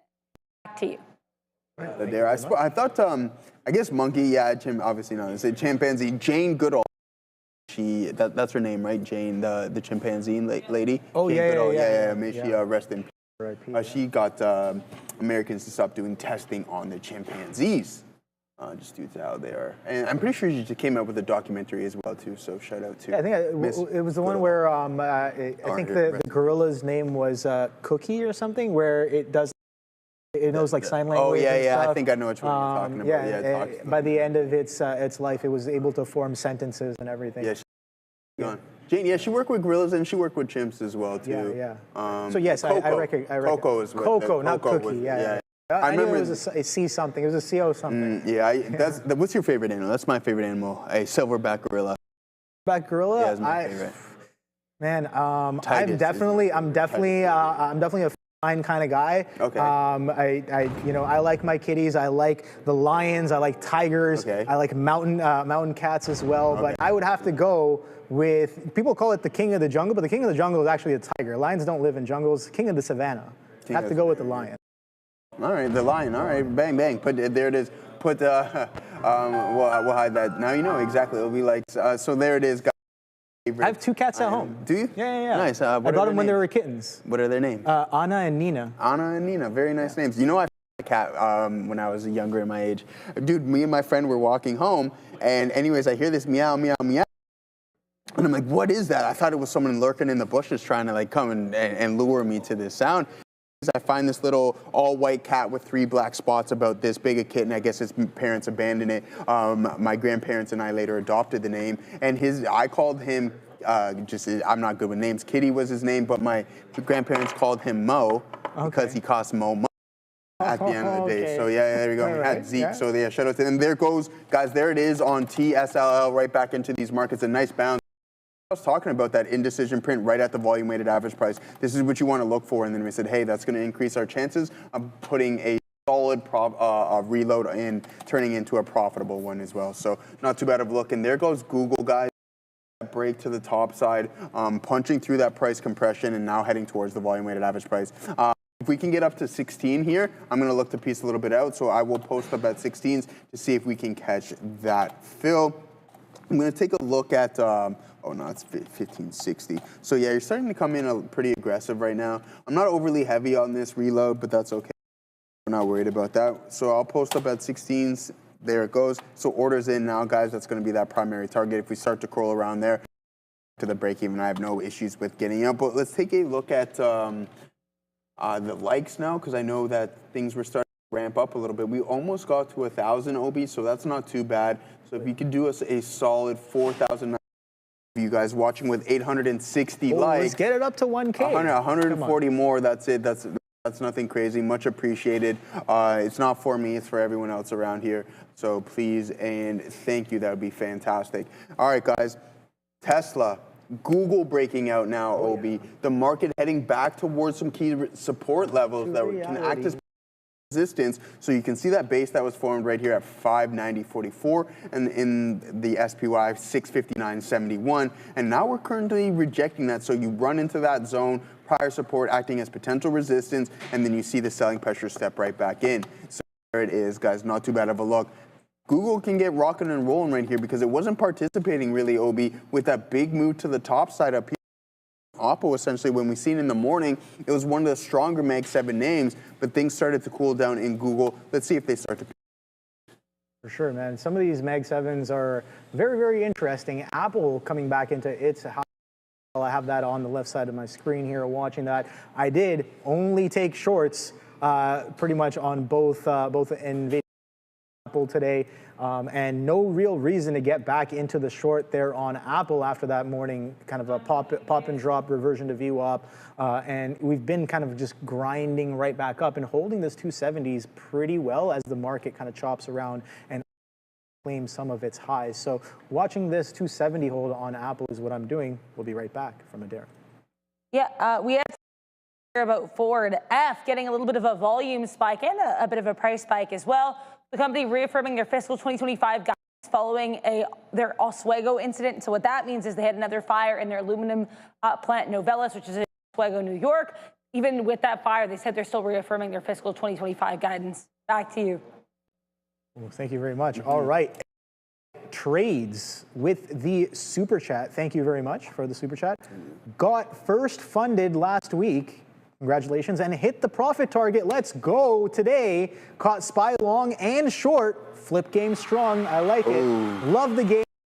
Love the game y'all give. This show means the world to me and my journey. I'm glad that you are extracting off of this. That's what we're here for, right? We're here to provide that liquidity, to provide that value and that entertainment for you guys, so you guys can grow and learn alongside with us. Yeah, exotic trades, you deserve this right here. Oh, sorry, never mind that. New traders, listen up first. That's right. We're waiving fees, trade smarter, not harder. Upgrade to Elite, analyze, strategize, capitalize. Our platform, it's everything. Infinite data, instant trading, lightning fast market insights, game-changing charts, predict with backtesting, reliable global markets at your fingertips, all in one platform. Don't miss out. Execute your best trades now. Ready to elevate your trading? Scan the QR code or check the link on the description. All right, Obi, there it was on the reload. We're now at 96s. I might take a little bit off right here just because we're going to head into. I need 3 more pennies to catch that fill at 16. What do you think? We got a couple of seconds here. Do I diamond hands this or do I take a little bit off it? What do I do, Obi? All right, it's too long. I don't know what. I'm only playing with you. Front run what? What are you front running? Do I take it off before 16 or do I let it ride through 16s here? Oh, I don't know. You don't know. What's the trade? What's the trade? I don't know what your trade is. Okay, all right. It's bouncing off VWAP and the buyers are stepping in, so I don't know. I'm going to front run. Right? Yeah, let's go. Oh, right. Neil's got his opinion. Neil's got What does something to say. Neil I don't think that mic Bring it in here. The mic doesn't work, brother. It's all good. We're running out of time as we're running into that. I think he has something to say about this. He most definitely Apple's does. We're breaking out in front of the 16s. Let's see what Neil had to say about that. All I have is this, like, treat exiting the same as you treat like a stop out or an entry. You should have a reason for every decision you make. Well, you shouldn't just take shares off because they happen to be in the money or because you can. It doesn't even make any sense. Is it at a key price level? Yep. Is something like if you're watching the tape and like, oh, it's starting to work for me. Okay, let it work for a bit. Is something change in the tape? Does it reach a price level? Do you see a big going against you? Like, those are reasons to cover something. So if it's not at a key price level and none of those things are happening, why are you covering? Let it happen. One of the things that I actually hate that I do, anytime I look at a chart and I see I have like multiple exits just as it's starting to work. It's like, if you like to trade so much, why are you shot out of it as it's starting to work? Never makes any sense. And I hate it every time I do it. It's like, let it get to the next price level. Anyways, I haven't even looked at your chart, so I'm not. I mean, I think this is a solid justification here, Neil. I don't know if you can see it, but we have that support level being formed. Perfect. And we're trading right into that. So that's essentially what I was getting in front of. I didn't think we were going to run into 16s too aggressively. So I'm like, hey, let's take it up. But I mean, we sat through it there, waited to come up there, and then starting to reject a little bit. Let's take a little bit off right at that specific. You need my old ass for that. You already knew what to do. Exactly. I mean, that's why I was like, I didn't see the chart. You know what I mean? We're going to add a little context but I think I did. I was like, it's your trade. And I think that goes back to a significant point. I find a lot of traders, they'll ask me about their positions, be like, oh, what should I do now? Dude, I don't know. You that trade. I was leaving it in your hands, Obi. You know what I mean? But games at the end I understand. You see what I was getting at? So, Neil makes a great point. A little bit too deep. No, he does. No, he does. He's not wrong. You need reasons. We talked about this yesterday. Reasons to buy, sell. Is that a reason to buy or sell? I don't know. If you think that pushing up into resistance is a reason to sell, then yeah, I think. Isn't that a logical reason though into trading? Not always. Depending on the price. How many times? Okay, so let's talk about this. How many times? So buyers are now strong. Sellers have already kind of dissipated. Yeah. Tesla is, and we've held VWAP while the market is attempting to break high a day. Yeah. Once again. So the question I start to ask now is, VWAP buyers were there. You even made the decision to add on top of VWAP. I did. Right? So when you made that decision to add on top of VWAP, was the trade to take it into that consolidation low, or was the trade to be like, all right, if buyers step in here after an aggressive beeline to the high, are we going to step structure higher and use VWAP as a bit of a trampoline to take us to some fresh highs? Yeah. That's the question I'd be asking. And yes, I think going into resistance is a great place to look at the tape to see for confirmation if you see sellers there. See, look at this. Exactly. So if you see this and then you're selling, that makes sense. I'm seeing some selling at a place where I'm expecting that to happen. But some of the best trades, dude, is like the price action is coming into an area. You expect something to happen. And then it doesn't happen. Guess what? You're probably not the only one thinking. And there is definitely some opportunity in those moments for sure. I mean, yeah, this got a lot deeper than what I was intending, to be honest. I was just like, tangent. We're just trying to have a little fun here, but there it goes, guys. That's why we did take a little bit off. I was being Joe's sorry he asked. You know what I mean? Yeah, I am at the end of the day. No, I know it was a joke. No, it was a joke. No, it's good to obviously get the insight and everything. I was just having a little bit of fun with it. We're having a pretty solid day. Everybody across the board is really. But guys, in all seriousness, that's why I posted up at 16s was because of this support level that can act as prior resistance. And you can see almost to the penny we're rejecting that. So that over of play, exactly. So there we go, starting to come back in there. Sorry, Assassino, what was that, brother? Super chat. When did you guys become full-time traders? January of 2022. Literally, I got back from vacation and went full-time. But mind you, I was working full-time, studying. I was running simulator. I would schedule days off to just get some reps in sim and trading. So yeah, I did that for about a year and a half, 2 years before I even decided to go live. But again, like Sean and Neil say all the time, and I definitely, and I'm an advocate of this, is you always want to have that second or that primary income trading as a means to just add on top of that at the end of the day. Because when you are at home and you're like, hey, I need to make this money, it adds too much pressure on you and you will make mistakes because with the market, the same things every single day. So that has to be, and you don't know that in your earlier stages of trading. I think that's a great point, when man. I think I started full-time trading once I got to the floor here, and I think that was about 2.5 years ago, three years ago. I don't know. Time flies. I think it was like 2.5. Roughly two and a half years ago, somewhere around there is when I joined. I actually went full-time, but I was trading at home for a few years before that, successfully, unsuccessfully. I got squeezed out on some names. I made some money on some names, but yeah, that's what you learn. I think Joe makes a great point here. A lot of people misjudge the runway that you actually need to get good at this game, right? To actually learn from scratch. Sure, there can be scenarios where you're handed fish and you're just like, all right, we're making money because we've been handed fish. But learning how to fish in these markets is a whole different story, is a whole different game. And a lot of people do not give themselves the right kind of runway to appropriately and effectively go through that process. Now, I say this all the time.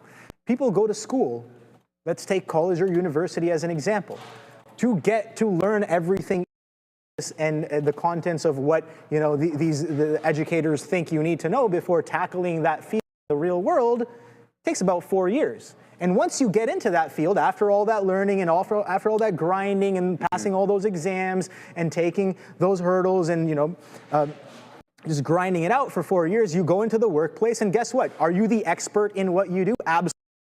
You have maybe a little bit of a base to take you forward. Maybe you've learned life skills along the way through college and university, but when you actually get into the field, like you're not starting out as the most elite. You can't just be like, I've been doing this, I've been reading about this, I've been learning this stuff for 4 years. I got to be the best in the game. It doesn't make. That's not how this works. It's just like real life. You got to put in the grind, you got to put in real time, and seed time at the end of the day is what is going to make that difference. Now, sure, everyone has different ways and different paces. Everyone's learning curve is different. Yeah, everyone's learning curve is different because everyone's life is different. Yeah, exactly. Right? It really depends on. So really give yourself the right kind of runway and make sure you have funds or you have other aspects that are maybe unrelated to trading or they could be related to trading as well, right? I know Joe talks about trading and selling options as well on the side. If you definitely have to flip game strong is what I like to say, right? I like to flip things and sometimes I like buying and selling stocks. Another type of a flip game. So that's my interest. I like market in general. I like the concept. If tulips were hot right now in this day and age, I'd probably be buying and selling tulips. Do whatever, man. I just like buying and selling things. That's what I tell people. All right. All right. Anyways, flipping. Okay, well, come on, Grant. We can't be doing that, obviously. Business is business. Yeah, it's on the side. Yeah, business is business. At the end of the day, $100 bill is $100 bill, I guess. You don't want to be getting it too bad. But yeah, Google, guys, that Google breakout was really nice. We're going to post up at 1605s here on TSLL as this continue to climb higher. Nice little reload off the side. I told you guys 1550 was going to be my out on that reload, and we're fortunate enough to catch a bounce to the top side. Now heading back to fives over there, and we're going to see if we're going to have the ability to catch a fill. We're right back at the high of the day, essentially, on the NASDAQ and on the SPY, so that's something positive. And this is the indecision print, which I was talking about earlier. As soon as I seen that, I'm like, oh, this is exactly what I want to see. You get that pullback, and then sure enough, all right, we're going to catch this fill here, I believe, momentarily on Tesla. As you can see, we're posted up a nice, strong flush of green on the offer. Now we just need an additional one. We're only a couple of fours, maybe even 4 and 5. So there it is, another clean flush to the top. What are the immediates telling us? A lot going on right there. So some size coming through, 62s. I think we're going to keep an eye out. I'm pretty sure we will catch it, but we just need some more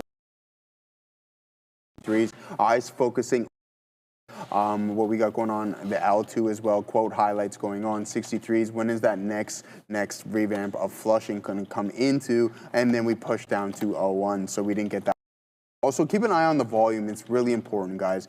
So if you don't have the volume stepping in and supporting your move higher, the chances of you breaking through some key zones are going to slowly start to dwindle, all right? So Google is going in its own world. But wow, look at the volume on the lower time frames pick up in Google's, I almost called you Shreve.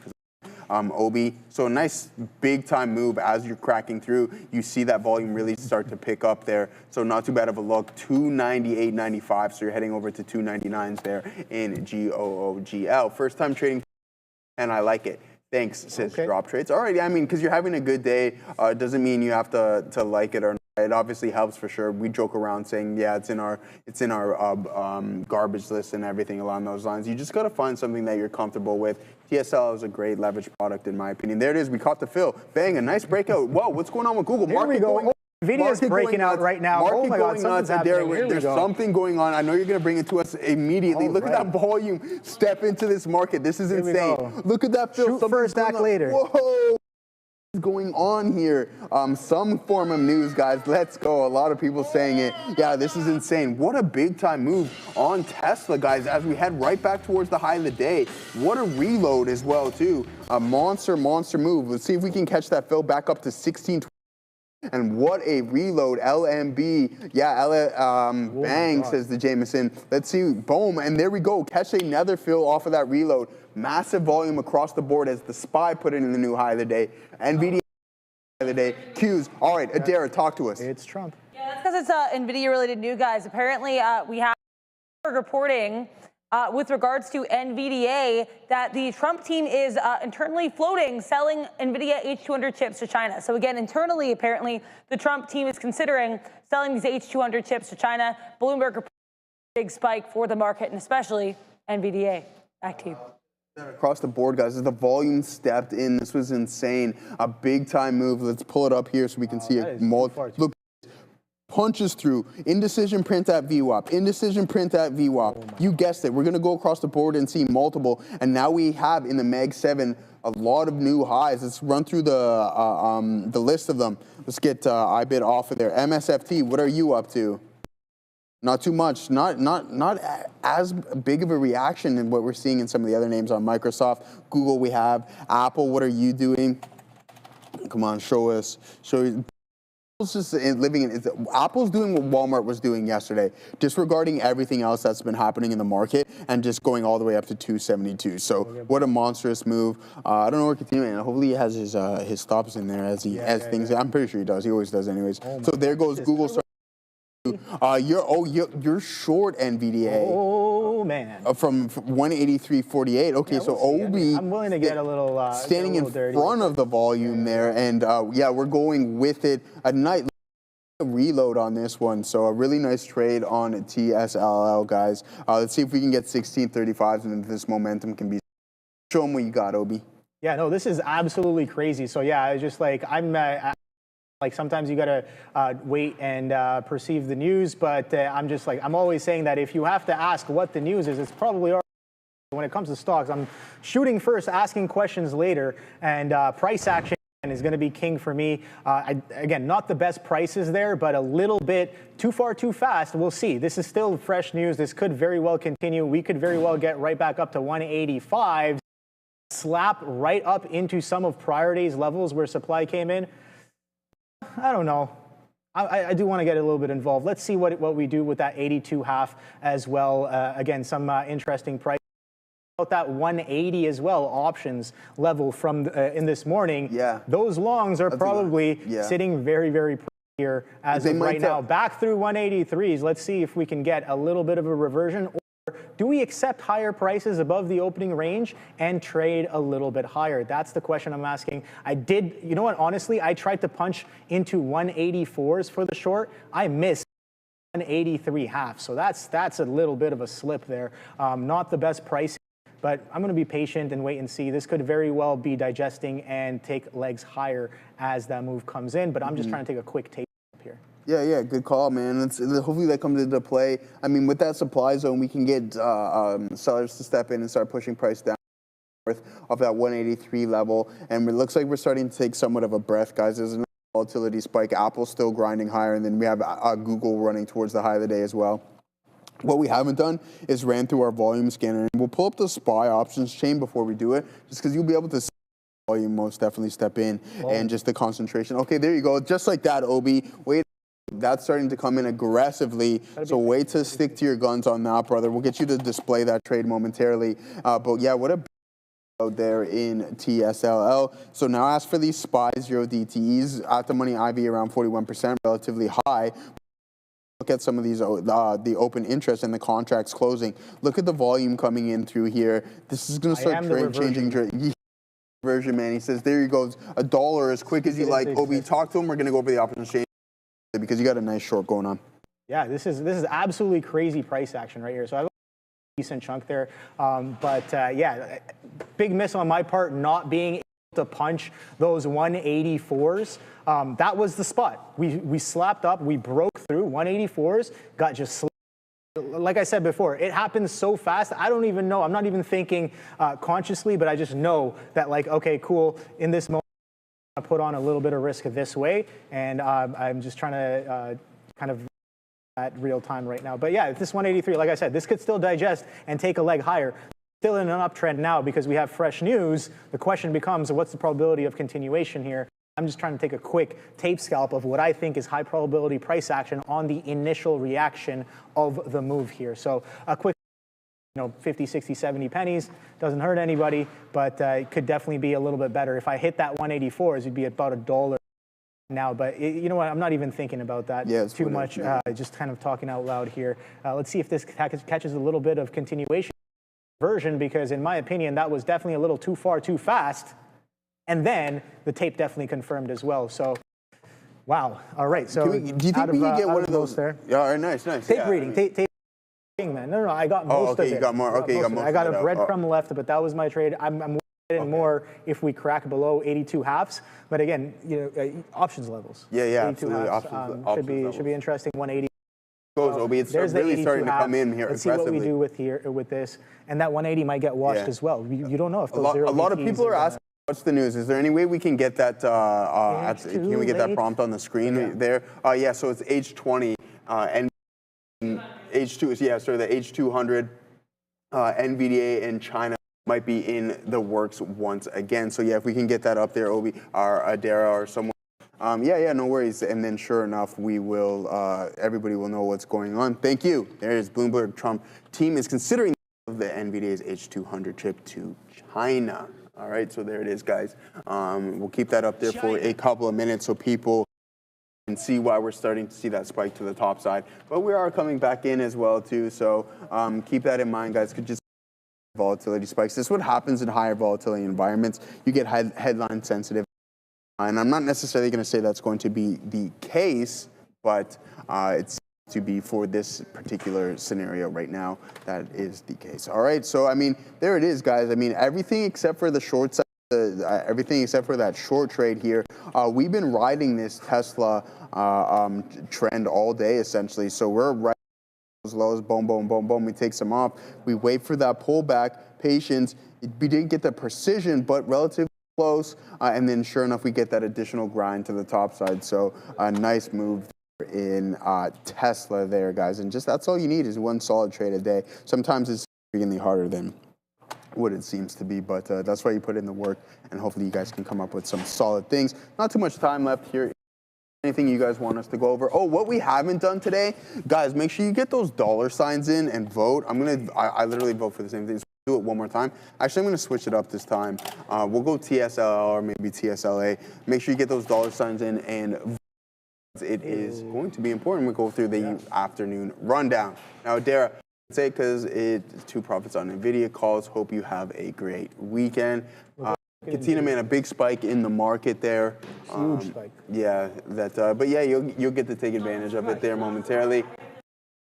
So yeah, guys, thanks for getting in the vote. It's leading into the weekend. Obi, do you have any weekend plans or anything along those lines? Yeah, I gotta work on some journal reviews, kind of organizing some of my trades as well. I was talking about this.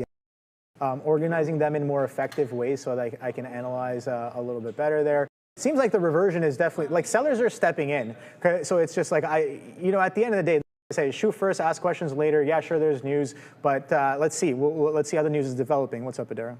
Yeah, there's no developments, but I do want to remind you guys of what the headline was. So it is worth noting in the past as well, and I saw some people mentioning this in the chat, there have been some things in the past where Bloomberg people have come out and said that report is incorrect, and it's actually involved NVIDIA in the past as well, so just keep that in mind. But either way, Bloomberg is reporting that the Trump administration is considering the sale of NVIDIA's H200 chips to China. Now, on the Rapid Response 47 X account, this is the rapid response team for the current U.S. administration, and they will directly respond to a lot of these media reports. So I'm going to keep an eye on that. I would recommend it as well, because that can be like a good find, especially with regards to the Trump administration, any reactions from them with regards to news related to them. Back to you. Very much. I'm going to do a refresh. We're sitting at 860 before. Hopefully, okay, 983, guys. We got 2 minutes left leading into the week. A fantastic session with Obi and I and a great week. So 17 more likes is going to get us at that 1,000 mark. Just do us a simple solid. It doesn't cost. It's for everyone else here on the team. I don't even want it done for myself. Do it for everyone else, guys. So if we can get those likes up to 1,000, it would be absolutely phenomenal. 25% of individuals there liking the old stream. But, guys, a nice reload on TSLL. Let's see if we got that there. No, it hasn't changed whatsoever. Do it for, yeah, I'll refresh one more time because I'm sure the kind-hearted people there we go. One.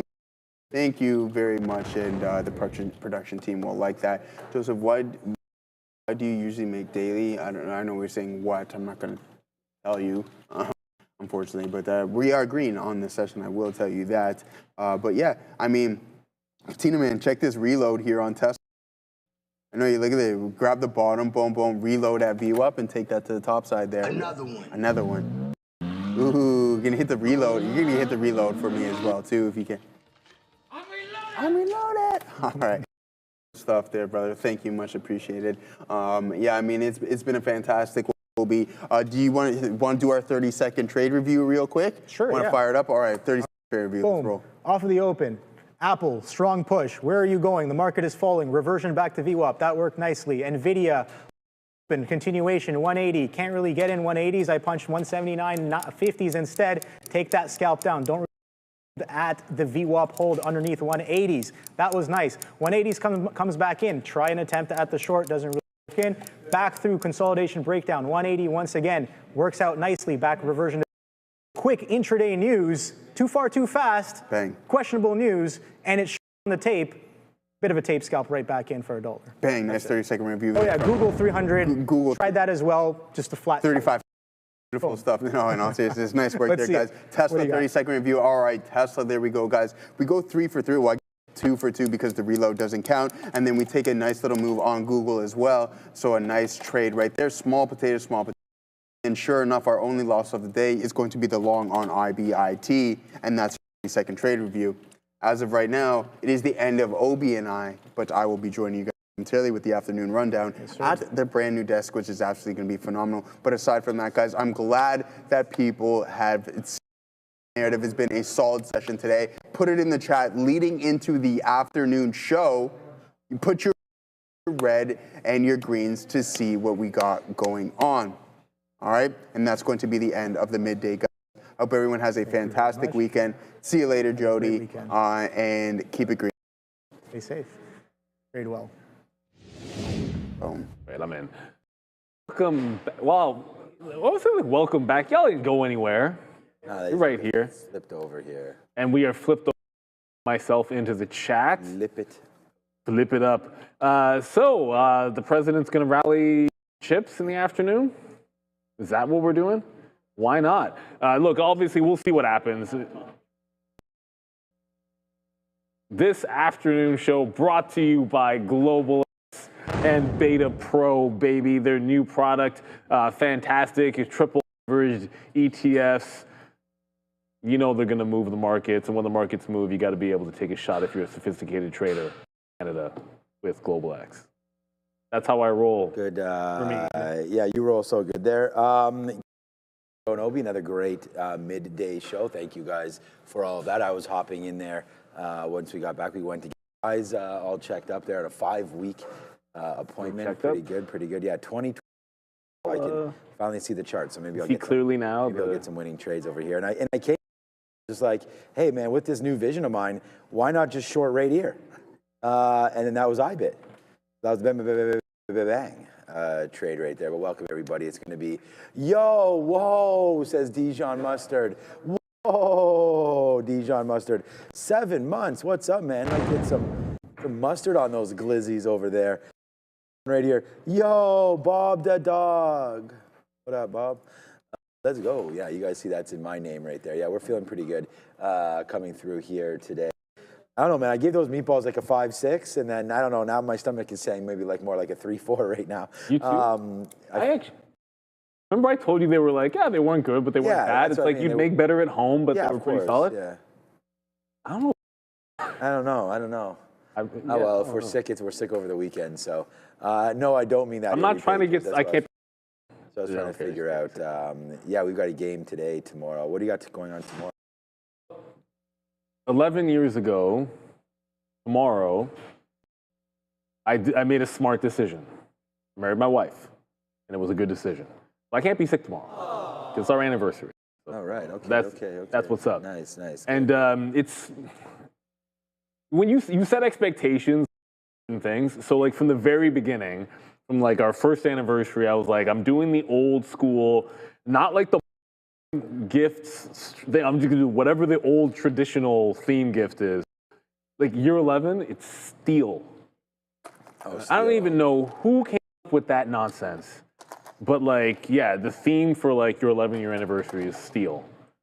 So I had to get a little creative with that one. Okay. It's nothing. Well, at least it makes it easy for your gift because you just get whatever the theme is. That's what I was thinking. Yeah. That's my whole. At first, that's what my thought process was. Right. Oh, well, you know what? It'll be pretty easy. But then they got some real. Like it's. Oh, is it? Like one of them was like paper. You can get creative when it was paper. How it is.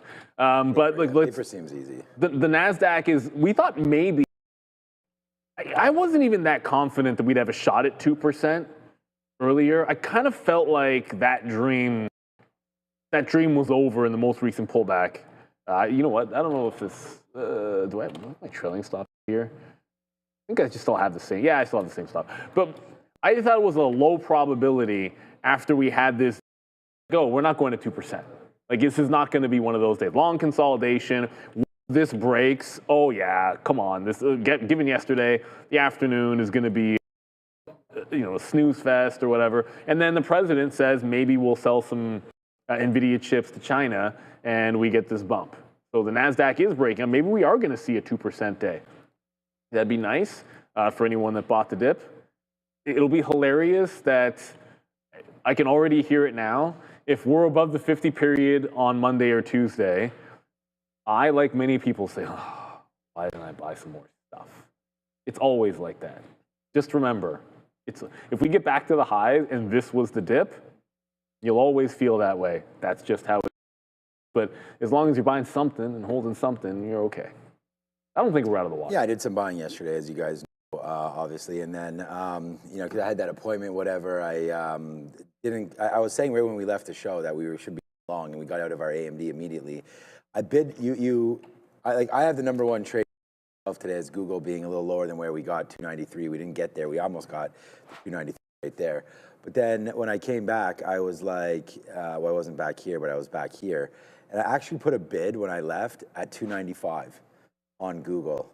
And we missed it there, and then I missed it there, and I just came back now and canceled.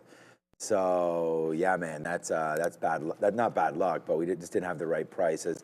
There goes Google up 4% back into all-time highs. So nice move to the high side right now, as after Trump apparently in Bloomberg reports now that they've the H200 chips. It's so only not, Bloomberg reporting this. It's not from Trump.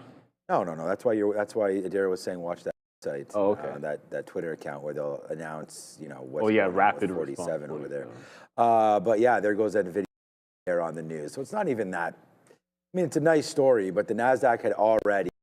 And so did Nvidia, right? That Nvidia 173 bottom. That's actually the last time I bought Nvidia.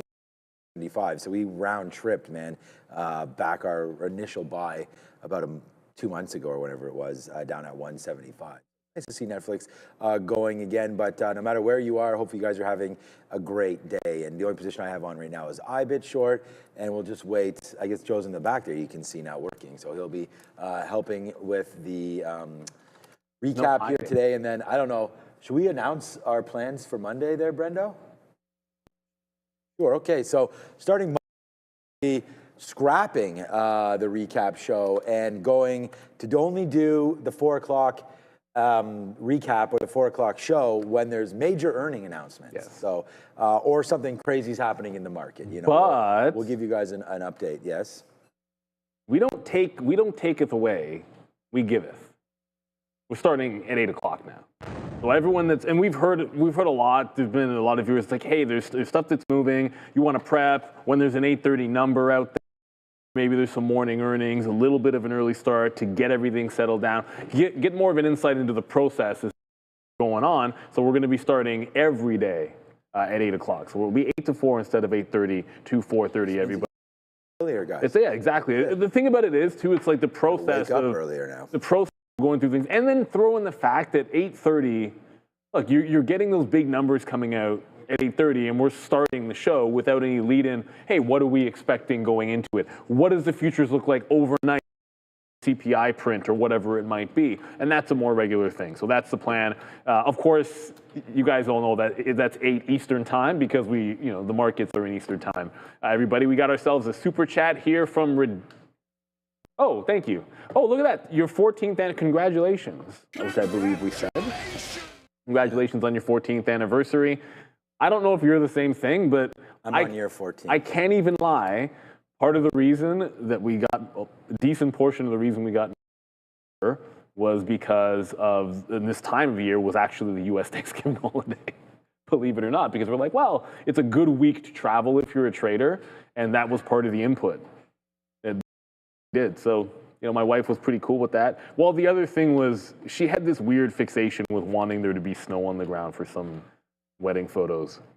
I didn't necessarily share that, but that being said, the boss usually wins those type of things, and some of the pictures look gorgeous. We actually ended up getting some snow. It was a snowstorm, believe it or not. But that's what she wanted, so she was happy. All right. Yeah, congratulations on that one. Yeah, it's funny. I'm on year 14 myself, so shout out to ridiculously whatever that was there. All right, Joe. All right. Not ready yet. I could cheat because we won't have what? I know what's up. Oh, okay. Everything's good. Yeah, I don't know. Andre was saying something to me. Okay, so yeah, okay. Well, we're good. You just tell Andre, and he can do it. Andre's got some ideas over there.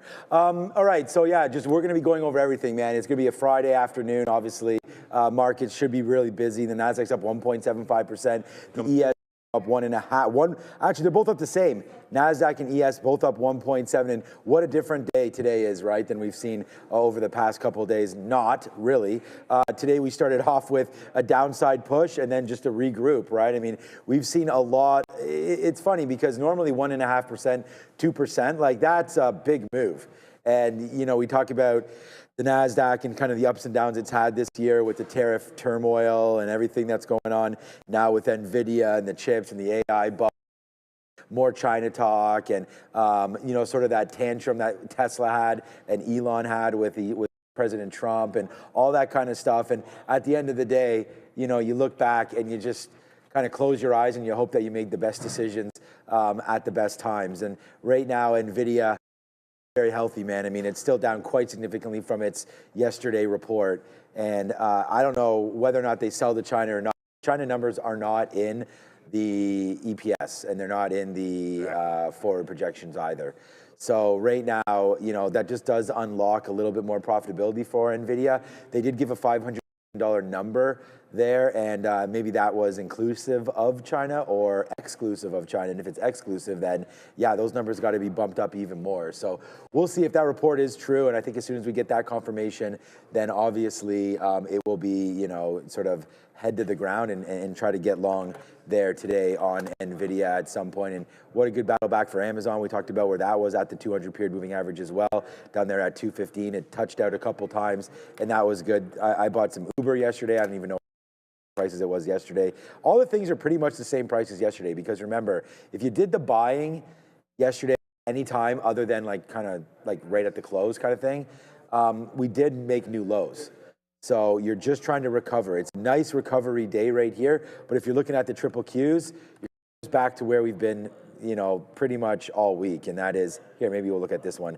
This is a 5-minute chart. We're going to go back to the week, which would have been the 21st is today. So we're talking about the 17th. So right back here, the beginning of the 17th.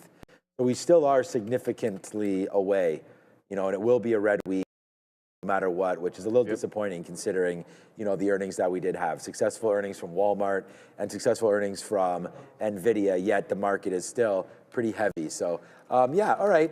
Looks like Joe is ready to go, so we can throw it back and see what's going on with the rundown.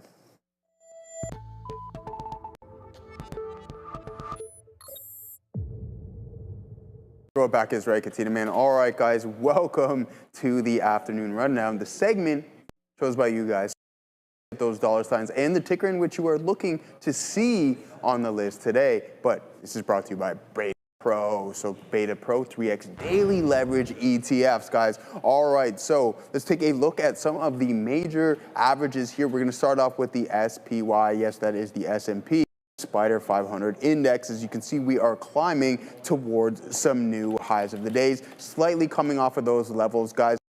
Solid recovery across the board in a lot of the indices. Now, as for the TQs, same thing, relatively weaker than what we are experiencing in the SPY here, but starting to play a little bit of catch up, establishing a new well too, guys. And we'll take a look at the Dow Jones to see how we have been performing on this throughout the day. It doesn't seem to want to pull it up, so we will take a look at the IWM, and that's going to be a no-go as well too. So that's all right, guys. Let's head right over to our first selection this morning. I don't know what's going on with this charting here. Oh, there it is. Takes a second to load. We're going to start it off with Tesla, guys. A nice recovery in today's session. Still rejecting some pre-market highs. We're going to keep an eye out on a couple headlines here. Bill Barish announcing a sale of Tesla, and then Tesla also getting sued over another fatal crash in growing scrutiny of its doors, says Bloomberg Law, guys. Thoughts on Tesla?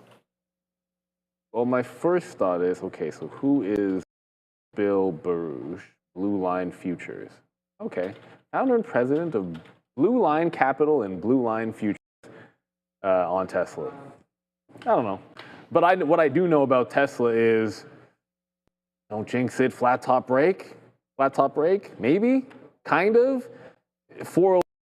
Look at it's a V-shaped recovery because it more or less got to the top. The other thing, though, you got to look at it on the daily chart, is Tesla it's a chop fest inside of a wide range. This is exactly what it was doing, 420 to 460. You're seeing the same thing, 420 to about 380. Right, so we've seen that all week long, but most of what you can pretty much bet on the entirety of the week is at some point you will see $400. Every single day we've seen 400, and that, you know, it's range bound when that's the way that trading happens. So once it reverts, it kind of put the target on it. But I think to this would be if we don't break out the top today, and this, let's call it the Blackwell news in the afternoon, if that's not enough to push us through highs, then you have to fear that if we lose 400, we're in the wrong direction. But right now, it's, we're trending towards a potential break. The high technically is an 03, but it's the closest dollar. We know Tesla can do a couple of bucks, no problem. But yeah, $400, bit of a magnet on a Friday. We'll see how far we can run away from that level. Just, it'll be key to close above it. If we lose 400, you might actually drop into 95. I think Tesla, this is the right area for me, man, this 394 to 395 area. Like, we've seen it sort of bounce off of here a couple times, hold a little bit there yesterday, or yeah, that was yesterday afternoon, or the 20th. What day is today? 21, yeah. So yesterday afternoon, right into there. These seem to be good levels. And Tesla's a name where I know we said, like, you know, you might look back and say, like, you didn't buy enough, but like I was showing you, there's still a lot of room to move. We're not necessarily out of any sort of a problem spot here, I feel like, in the market. So I do want to buy some Tesla a lot lower. I really like the story here. I think it's hasn't even played out yet. So, you know, they're a car company, but they're also so much more than that. So for me, it's Tesla's a buy. If we can get something down here, I'm going to probably put a bid or something. I'll do some work this weekend, but I do like, I probably won't. I'll just do it on Monday, but 380 to 385 down into this area. For me on Tesla, they've kind of showed us that it's okay down there. So I'll sit and be patient and see if we can get that. But I like Tesla, and as far as the trade here today, yeah, I mean, normally I'd be like kind of all over this part right here, right? Thinking that, hey, maybe there is going to be a top break. But I just wonder about how much actual volume will be stepping into this market here this afternoon, to be honest with you. Holiday week. Yeah, heading into a holiday week. I mean, it's still a little ways away, but it's just like, it's been such a crazy sort of, you know, 24, 48 hours. You know what Monday is? MSCI rebalancing on Monday. Oh, it's rebalancing on Monday? Biggies. There might be something there. Monday. So there's a few things to, oh yeah, so we don't have the rundown, so I can't see. Yeah, I like Uber. Uber's what I bought yesterday, none. NBIS is big on Monday. IonQ is a big one on Monday. Ooh. CoreWeave is a big one on Monday. BMRN is a big one on Monday. I'm talking, what am I can just show this to you. What am I even doing? I keep forgetting that, like, I can, but I can't really make this bigger. But there's some NBIS, I don't know Flex. I just read the ones I know. IonQ, BE, CoreWeave, Intel, 4 million buy, but that's not that big for Intel. BMRN. This is for Monday at MSCI. And you will see a little bit of extra flow on the Friday. You never really know. So if any of these come up big, NVIDIA, that'll be a sell. Apple's a sell. So, you know, the bigger ones, NBIS, almost 14 million shares to buy. AMRZ. We know that name. What does that ring a bell? AMRZ. Amarize or something? Is that Canadian? Yeah, it is Amarize. Yeah. Why does that, for some reason, that name rings a bell? I've heard of it before. All right, but like, yeah, just so if you see some big imbalances on names today in the direction that, you know, is on the list, and they could be nice trades in the last half an hour. Is next on the list after Tesla. I wonder, is it DVLT? Ooh, good guess, Neil. You should put a lottery ticket on it at the end of the day. No, in all seriousness, guys, DataVault AI is like DVLT, putting in a solid session here this morning, guys. A lot going on, a big time run from $1.74 up to $2.1, but DataVault DVLT delivered a strong set of third quarter results alongside major commercial and strategic wins, reinforcing its leadership in AI-powered data monetization and its RWA tokenization. The company raised its 2025 revenue guidance to $30 million, but this is a big-time boost. 2026 expectations to over $200 million as global licensing traction accelerates. Guys, what do you think about DVLT? There is your small capper today. I didn't even. DataVault. That was on our watch. Yeah, it was a while ago. Definitely on the watch list. I mean, I traded GameStop today, but this one. First of all, always get the higher time frame stuff out of the way. This is really, really nice. And if you're cappers and you see stuff like that, and I'll get into that in a second, you should, if you like the stock, then you should be all over that kind of a setup.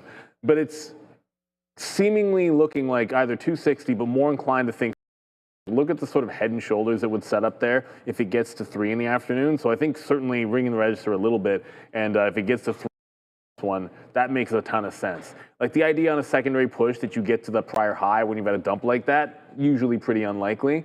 So I think usually you're looking for more like 3 at best, and certainly if you've already made money from, it's like 40% from the breakout this morning. But it's what happens here. Like let's imagine you were in this stock the first time it went, right? Like it's a stock you're looking at it, you like it for whatever reason. When you see it do this for a week at the 50-period moving average, like you're probably, you're going to take a shot here and you're going to lose on the break of 2, right? But fair enough. Like if you took that shot here, probably not that bad. There's a big topping tail wick, so you maybe got something out. It just didn't follow through. And the second time, it gives you the exact same setup. You take that one, and it does follow through. You probably don't lose. Let's check it here. Yeah, I don't know that it's probably not that bad breaking 2 here on Monday, because it goes to 220. I can imagine you're taking something at 10%. It doesn't fall through for you, so maybe you're flat on that trade. But then when today, it's off the same support level, and you're laughing. The thing is, if you're a small cap trader, you don't have the luxury of being like, I know which one of these is good. For these kind of stocks, when it sets up like that, you kind of just take them both. And one of them, maybe you get flat or barely anything, and the other one is a home run. So if that's your style, this should have been, I didn't look at it today, but this should have been, your baby. I would imagine Sharif would have been long this stock all morning long, afternoon, lunchtime. Yeah, it looks like a good one. Over there, I wanted to bring up everyone's attention, Big Bear AI, because here's another name that's very, very similar. Once this loads up, you're going to see right here, that's a 200 period this time, not the 50. So it's trying to hold that same level, right? That goes all the way back basically till October.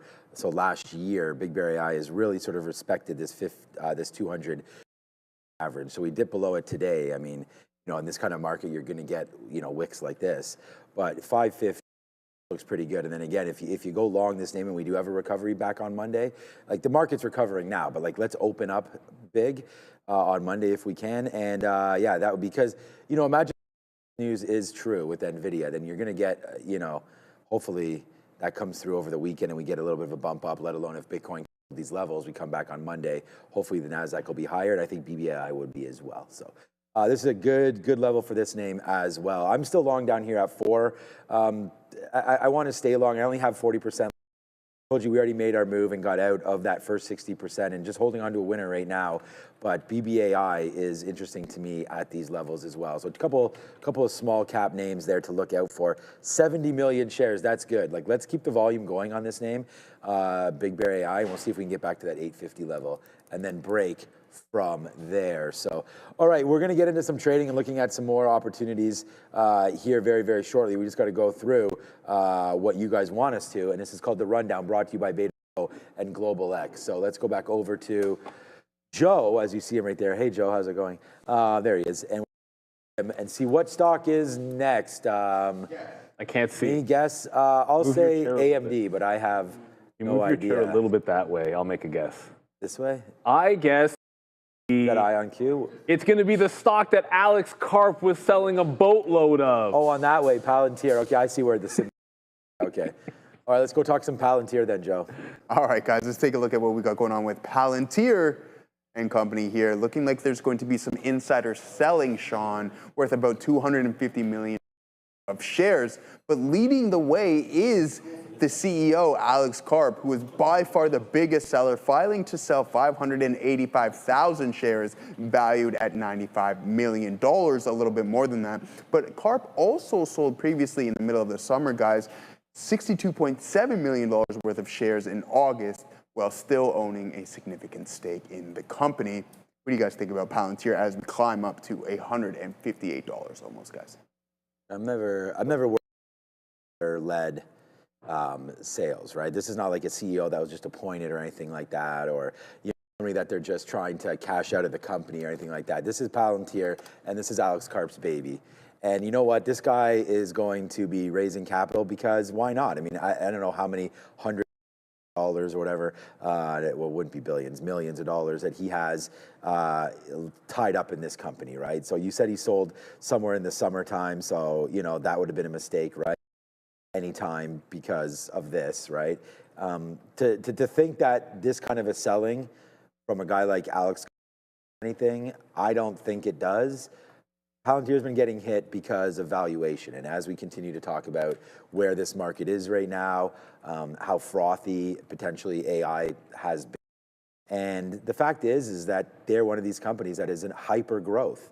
You're paying ridiculous amounts of money for what this company's worth. You know, the price to sales, the PE, all of that are astronomically high. So when there's worries and there's blood in the streets for these type of names, then yeah, this is going to be a little bit of a problem, you know, and especially because we had to go through also government shutdown and everything. And if a lot of their business is government contracts, some of those came within worry. There is also, I think it wasn't Microsoft, but somebody was involved in a new government sort of contract with them, and they kind of was aiming at Palantir a little bit there. But Palantir yesterday got Australia approval, their foundry as well. So it's just, I think it's kind of ebbs and flows of this stock. I mean, if he's selling, if that was today, I didn't actually see exactly that note there, Joe, but you know, that would make a little bit of sense on this. But this happens all the time to Palantir. I mean, this is yesterday, right? We were just 175 yesterday. $20 there into the close, down to 155. Like, that's just a huge move, man. That's like an intraday move of like 13%. And you almost have that again today, 148 up to 158, like $10 back there, 7-8% from those lows. So let's go down 7%, then up 7%. So it's just like, this is what happens. What's the market cap Palantir? I don't know. Ballpark? Because he 500? Because he sold $96 million worth of shares. Or he filed to sell $96 million worth of shares. Right, which is okay. Yeah, he said that's not. Well, I don't know how many shares he holds. Here, there it is. Yeah, so it's the market cap was 5. Pretty much nailed that right on, but right now it's $100 million worth. $100 million. Yeah, and who knows what he even holds? But there it is, right there. 100 now billion. Let's call it 367, right? Let's hope that it gets back to 400 billion. But yeah, was near 500, obviously, at its highs right there. But see these PEs, that's more of an issue. Yeah, that's a problem. Him just needing to buy a nice yacht or put another. He ain't doing that, man. Put another wing on the mansion. I'm just saying. I'm probably lives in like a little small ass apartment. Like it's not as big. It's not as big of a tranche as when Bezos was selling at like 200 or something like that on Amazon. Like it's just relatively speaking, it's not that big. It's not as big of a deal. But I mean, for Palantir though, it's bouncing pretty much exactly where. Look where the buyers liked it on the dip in August. See that consolidation at 150. You know, if you like it, then it showed you kind of where to buy at that 150 level. And right now, is it breaking out? Almost. Yeah, well, that's what I was showing. It's like right back to the day's high again. I always like VWAP too much, but it's holding. It held VWAP on the way up, and it could be breaking out the high. I mean, this and Tesla are both kind of. I mean, they look almost exactly the same. I don't even know which one I like. Which one would be a better breakout this afternoon? This is exactly the same chart, right? Like the dip into VWAP, like a triple top into the morning high. It looks like the exact same setup, whether it's Tesla breaking 403 or Palantir breaking 158. Basically, almost like a pick 'em at this point. I don't know what's next because, well, now I do. Let's go to the and find out. Open door? Yeah. These guys, sneaky. All right, guys, let's take a look at Open Door. First and foremost, let's go over some of the technicals here. I mean, this breakout hasn't capitulated. So we'll take a look from a percentage metric. We're down 38%. But if you ask me, this could be a potential bull flag pattern holding because we haven't broke with that vicious capitulatory type price action and vigor. So there it is from 64 cents earlier in the year, guys, to a high of around $10. Now giving up a little bit of that. But at the end of the day, Open Door Technology CEO posting on X, we're having our first company-wide hackathon today. Everyone in the company, not just the engineers, is hacking away at an special thanks to the good folks at, you guessed it, OpenAI, guys. Yes, sir. We guessed it. Open. I don't know what the heck, but that's pretty cool. It sounds like a lot of fun. I don't know what Open Door is up to, what they're trying to develop or anything like that, but up another 10% today. You know what I'm actually looking at, though? Not to be a Boo. but I'm going to be a Debbie Downer. Boo, Neil. Well, I did say, like, yesterday, one of the things I said was this market, like almost every single reversion trade is worth it. Like those have been good. Like every breakout trade, like I love breakouts. And to be honest, like take bigger shots at breakouts because when they work, when they're really good setups. But like the reversion trades today are just infinitely higher probability. So open door, bang, bang, bang. This is like 1, 2, 3, 4 contacts and potentially breaking the trend as we speak. And on top of that, open door, it's done a second bounce off 6. Will it be, I think it'll be more shallow. That would make some logical sense to me. It couldn't break through yesterday's highs. So, you know, if we lose this trend line, I'm thinking this one, free shorts. I'm thinking this one looks like a nice little curl here. I always do that. I just throw an order out to see if we have relocates because I actually haven't traded open door today, but that would be the plan of action. Use this trend line. I'd look to go short on open door. I was going to say open door down here at $7 just on the daily. I mean, it still looks great to me, but you got to get, you know, you got to sort of try to close. That's now twice in a row, or you know, more than twice in a row that we've sort of broken through that level. And every time we had sort of held, right? I mean, and we've only sort of broken through it on like crisis moments in the market. So that makes me think that, you know, if this market can settle down, I feel like these are gonna be good prices. You know, we made the mistake maybe with not looking at Carvana enough when Carvana was down at these levels, and then they busted up higher and higher. I know we're just going to do something in a second, but I just wanted to look a little bit more long-term just to educate myself on open door here, just to see if we go into a monthly chart, because I just mentioned Carvana, so I want to see if there was some sort of a possibility. Yeah, I mean, like open doors high is 25, 30, you know, forget about that little wick high up there to 40, but yeah, you know, you do have the sort of the pedigree to get going again on this name, and there still is a decent on open doors. So on a monthly chart, it kind of looks like we just got going when we broke $5 right here. So, you know, that's, if you're able to get it at 5, that goes back to 2023. Obviously we went down to, its 52-week low is like 30 cents or something there on open doors. So what a move back to the upside there, but there is some more downside potentially before upside, but let's just wait it does. If the market holds out, I really do like open door at these levels. Absolutely, and everybody, each year 3.8 million concussions are reported in the US, yet still no FDA-approved treatment.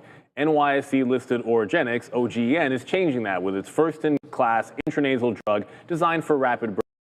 Concussion treatment market projected to reach $8.9 billion by 2027. Oragenics is uniquely positioned to lead the way. Learn more and schedule a meeting today. Check out and scan that QR code you see out in front of you. And I can't say what's next unless Sean moves his chair a little bit more. A little more. Looks like to me that looked like Google right there. Yeah. Oh, you can't see the screen. Look at your screen, Joe. Look at your program monitor. At the bottom. Yeah. See, so I move my chair like that. We just continue to mess with them. Could have just said we just know. We just know, Joe. Yeah. You're thinking about what it is. You know what would be really cool, and I think we should do this. Me and Neil were talking. We should put that stuff on the background for this segment. That'd be real cool. Yeah. Then you work here. See the. You know, I just work here. All right. Brother. Go. All right. Yeah. Hey, who came up with the theme music here? That's my thing with the Stone Cold. I'm only joking, guys. All right, last but not least, one of the best performing Mag 7s over the past guys. Google says the DOJ's proposal to break up Google's ad manager is unworkable and would create significant uncertainty, disruption for advertisers and publishers, and will continue to advocate for a resolution that addresses the court's concerns without hindering growth of American businesses. Guys, Google, almost near those all-time highs. This thing is an absolute monster. What do you think about it? 4.5%. I would say it's an absolute. Shout out to all of our. We had a few viewers that were cheering this one along. You could make the argument that got to pass the baton, right? You know. Whether it's LeBron passing the baton on to Luka, or Apple pass.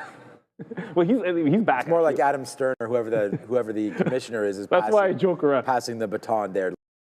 You all know the league. Where's LeBron You all know at the anyway? league, mate. I think he's back this weekend. Yeah, I saw he was. Yeah, I'm pretty sure he's back this weekend, but he's not the man there anymore. But it's true. No, Bronny is, of course. Come on, don't even with the Bronny stuff. Anyway, let's. My kid was playing NBA 2K, and he's just like, who the hell is this Bronny James? He knew who it was, but LeBron's wasn't on because he's hurt. What's that?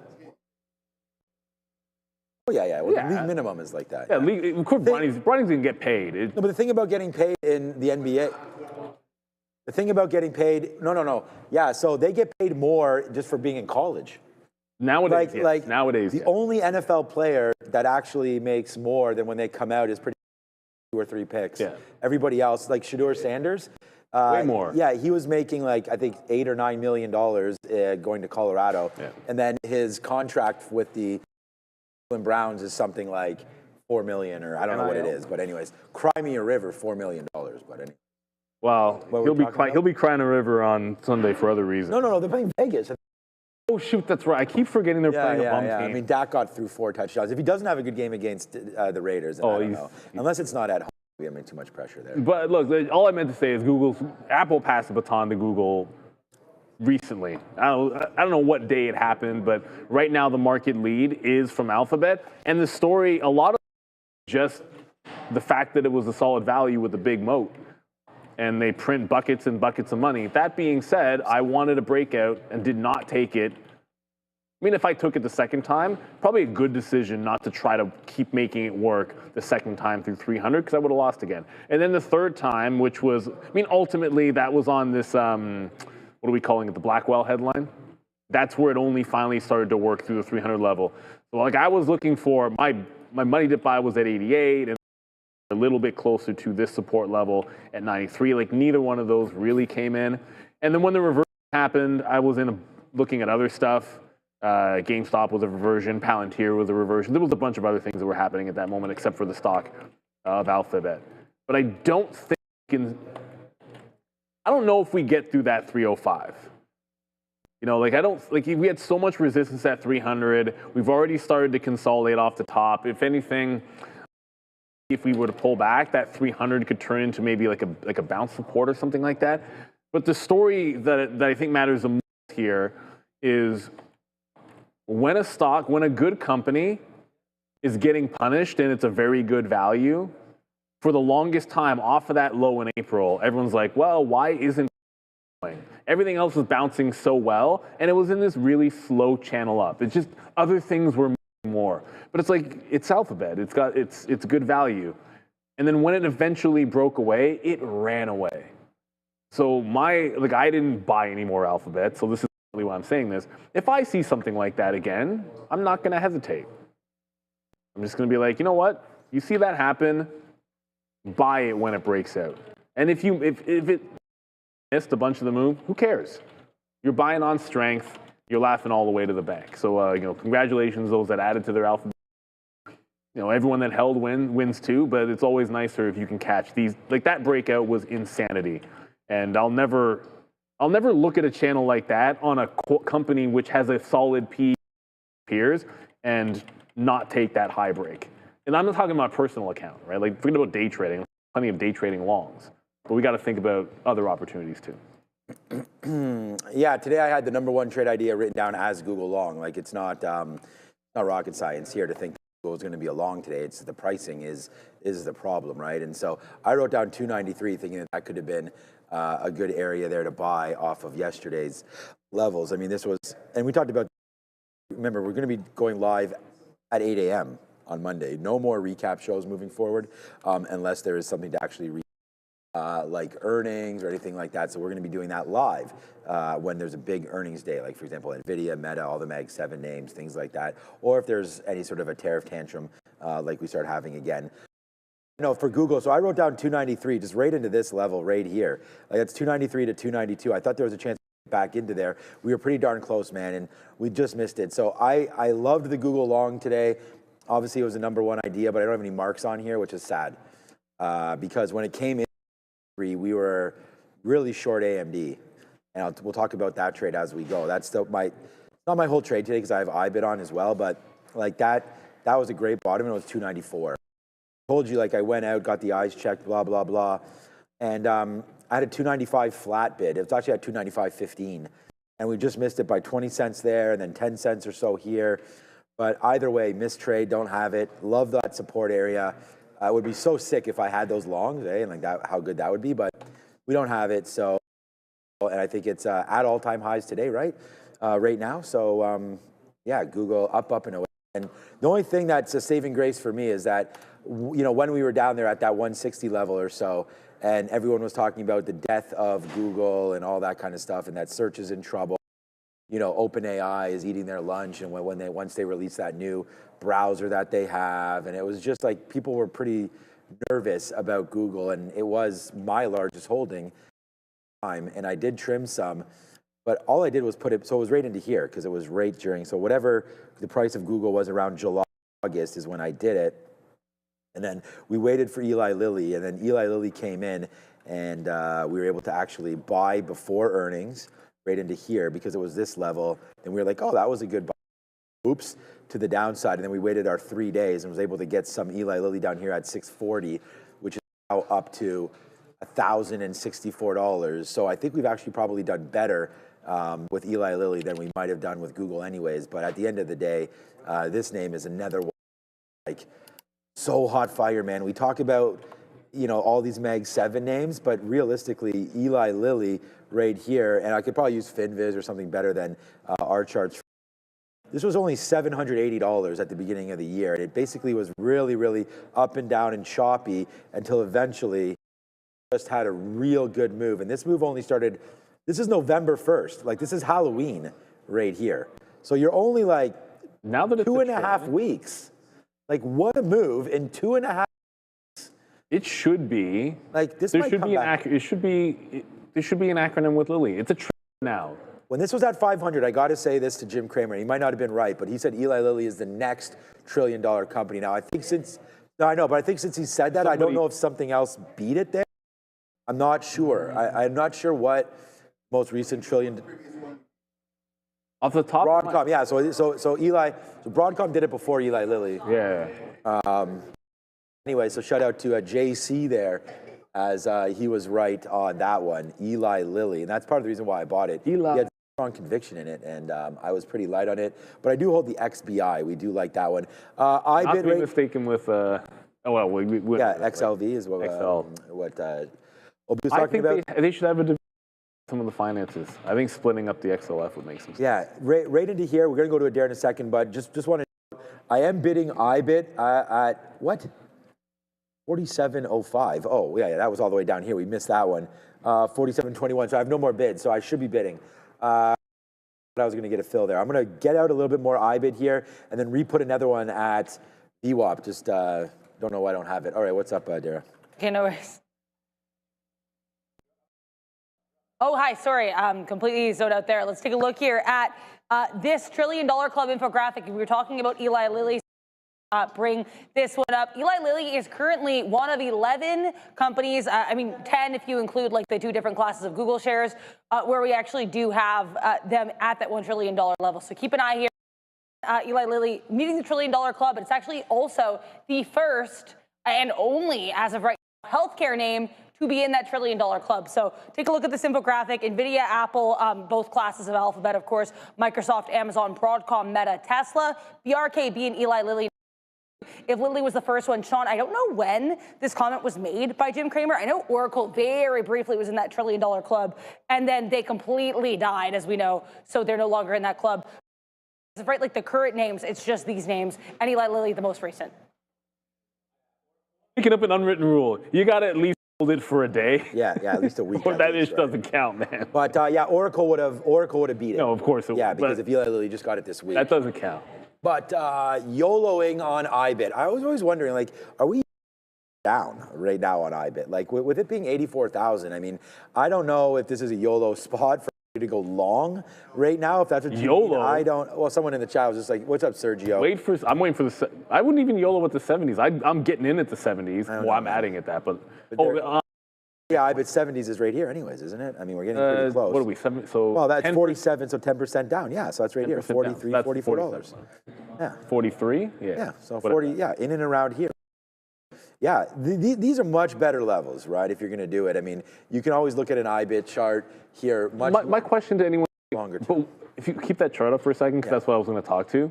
Like, look at the trend. Like, why wouldn't it at least get to the support level? Like, it's such a strong downward push right now. Like, it's like if a stock's like gravitating toward 100, you're like, oh, well, it's seemingly going to want to test it. You know, imagine on the way up. Because I think on the way up, people have no problem with this. Like, if Palantir breaks 145, you're pretty sure, like, well, it just waits 150 to sell. It's probably going to get there when it does that. Yet on the way down, we're so trending down that it's not going to get to that big level. But it's a trend's a trend. Like, it should, in theory, most times it's going to make it to that next big level. So I think it's going. Just one thing, I'm just going to show you only in Mara right now. By the way, it looks like Palantir is not going to make that break. Neither is Tesla, because everything's coming back in a little bit. So trend down all day long. I've just been shorting this trend line, except with one exception on Mara. Did not short it here, but re-entered, looking for us to break down underneath $10. I was going to try to get into, if Bitcoin fell apart, was GME.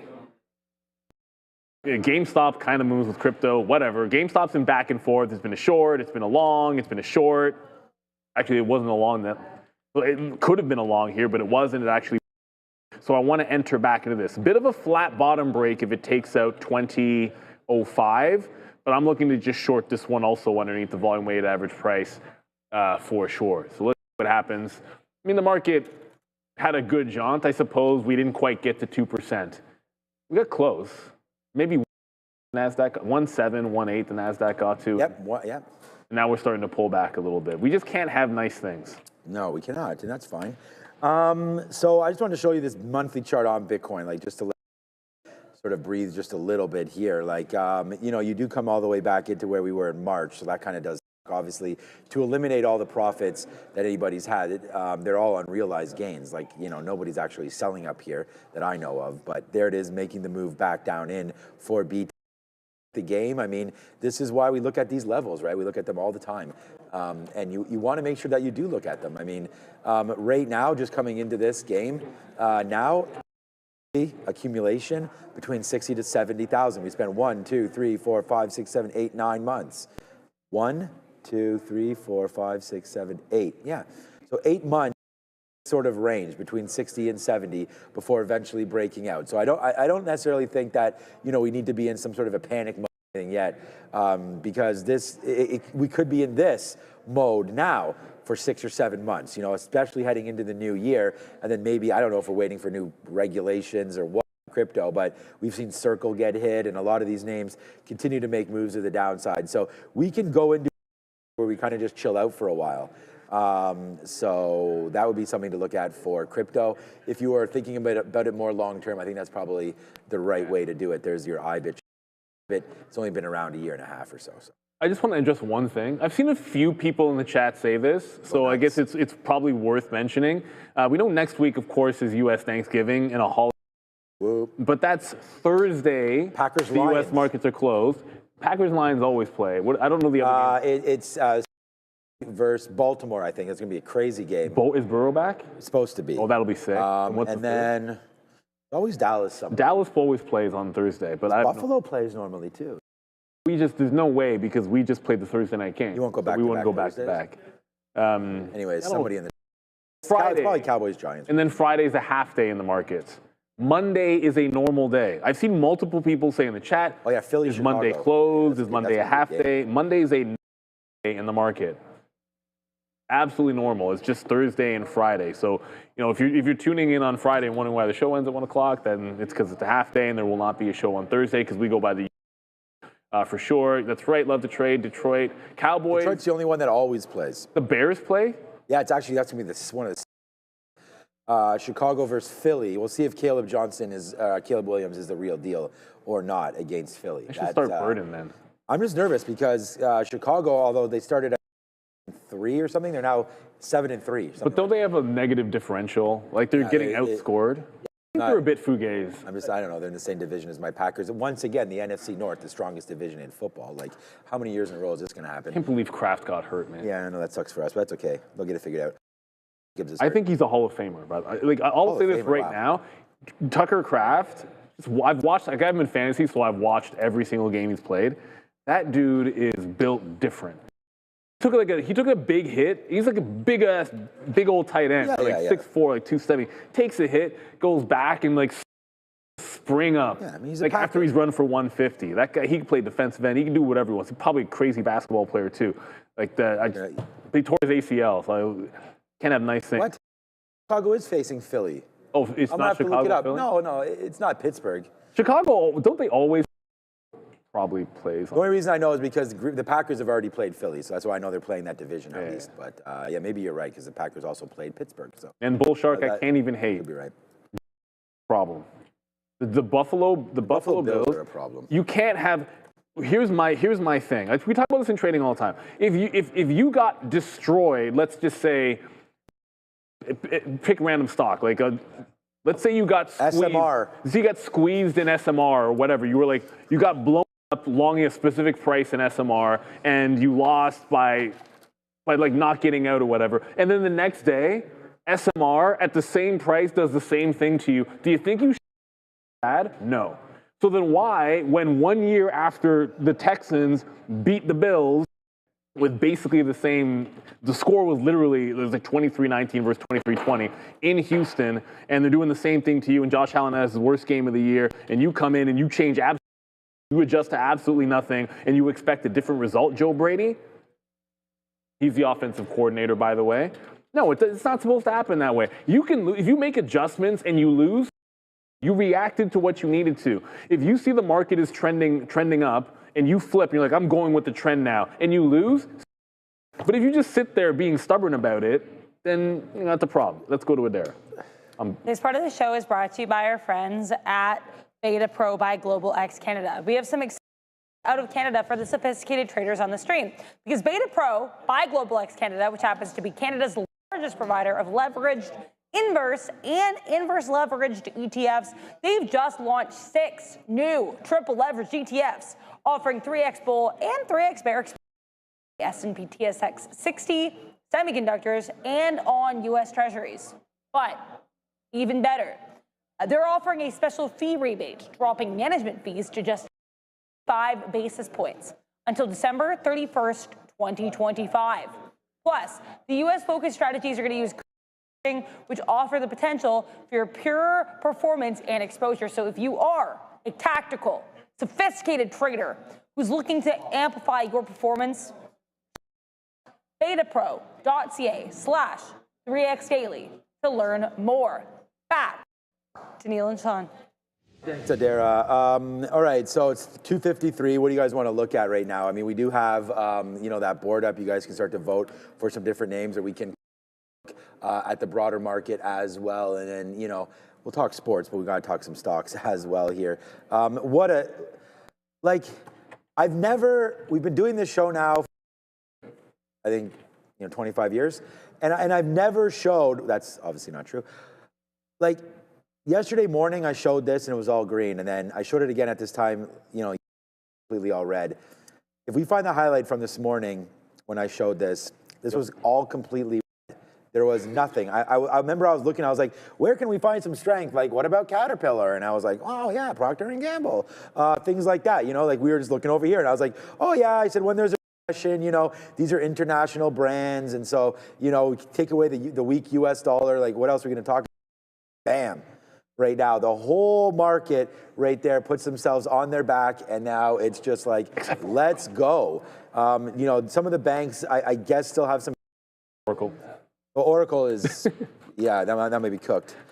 But yeah, JP Morgan down now, was down 1.7% now flat on the day. MasterCard, American, all the bank names, all the credit cards, are upside right here today as we look out for some more strength. That 4%. Here's Neil's Oracle down there, as he just mentioned it to me. They're down 6. Netflix, for some reason, red. We said that there may be something there with their deal with Warner, essentially. And again, whenever you try to buy a company, let's just look at Palo Alto. You get hit. Now, Palo Alto, what was that company that they're buying, Adara? Yep, something what? Chronosphere. So it's actually good having Adara right there, actually. I just yell and she hears everything. I remember that it was like $3 billion, but I don't. Down. Yeah, look at this, $3.3 billion. stock. That's what I'm saying. So Pan W, our chart's on that split. Pan W, just Palo Alto Networks, big move to the downside. This to me, like, get your shopping list out, man. I mean, cybersecurity, let's talk about industry here. Like Zscaler, CrowdSource, Palo Alto, Cisco, like these names are working and they work for a long time because I think they're just in the right sector, you know, to have a very successful run here. So yeah, for me, man, I'm all right now in these names. So I should have actually yesterday and maybe now, let's add some of these to our shopping list. Which ones do you guys like? I know Neil and I, we always talk about I was going to put gun ahead because I've made my decision between the two. Right.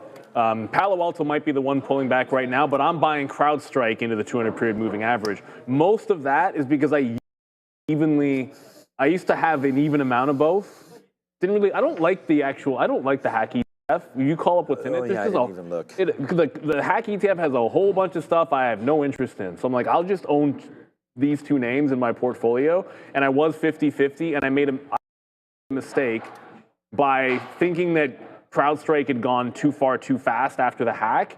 Ended up trimming some, and now I'm like 60, I don't know, I think it's between 60 and 70 of Palo Alto, and I want to be more 50-50, which means this is what I'm buying. So I'm going to buy the 200-period moving average on CrowdStrike, and if I get some there, I might have to buy again, but I would do that next year. I don't mind buying on the way up, but I like to time out buy dollar cost averaging. So which one do you guys like more? I saw Fortinet in the chat from TL just said T. We know somebody, one of the guys in the back likes Fortinet, but whoops, TNT, Neil. Yeah, why did I type FTFT? Anyway. Who knows, Neil? Who knows? And now this chart doesn't want to load. Okay. I find on Friday, I know exactly why it is, but I always need to should restart my computer more often. I have too many Chrome tabs open. But Fortinet, for me, this one is a pass. They haven't really, there was a good bounce. If you bought it after the August earnings, just because of how harsh it was, great, you got a nice rally, but that's not much of a rally. Back under the 50 again, and it just feels like I'd rather be in something stronger. Like this, like the chart just looks a little sick here. Because you can have the stronger name. This doesn't look very good with Fortinet. Like you got all this like head and shoulders, and then you're making lower highs, 50 in the 200, and this would be an example where the death cross you get a death cross and the chart actually doesn't look good. So like yeah, I'm not a huge Fortinet fan, but sometimes it can just be you don't know what you don't know. So I'll stay away. I'm picking Crowd 100-period moving average. I think Palo Alto's perfectly fine as well. Power hour free fall incoming, people think. I don't know. So there it is. We got another. I mean, we're just stair-stepping this out, man. We only had 10% left, so we're getting less and less on this. Clear this all out at VWAP if we can get it. We're sitting at 47.67 to get over a little bit more, and then we can hold into the end of the day here if we do need to. But if you look at the TQs, which I am right now, possible move down right now. I mean, in the VWAP, we're now underneath the 50. We're starting to go. I'd really like to see the level break here, 47 and change. If you're looking at the, 48 is the break. But so that's looking at, and if you're looking more at the true NASDAQ, like I always say, oh, I'm shorting the market, I'm shorting TQs, and people are like, that's not the market, but it is. But this will be the same kind of a break rate here on the TQs, 592. So let's wait to see, because look at this 200-period moving average here on the NASDAQ. So it's, this morning, I don't know, remember I was like, wow, look how we're barcoding here. We could not make up our mind, which makes me just hate myself for not bump right there, because you made the move down, you broke through, then you came back up, and it gave you the best short all day right there. The market gave that to me, and I didn't take it. We were short AMD. That's just been hey, what's up, Power Hour? It's been a really successful day on that short side of AMD. It's morning, and we just put on IBIT now, but that was a great short. Just like that was obviously a good long, but that's a little harder to catch. It's back up to the upside right now. So look at this 200-period moving average. So didn't mean anything early because it's too choppy. So we don't really look at it when that's happening. But here it goes. So I would have thought about shorting that right there, but you're over VWAP and you're not in a great spot there. So that short would have not worked. and then you get out maybe when it breaks, somewhere around here. So that's a little bit of a $2 hit or so. Use it now, just like you'd short there, you also long there. So I just want to say, I'm saying that I would have shorted this. I think that that's a good short. The market's down. Would have been a good short, but then you get out. You had to find some levels to get out, so it probably would have been around here. I have the pedigree that all the time. You get in, then just get out immediately, and then I also have the pedigree to hold. So that would have been the same trend again. So let's see what happens next time at 592 if we can get down there, and then more appropriately, you guys can trade the SQQs the other way, which is a short, the TQ, which is short, or we look at that same trade right here with the long at 48. So let's wait to see if that can come in, and that might give us an idea of really what we want to do. So yeah, let's get in the game, as Triple H says. Shout out to Why Not there. Is that something for you, Adara? I want to talk about here what the White House just announced. They issued a proclamation on critical material. It's pretty long, and it doesn't really seem to be super. Here is an MP material in the 15-minute, not too much happening, but they're just talking a lot about steel here, the rule. And long story short, at the very end of this, Donald Trump does sign, I guess, here the Clean Air, or I guess under the Clean Air Act, he proclaims, that certain stationary sources subject to the coke oven rule are exempt from compliance with certain requirements of the rule. So again, future market moving, but just be aware there was a critical materials related proclamation made by U.S. President Donald Trump, as announced by the White House. Back to you. A lot of proclamations that gentleman it seems to be Got a using. proclamation. 47. I just want to have a move are we exactly seeing here on SMR. So top to bottom here on SMR, 57%. So you're down about 60% here on SMR since November. So down 57% in 1, 2, 3, 4, 5, 6, 7, 8, 9, 10, 11, 12, 13. In about 17 days, you're down 57% there on SMR. We have examples of some stocks that have been getting crushed there. Yeah, there goes SMR. I just wanted to double check that one because there's been some talk about that name. And then the better play, probably Oklo, but again, that same move, we can do that work here. Oklo got denied their permit first. Okay. So go ahead. Yeah. Yeah. So the Oklo actually got denied the permit for small modular reactor. You need to get approval, obviously, before you can build something and then actually sell it to people. You need approval. Now, it doesn't mean SMR is actually making any money with theirs, but at least there's a there for now with them. But it's a minor. Oklo, well, yeah, but the thing is that if you're going to fall down here, Oklo has way more to go. Like, their bottom is $25. That SMR bottom is like $6 from here. This is $60 from here. Now, SMR's bottom is 0, and like they all are, but I just mean like for the next kind of levels there, Oklo did a dramatic move, and it's been actually holding out pretty good. You're still underneath, or still above. The 200 period is still underneath where we are now. So that was 57% for SMR, 33% right there for Oklo. What was the other one? I mean, we know the Constellation. There's some good ones as well that are out there. Nanonuclear, yeah. No, there's another one. NNE would work. No, there's another one though. I think there's a better one. In the chat will hook us up with. I mean, similarly, all that, right? We've had a little bit of a hard time in some. You know what? Another thing that Krimmer said, the year of magical investing is now over. I mean, he's been saying that for a couple of weeks now. And what he means by that is companies that don't have any earnings, there are lots of opportunities. When the bull market is running, those are the best names. You've got to have some perspective. Cameco. There we go. I'm just going to show you guys a chart. And this, I'm not saying that none of these names have anything to do with Virgin Galactic, but I'm thinking of this theme in my head. It's remembering that when you have the euphoria in some of these types of things that get these kind of returns, and you find the back end of it. Now, here's the crazy thing. Like the first absurd pullback went 4x to all the way back in, 6x to all the way back in, to 4x to all the way back in. So I'm willing to tell you that even like something as never make money as Virgin Galactic was, gave you 3 times that you could have had a triple or quadruple up. Clean.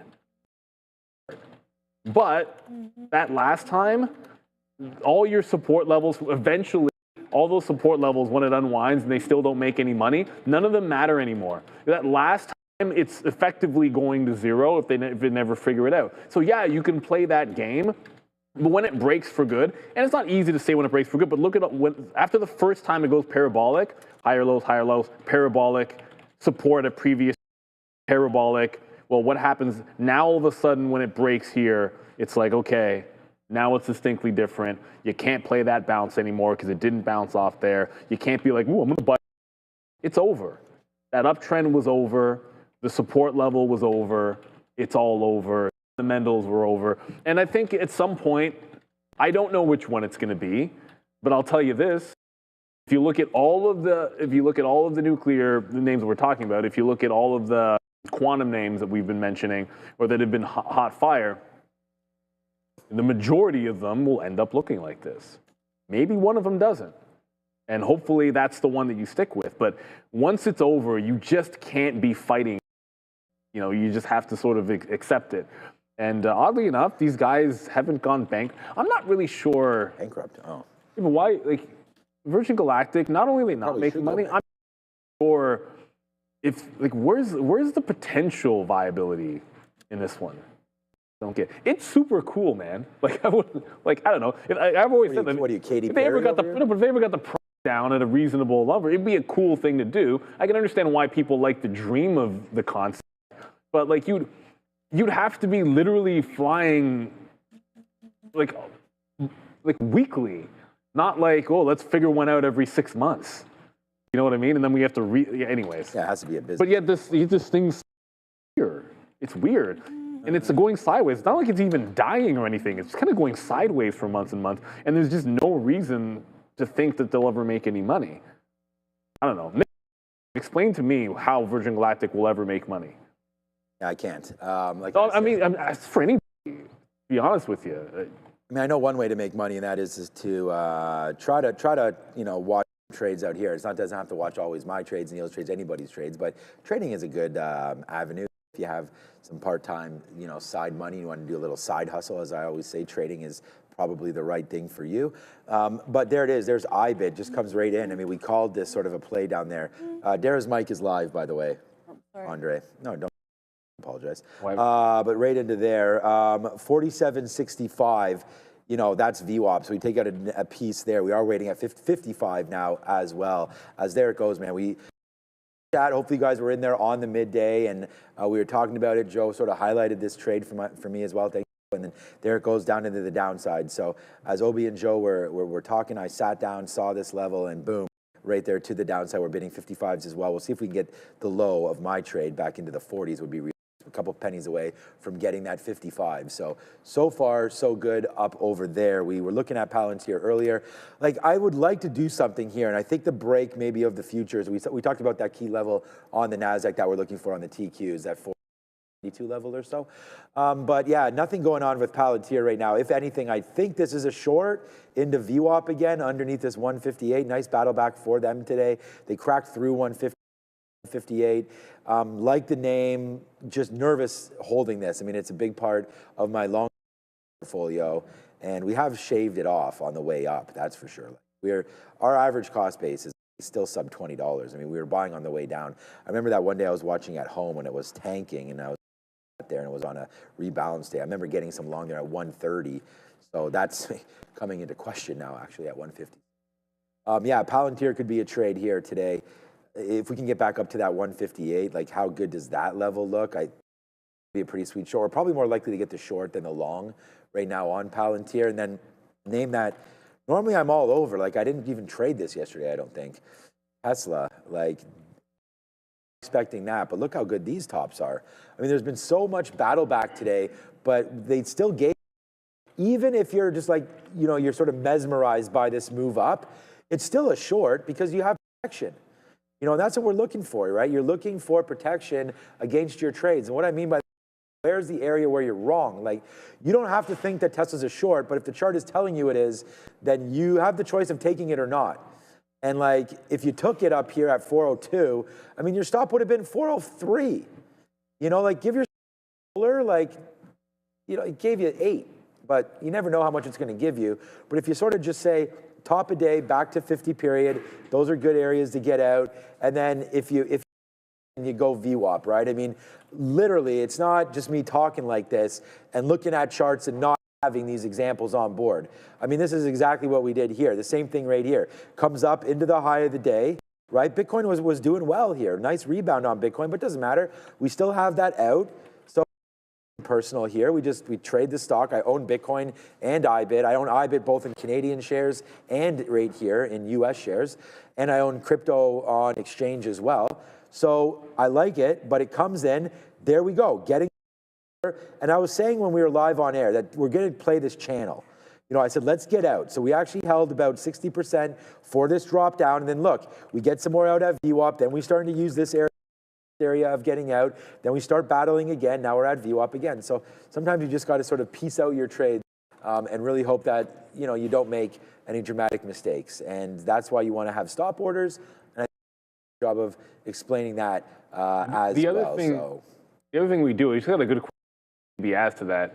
Oh shoot, I can't find it. I'm just gonna, it's easier for me this way. Because I'm trying to find it on the website, the comments here, because there was some moves in gold and silver. And here it's WeWans. Why don't you guys ever trade Barrick or New Mining Company during gold and silver red days? They move like 10% on bad and good metals day, just low liquidity. I mean, there's certainly something to, something to that. Like there are often times like right now I'm in IBIT and some days I'll trade IBIT and I'll cop to the fact that I pretty much will only trade SLV.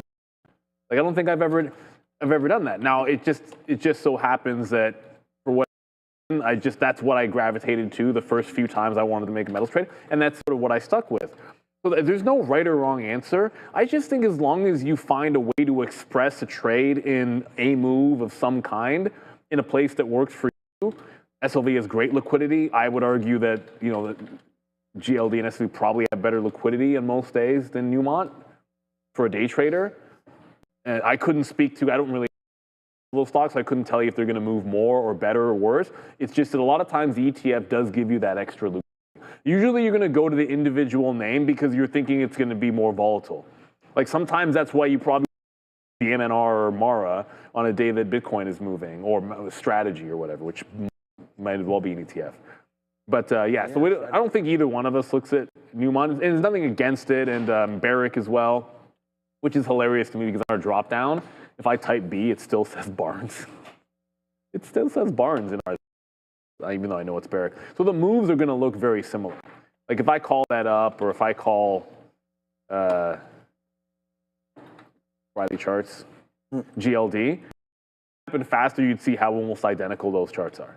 And the same thing with SLV. So you just trade whatever you're comfortable with. And some people like to trade in IBIT, and I'm sure there's some of you out there that maybe if you watch a show, you're trading actual crypto. I don't know. Maybe you're literally trading Bitcoin, which anecdotally, crazy stuff happening. Maybe this is just me. I was telling Sean this morning. Whenever there's a lot of craziness happening in Bitcoin, I find that my Coinbase app is real slow. Maybe it's just me.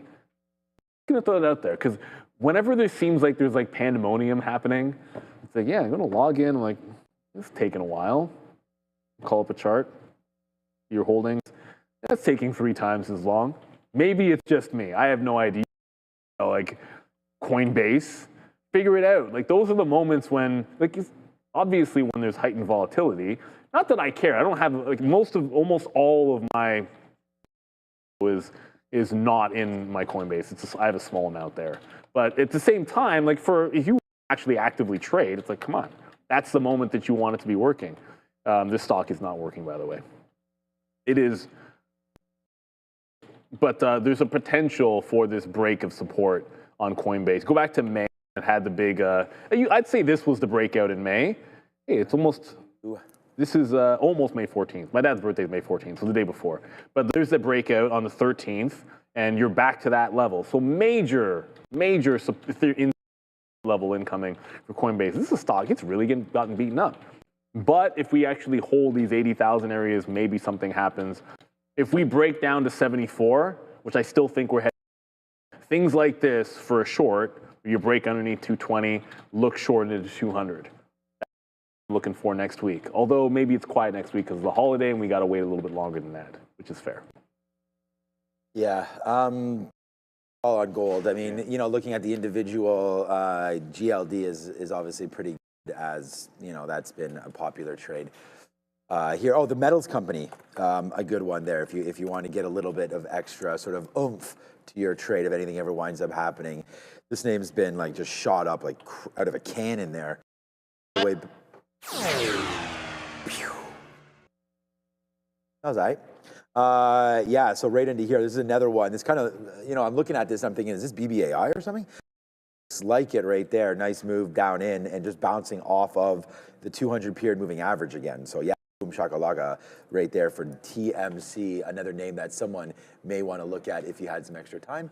The metals company, a good look as well. But, you know, no, not going to be a dividend, I don't think, involved with that. You know, the name that's really been getting like slapped as if it stole something, it was Oracle. I think it stole everybody's money, but you know, this is down to 198 right now. So looking at obviously a little bit of a longer time frame here for Oracle, they had a huge move, and I remember buying this thing at $100.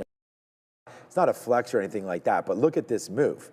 Like 100, it was even before this. I'm talking about like 100 flat, like down into here even. If we call up a monthly chart, we might have a little bit of a better look here.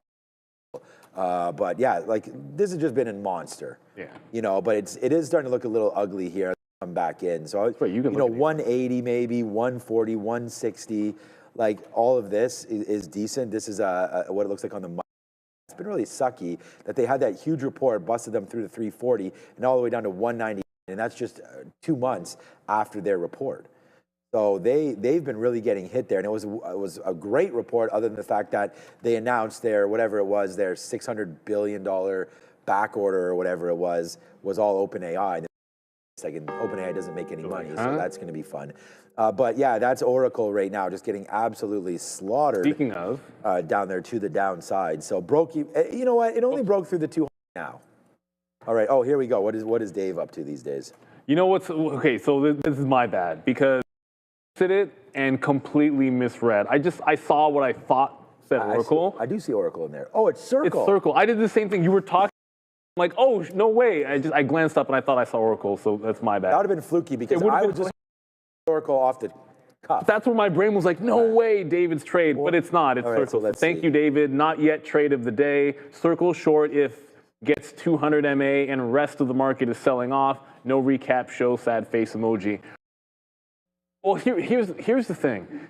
On the days where there's crazy, like trust me, like we're gonna still have NVIDIA watch parties, and you know the big earnings days where there's a lot to cover.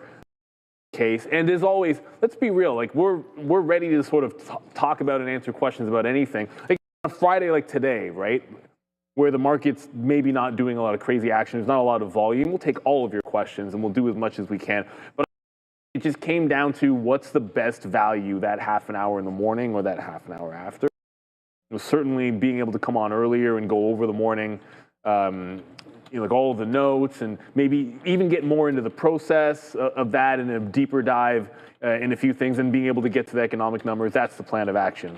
But so, you likey, what was that? It was if it gets to the 200 MA, does it even have 200 days on the daily? It hasn't been around 200 days. You can't mean the 50 period. I'm a little, sorry, I don't think there's a 200 MA on the daily yet.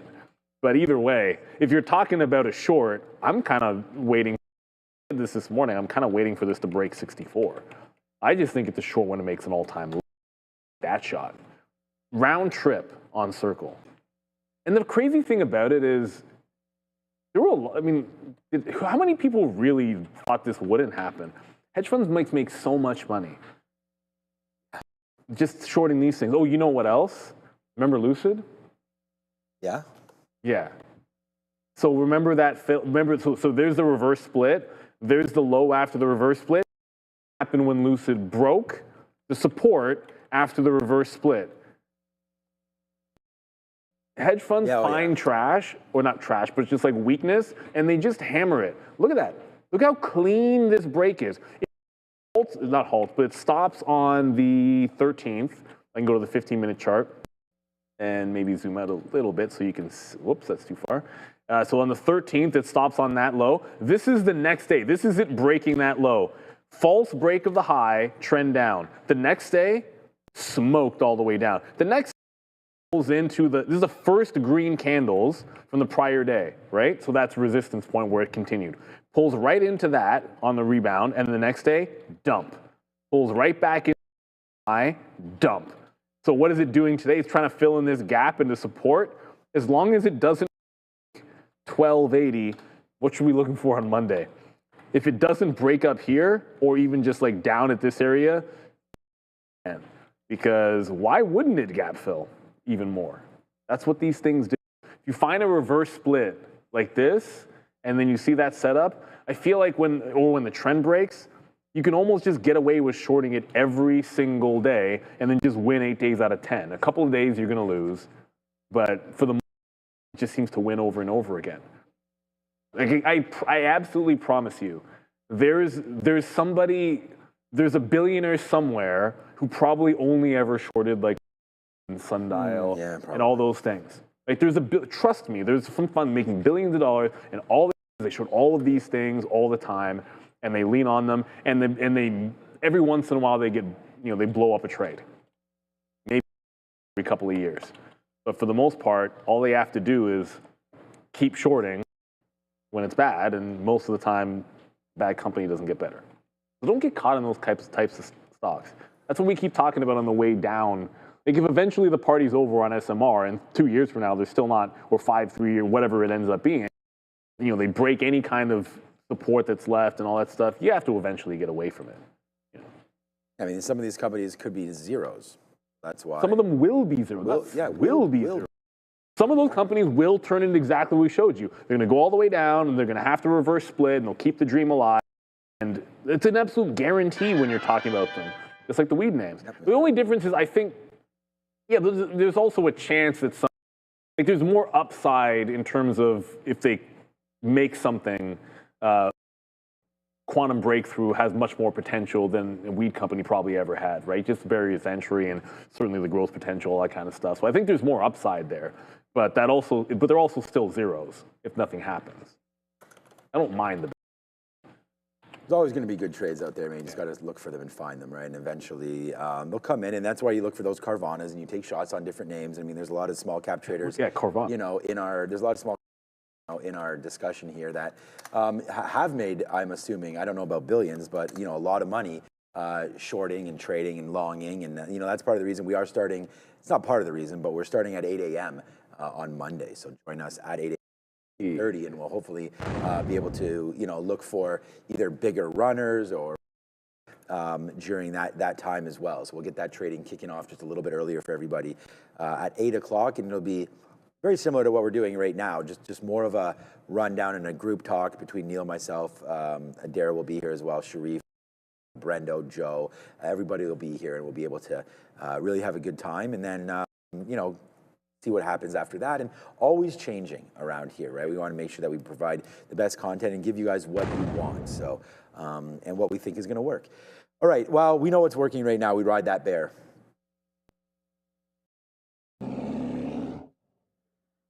That bear is really friendly.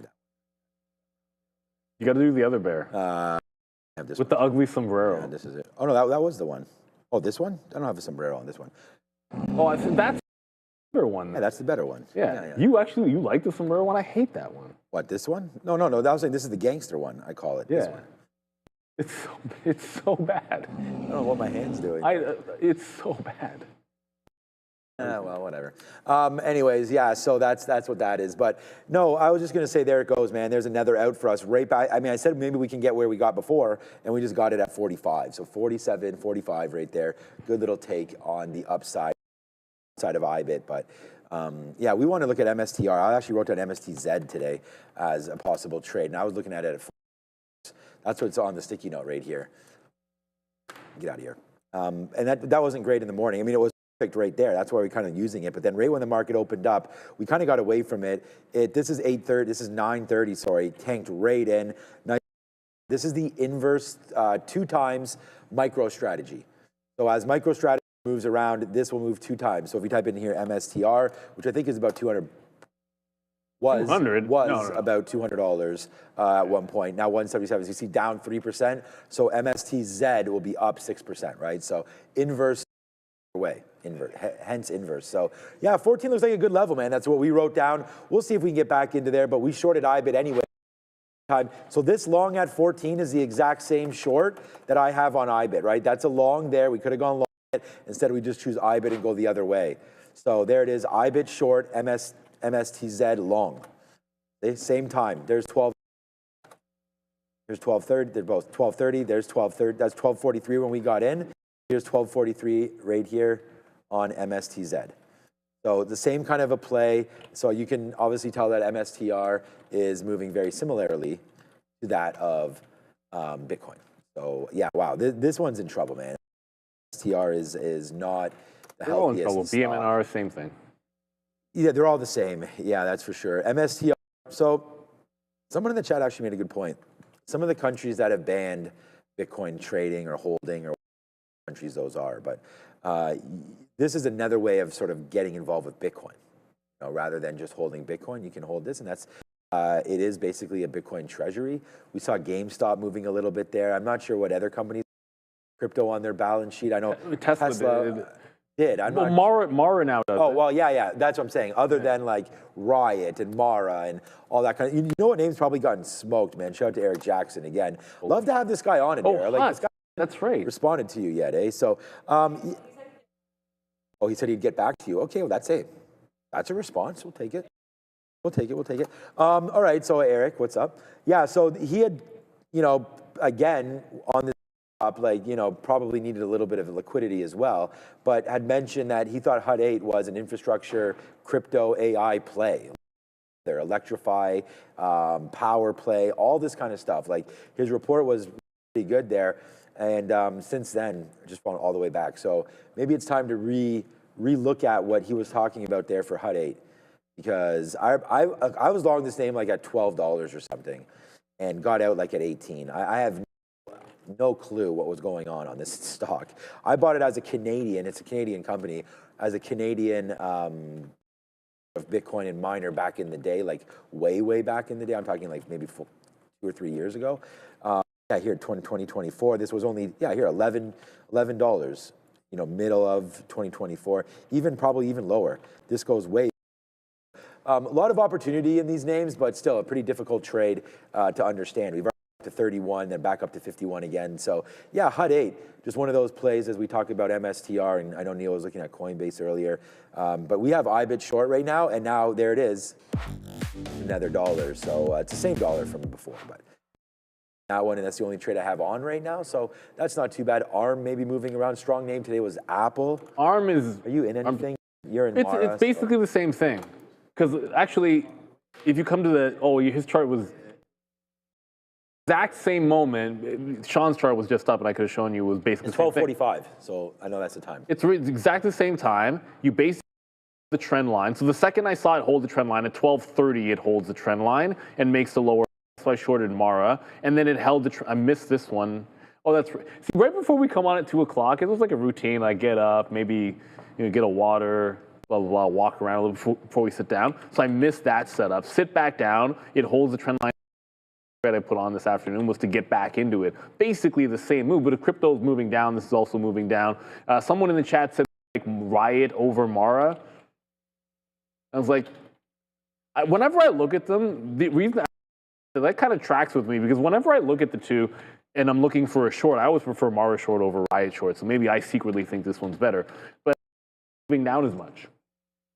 So like there's the argument right there. Like I don't know whether that's a real, like maybe it's better, maybe it's not, but it's actually not falling as much. But Mara and IBIT, they're actually tracking. Like that moves a buck, so Mara should move at least 20 pennies down. That's exactly what's happening. Whereas I don't know that that's happening. Yeah, close to the same thing, but not quite as much there on Riot. The market does not want to hold out. Tesla, VWAP, what else we have going on here? Where's NVIDIA? NVIDIA's back at the 180.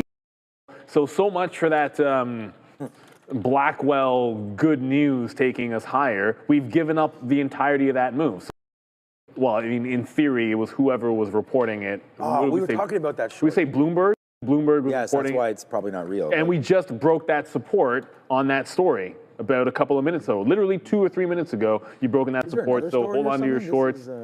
Unfortunately, it looks like we're not going to get a complete. And remember, it matters what happens at the end of the day.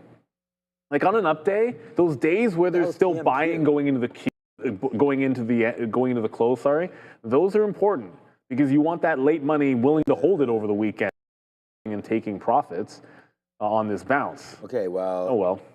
You know, I didn't even. My clock wasn't even up. I didn't even realize it was 3:30. Fun, man. Boy, does time continue to fly. These are huge. These are huge today. This is what I was going to say. There was a Michael Scott joke there, but we're not going there.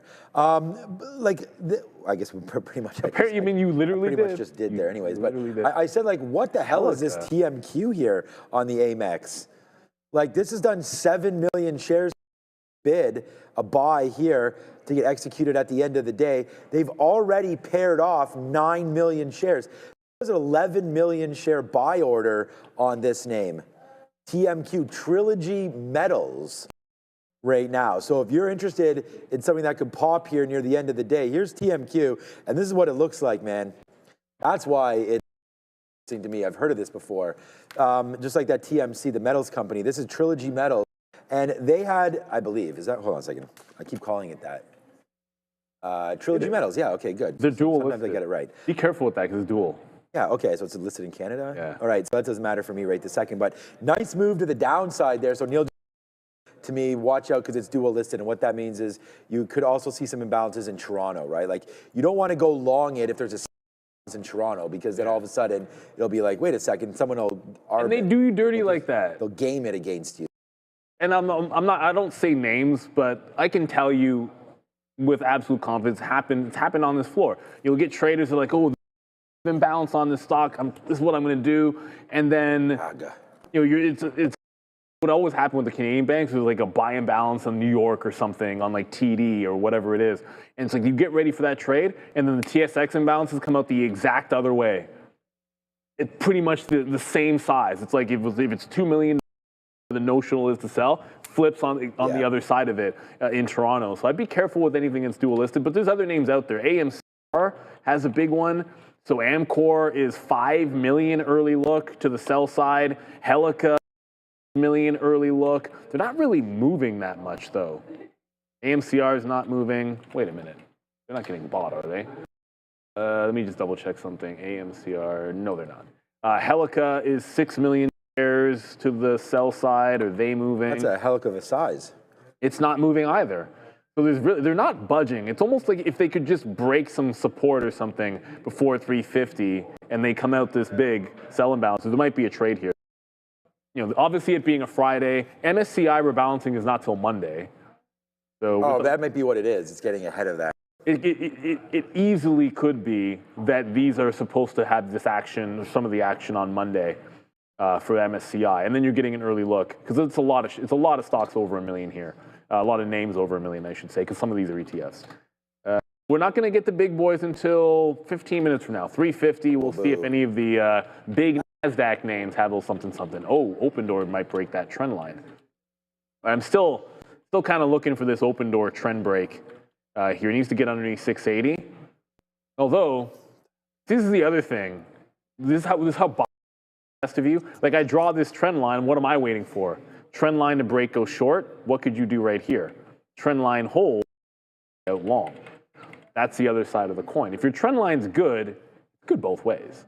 Like, you can do this and short all those pops. Like, it's exactly the same idea as, you know, shorting MAR once it establishes a trend every single time. Well, maybe you could be doing that in open. I don't know that I would want to buy this trend after 30. I'd probably rather take the break of the trend for people profit taking and then take advantage of that. But it certainly works for sure. And Matt Murs, my rule is if the trend line holds 3 hits, probability goes up 70%, it continues.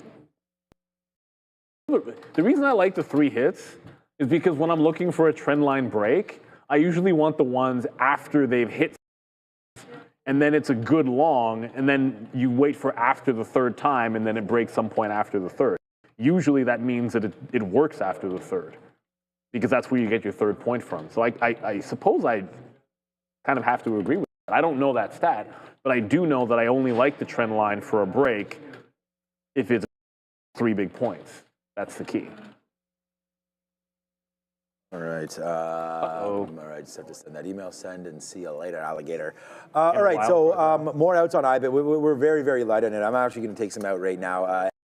At the end of the day, with only 25 minutes left. Hope everyone obviously has a fantastic weekend. I wanted to check out Robinhood here, as there's been a couple names that we've looked at today and ignored others. So Robinhood, unfortunately, when we were up here, I was talking about it having a 9 handle on it. That came real close today. I'm gonna give that a win right there, down to 101 and change right here. I didn't think that we would get all the way to the 200 period moving.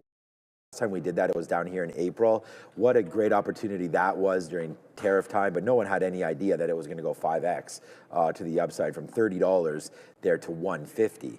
Like 500% for Robinhood, like, seems a little overextended, doesn't it? And that's why it's coming back in right now on a little bit of crypto weakness.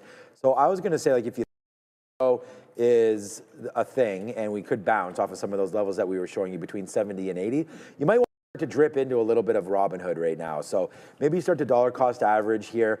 If this is a negative day on Monday, which we have no idea what Bitcoin's going to do over the weekend. Crazy to try to think to predict something, but this is a good man between like 98 to $100, this kind of area here, where we had some up and down, some indecisions, and then obviously earnings bumps it up to 118, and then it just goes tokenized, this and that, yada yada. I think it's worth it at the 200 period, a good opportunity maybe to pick up some Robinhood. Like, they're growing on their assets. Even Webull today, and I know Webull was down to 780. A good report. Down to 760. Yeah, their assets on grew up 86% or something. Yeah. So that was huge, right? They're getting deposits, they're getting people using their app. But the thing is like, if you're on Robinhood to Webull, and if you're on, if you're trading with SoFi, now that they have crypto, you're probably not. So I just wonder if they're a little late to the game. I know they're a Chinese story as well, so it's not just US. I don't think Webull in Canada is a thing. I'm not sure, but we're not a big enough market. I just know they're coming from China. So Webull, good there. I don't know what the legislation and what it looks like financially over there for Webull, if there's any sort of issue there, but a good name off the report today. And then just because of the bank charter is why I towards SoFi. The only bank that I own Canadian, and then I own JP Morgan in the States, and a little bit of Goldman Sachs, and then SoFi. So these are the ones that I'm looking at here. Nice pullback to JP Morgan, went to 294, I think. Okay, now, so yeah, there it is, 294. Yeah, so low of 293, now at 298 with recent high. We'll see if we can break above 300. But just like SoFi, I mean, why am I even looking at SoFi if I can just get JPM? I mean, before this is a good area here for sure. Like, that 200 period is not that far away, and you don't this bank very often at that level. This 200 period is going to, we could probably go, this is 2023 talking about now as we continue to extend out this chart. Like, where's the 200 period break over here? This is October, because it's still going to be over here. Yeah, see, so we're still not, like, I'm all the way back now. This is 2023. Okay, so there's January of 22. Okay, January of still. Okay, here we go. So now you're going to finally get right into there, right? So that breaking it to the upside there. When a good company breaks back over, that's what I mean. So that's huge level. That was $100, 127, and since then it has just okay. Now I kind of sort of had to put an asterisk beside anything that happened in April. We know how obviously dramatic that was, and I believe this so much. This is exactly where I'm long JP Morgan at 200. I bought it right here the first time it came down in there. So again, I am practicing like I preach. Long JP Morgan right here, right now. This is the only JP Morgan shares I have. And then I was such an idiot because it went all the way up to 250%. It's fine. And then it went whoosh, and I was like, what have I done? And then we held it the whole way, and now all the way up. And we have been getting some out. We got some out the first time it came near 300. I think when we got there and then came back, we got a little 280s, somewhere out at 300, but nothing out in the last month or so on JP Morgan. Miss LePage. What a way to end a Friday, guys. It is 3:40 p.m. and U.S. President Donald Trump is speaking live. Is speaking here with New York mayoral-elect Mamdani. They just had a meeting. After the meeting, if there are questions, which I suspect there will be, I will keep you posted. Again, Trump talks to end the week because why not? Back to you. Yeah, he has a great. The headline is great meeting right here. So this is the highlight. It's never bad. President Trump in meeting with New York Mamdani said, "Great meeting. You can come over here. I have it up here if you want." Over there, Andre. Want New York to do well. Talked about things we have in common, going to be helping. So, yeah, it'd be nice. As there was, like, people were like, oh, Mark, you know. So, we'll wait to see. And then now it's Q&A time. So that should be the most interesting. I have a feeling. Usually is the most. I feel like we'll be going back to Adair pretty soon, especially if Trump is speaking. All right. Look, more outs here with only 20 minutes to go. There's outs, there's outs, there's outs. So we're right over here. We're right now. Normally we take it out if we start to run a little bit higher. We'll punch them out there. Hold just you know what? I'm just going to get out now. 72. Mine just broke trend. Yeah, I'm gonna bid right now. No need to really be into too many things right here as this market comes into a close. So us to be able to watch out for this. There it goes. We are now out. So trade. Let's see if we can find another one. But that's all we have right now for IBIT. Good out. Feel pretty good about it. IBIT. So cleared out that trade. Yeah, I actually just punched out when I realized it had broken my trend here. Broke the trend. I'm like, ooh, whoops. Let's just get out. And I was able to get the break of trend price. But I'm trying to figure out, because a couple people put in the chat, what the heck happened to gold? Yeah. So, what's that? Everything's gold. What was up 20 minutes ago on gold, and presumably not as much so silver, but not good. We can't have nice things, man. The bid doesn't seem to want to hold. And it's, a lot of people will, and we've talked about this before this week, a lot of people say, but why, when the market pulls back, are gold and silver pulling back? Well, you've got to consider a lot of things going on here. And when you have risk off, and when you have this rate uncertainty, you are going to see risk off in a lot of places. Some correlations are not going to hold up. That being said, it can provide an opportunity where you get a historical potential. I mean, there's the historical breakout, but the dip buy on what has been like a historical breakout could work again. Now, the first time off the 50-period moving average on that deep pullback, it worked. The second time, it didn't make a new. I don't like it when it doesn't make it as much as when it does make a new high. Right? You know when you you're dipping into a trend line, and then then we don't break back at the trend line. I don't like that as much, because to me, you're supposed to make a new high and then pull back if you're holding the trend. Like now, I just feel like you're consolidating, so it gets much more like scalpy in that range than automatic. You're going to break out that top, and then you start thinking about the fact that gold's even weaker. Right, like gold did that same move, got out nowhere close to the high, and consolidating. So I don't like that, buy the 50 period on SLV as much as the first time, because it feels weak. So I don't think it looks as good. We'll see. But you absolutely never know. 7 minutes, 6 ounces. I think it was Helica is way down. That was 6 million now too. So sell. It was to sell, but it was 6 million to sell now too. But AMCR is still 5 million to the sell. Amcor is big still. PCG, we know them. 3.5 million CDE. There was something else that was there that's not there anymore. It was TMQ. Yeah, it looks like they're gone. That might. No, they're still there. Where? 610. Oh, it's way down. Yeah, I always have mine. I have mine huge. Yeah. Remember, if you go over to the paired volume. Yeah, you can go to this and like just here. See how slow that is? Yeah, well, there's so much to do. There it is. Look at that. 11 million paired. Use 7.5 million paired volume. Yeah, that's kind of at 468. No. What? Someone said, "Do we like Mike?" Oh yeah. Do we? Oh yeah. It is. Okay. Jeez, man. Wow. Good call out there. JL Lloyd. Shout out to JL Lloyd there. I'm going to and put her on here as well, because no. So we need to do something with that sheet. It's very hard to find the chats on there.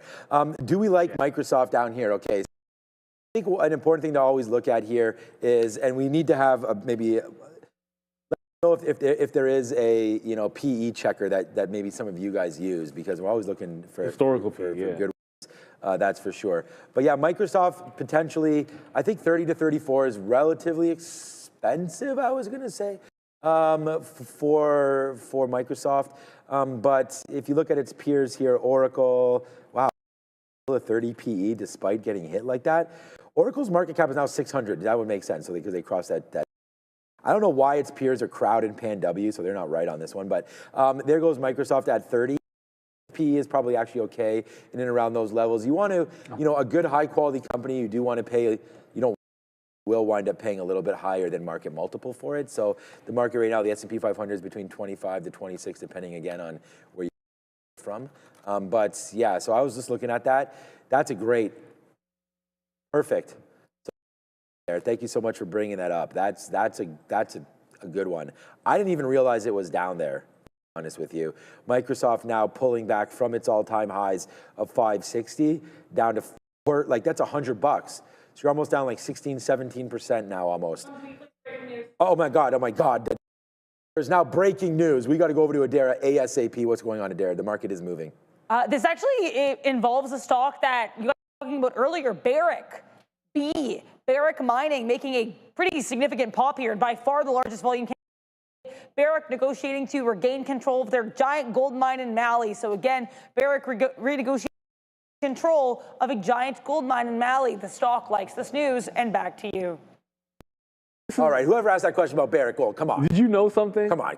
We've been on YouTube since you gotta be how many? Wow, 2020. And no, I don't think I've ever seen somebody ask us about Barrick legitimately in the chat. At least not that I've noticed. And then all of a sudden, Barrick out of nowhere moves. Why not? And gold was just moving now too. But it just all the way back in, like the algos. You've got to be kidding me. All the way back. I was just trying to see some like significant exactly turn. Like remember yesterday's dump? So that spike takes you right into where we fell off and everything fell apart yesterday and no further. This is what happens. They don't make a market and then so it used to be that most of the market making was actual like like traders out there, human traders, and now it's mostly algorithms. And the first thing that happens when there's news is they just pull, which wasn't exactly the case before.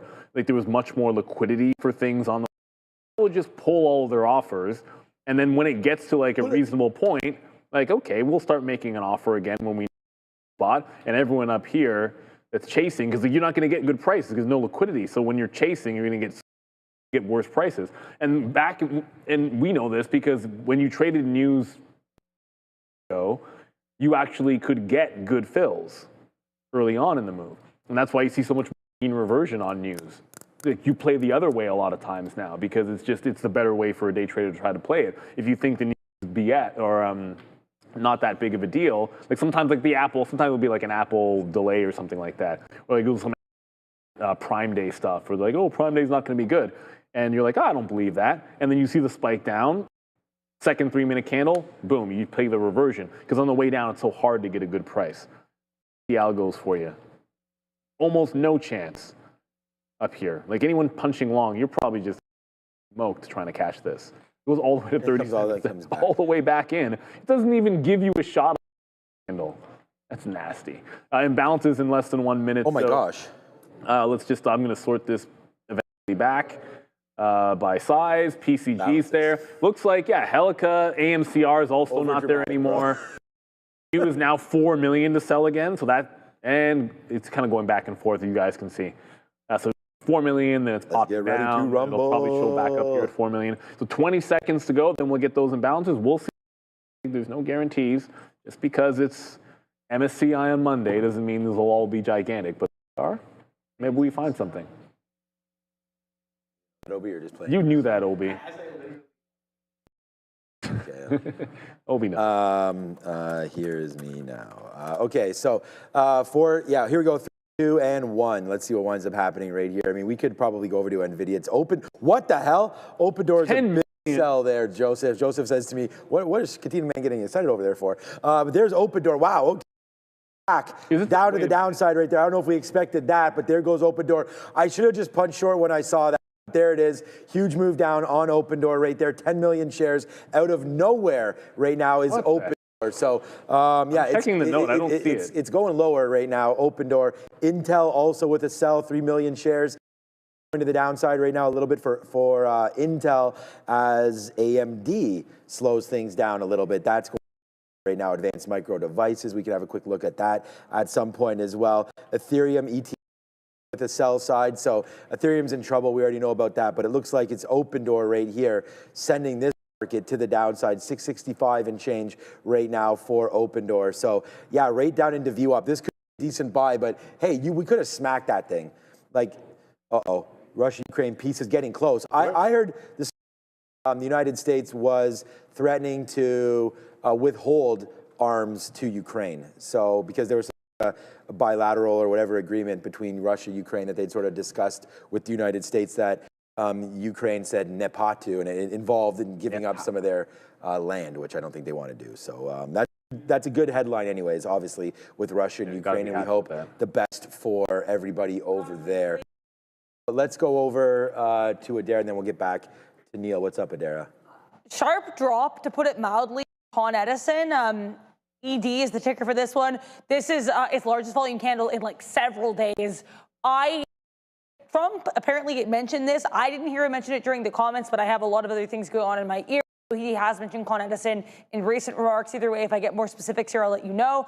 But I mean, he's talked a lot about energy related. If I get more details here, I'll let you know. This is regards to utilities here. ED, back to you. As always, Adara.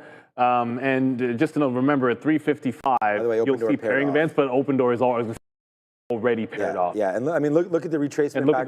Go to the chart. Yeah, I was going to say, look at the retracement back there for open door. So you can't and sell. That is now gone. And look at that. As soon as, the flip. Man, Neil, we literally just saw that, and we sat here and didn't do shoot about it.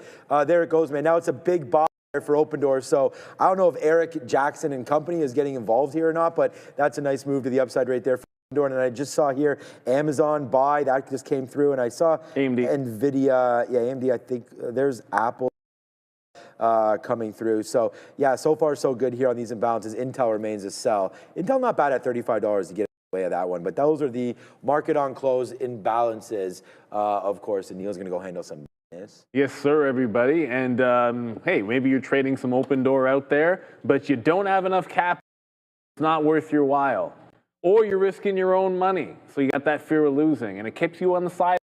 But that's changing because Trade the Pool is transforming how traders access those markets. So they got the limited risk trading model. What that means, you get funded capital, and Trade the Pool takes the downside. That allows you to focus on what truly matters. Get consistency and growth. And then you hit the profit target and you keep 70% of those profits. No fear or barriers, just a real opportunity. And this revolution is called limited risk trading. It is powered by Trade the Pool.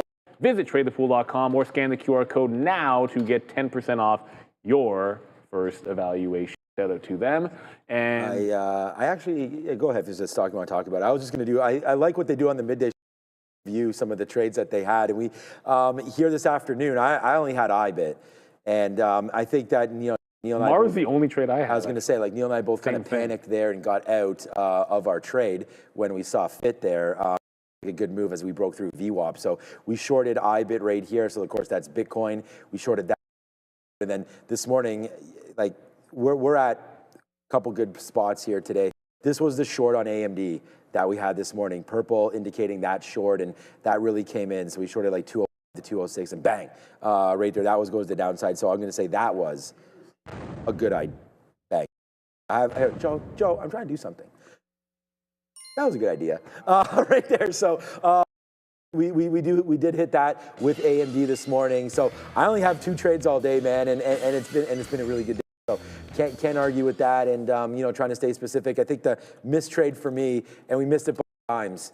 And we do like Danny Dimes here. Shout out to the Indianapolis Colts, of course, with Daniel Jones. New Indiana Jones, you like that one? But here we go. Google upside off of that 295. Nice move up to 303, 304. So yeah, Google making the best of a bad day today early, but is coming back in right now. We're only up 0.7 now on the NASDAQ as things are starting to give it up here on the at near the end of the day. Yeah, continuing to flush a little bit to the downside there. Tesla, remember Tesla? Like, oh, Tesla. No. Well, I mean, everyone. Oh, Tesla. Is Elon something? Flunk. Yeah. NVIDIA. Flunk the 180 level. I mean, we could go on. You already saw, I mean, you've seen what's happening to crypto a little bit here. Imagine, what's AMD? Actually, AMD's holding up pretty well, for lack of a better. Today, just to give you an idea what it's looking like. But you know what, everybody? It's fine because nothing to worry about. Last time I looked, this was above VWAP. So anyways, I was going to tell you that GameStop was solidly up. Why should have been still short this? So the person in the morning that was like, you should be long GameStop, that was right there. Short would have been better. What I meant to be like was everything's coming back in at the end of the day. Was holding VWAP and up a couple of %. But then that ends up not being true anymore. So that's my bad. Let's go to there. Yeah, let's take a look here at ED once again here. Con Edison, Consolidated Edison. Here are the specific comments that Trump made. He said that, you know, when he spoke to Mamdani, who's of course the mayor-elect of New York, one of the things Con Edison and how they, quote, have to work on prices. Now, if you have seen Law & Order or if you live in New York, you're definitely familiar with Con Ed. It's considered definitely within the realm here with these utilities names in New York. Big drop here for ED. And again, this is like got to be its largest volume candle in multiple days. This is the 15-minute. Back to you. Yeah, Law & Order NYC. I still haven't seen that Law & Order Toronto. Is that it? That's good? Okay. Okay. All right. Does it compare to the rest of them? I guess it must. Okay. They were. Okay. Maybe that's what they were filming in the alley back here. Were they? I mean, they filmed stuff. Oh, over there in the U of T. I don't think that's Law & Order. They film. Oh, they do. Okay. I think they do film there, so it could have been there. Oh, UTM. No. She's talking about former Ryerson, I think. Oh, okay. Never mind. Yeah, right here. We're close to University, but maybe they do. I know there's a bunch of shows that get filmed here. Amazon was doing one. The Boys. Yeah, The Boys. That's what it was. Yeah.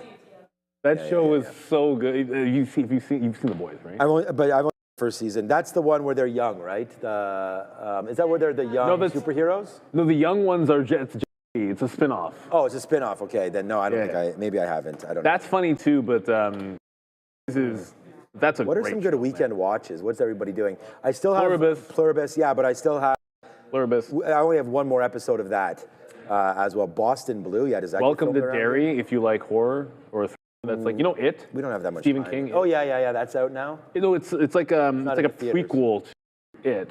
Is Welcome to Derry. Oh, that's on Crave. Oh, it's on Crave. Okay. My wife can't stand scary stuff, so watching something on my phone while I'm getting ready for bed, I usually watch like thrillers and stuff. Yo, that is a legit scene. Homelander is Ian Rispetto. Homelander, that whatever that actor's name is, I forget. He's one of the best villains. What's it? Anthony Starr. Is there anything you don't? I have a feeling that guy's going to. That guy could really. I would tend to agree with that. I have no idea who it is. I would tend to agree. Okay. So, yeah, EA Sports. It's in the name this time around, not in the game. I'm sure he's already a star. I was trying to look some weekend, and again, I can't find it on this chat thing that we have. But right here, just shout out to everybody, man. Thank you for all the support on here. Yeah, Homelander maybe is a good movie. I think you tagged. Oh, here it is, right here. They said they love this show, so there it is. What's up to TL Bryant? There, he loves this show. Thank you so much to Neil and to Sean. You're welcome. Shout out to Joe. Let's go to that camera. Joe and Obi still here right now. Let's give a big wave to those guys. Yo, what's up, Joby? There's our midday madness right there. These boys are still here right now. And finish your lunch, Obi. And then here, yeah, Obi, do something over there, my guy. I think he got extra lunch over there. There, okay. We don't have to eat it right on camera. That's okay. All right, shout out to the small cap king right here. And we don't want to forget that because there he is right here. We have Sharif Cabo chilling, or according to Joe, maybe in some sort of a locker weight room type of situation. Nobody's in the weight room at 1 o'clock at a resort. No, man. I don't know where Sharif is. I don't know what that guy. Beach. The guy went on in